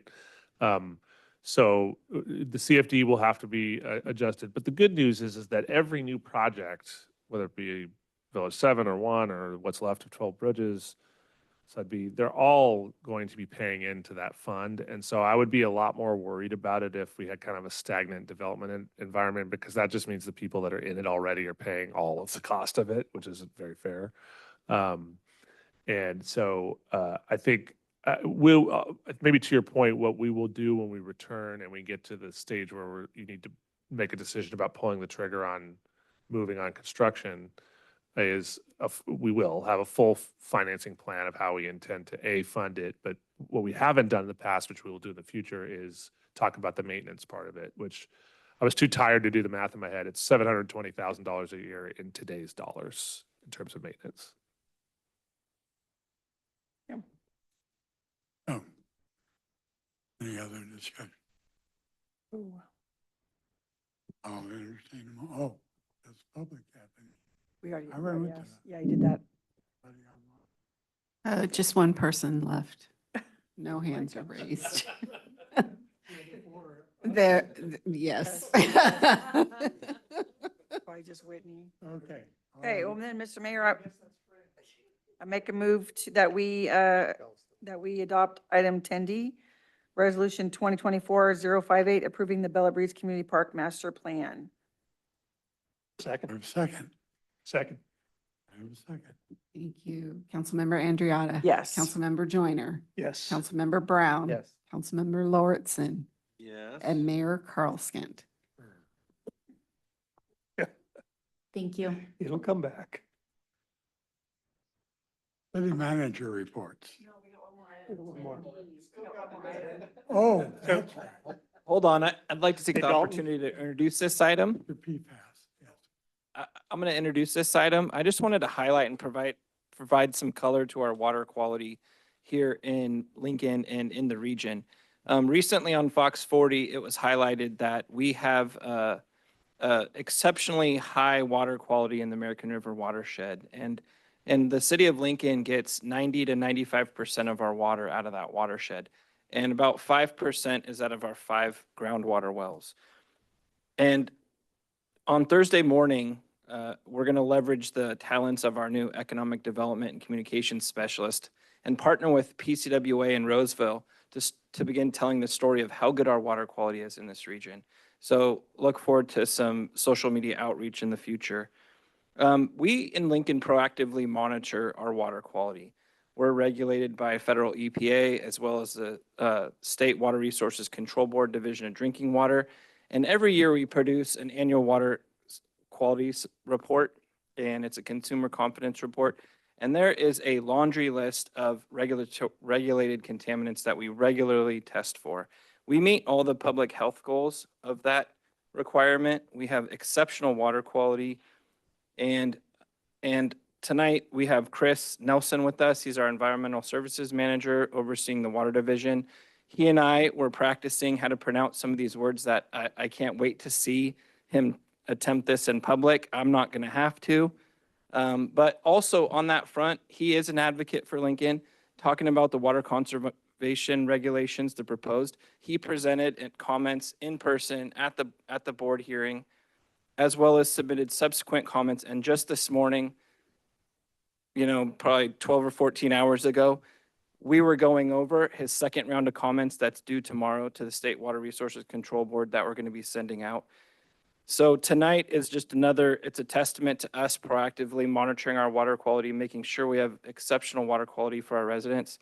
And Chris is going to get into the details, but I just wanted to set that backdrop that we have exceptional water quality here in the city of Lincoln. Scare them off? Oh, beautiful. Hey, I'm bringing people in. All right. So, sorry. Okay. Per and polyfluoroalkyl substances, PFAS. We've been hearing about them a lot lately. You can't walk away from. They're a large group of human-made substances that do not occur naturally within our environment. Among that is, once again, a perfluorohexane sulfonic acid, PFHSXS. Yes, that is a fluorocarbon, and it's part of the PFAS family. So I just want you all to remember those two terms at this hour. So basically, what do PFAS come from? PFAS, since the 1940s, they've been used in manufacturing as water repellents.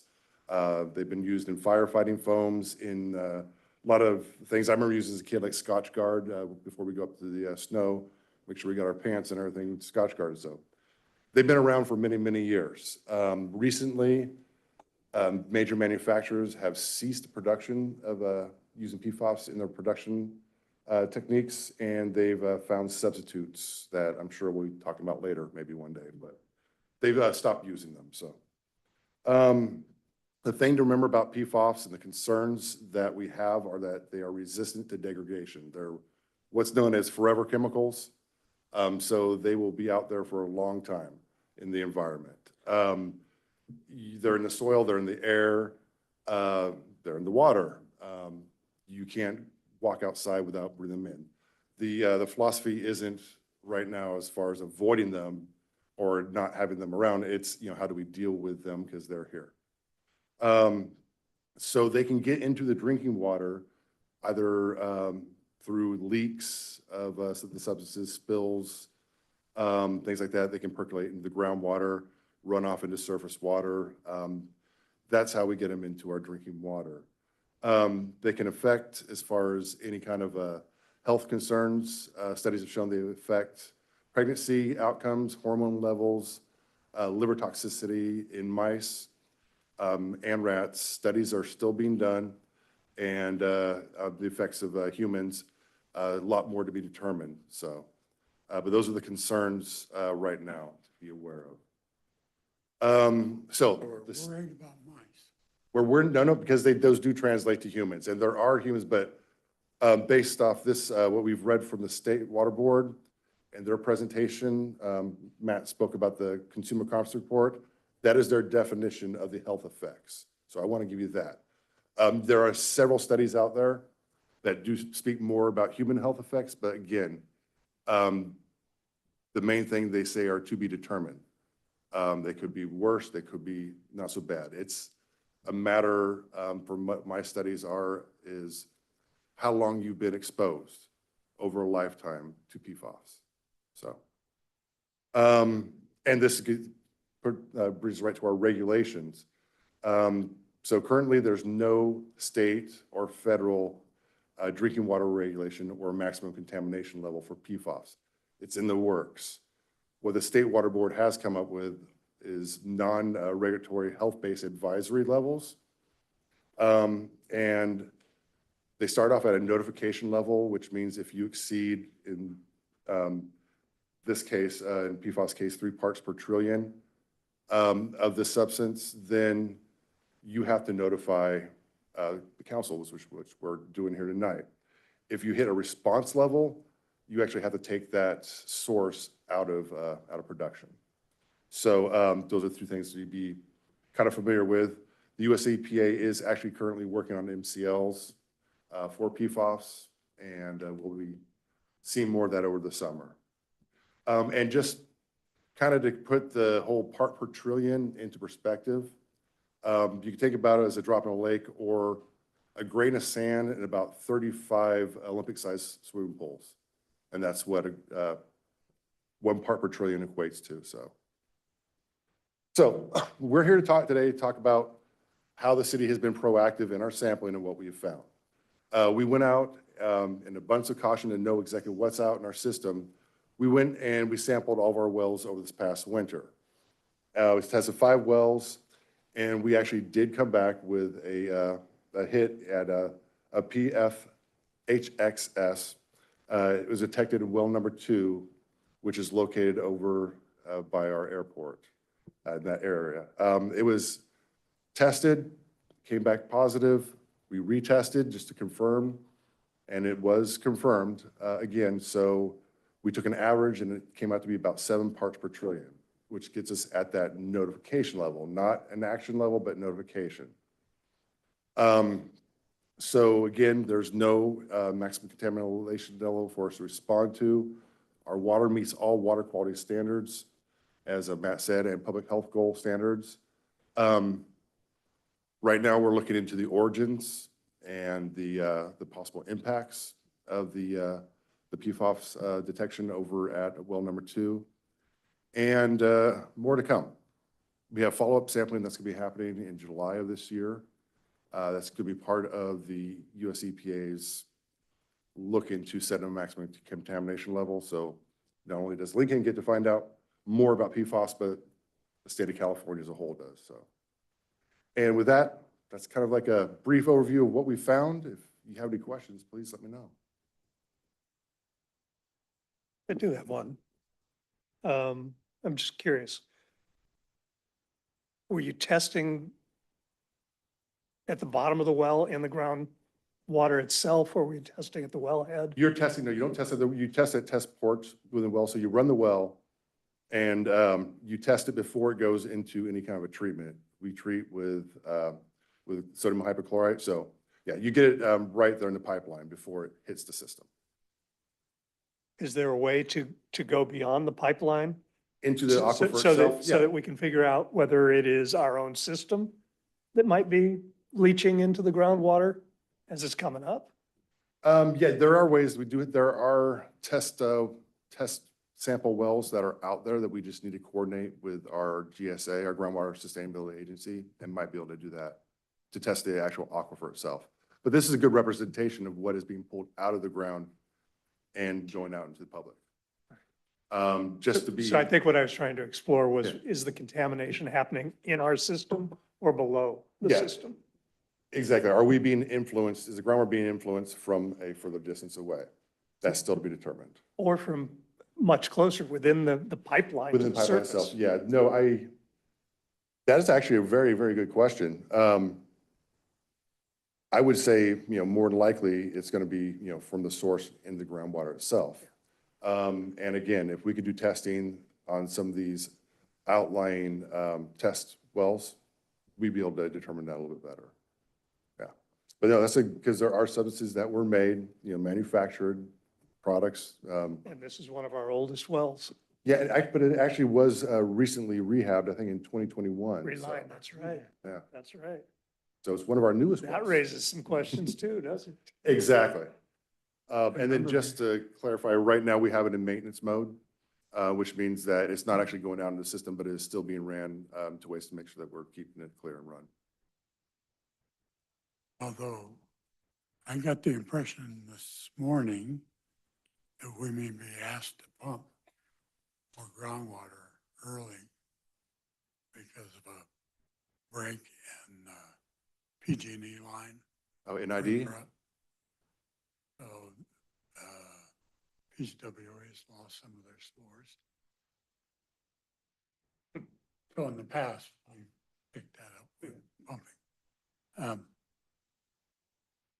I studied PFAS, met them, at WAPMA, because that's a big issue and waste. Started doing research. And I saw this, and I did some more research through there is not a single government agency that's or says PFAS do in fact cause harm to humans. And that's exactly why, why we have that presentation up here when it talks about the studies of mice, yeah. Because we don't get it from the state board either. They've been studying it for about 10 years now. Mhm. Still can't come up. So Well, it's a good reason why they haven't determined an, maximum contamination level, right? You know, if you can't agree on the science, then it's hard to say how much you can ingest without maybe getting ill.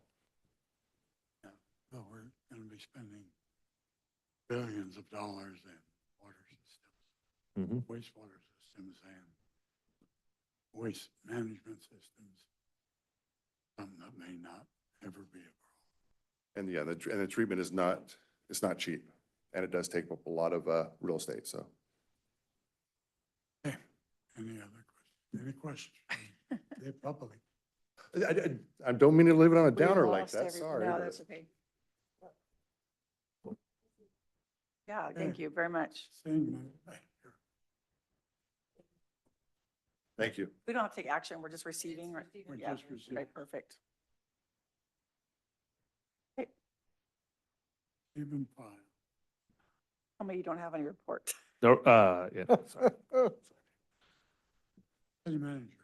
No, no report. Council initiated business. No business. I do. I'd like to bring back sometime in the very near future report. There's a corner, Parkside and 12 Bridges. Extremely dangerous.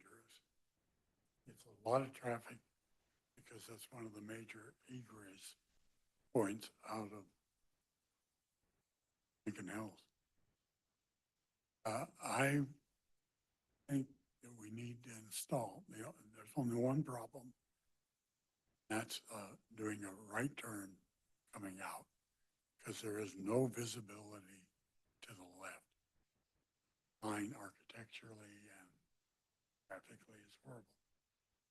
I think as a traffic engineer, that we ought to have one of those no turn on right, blinking bright lights that everybody can see.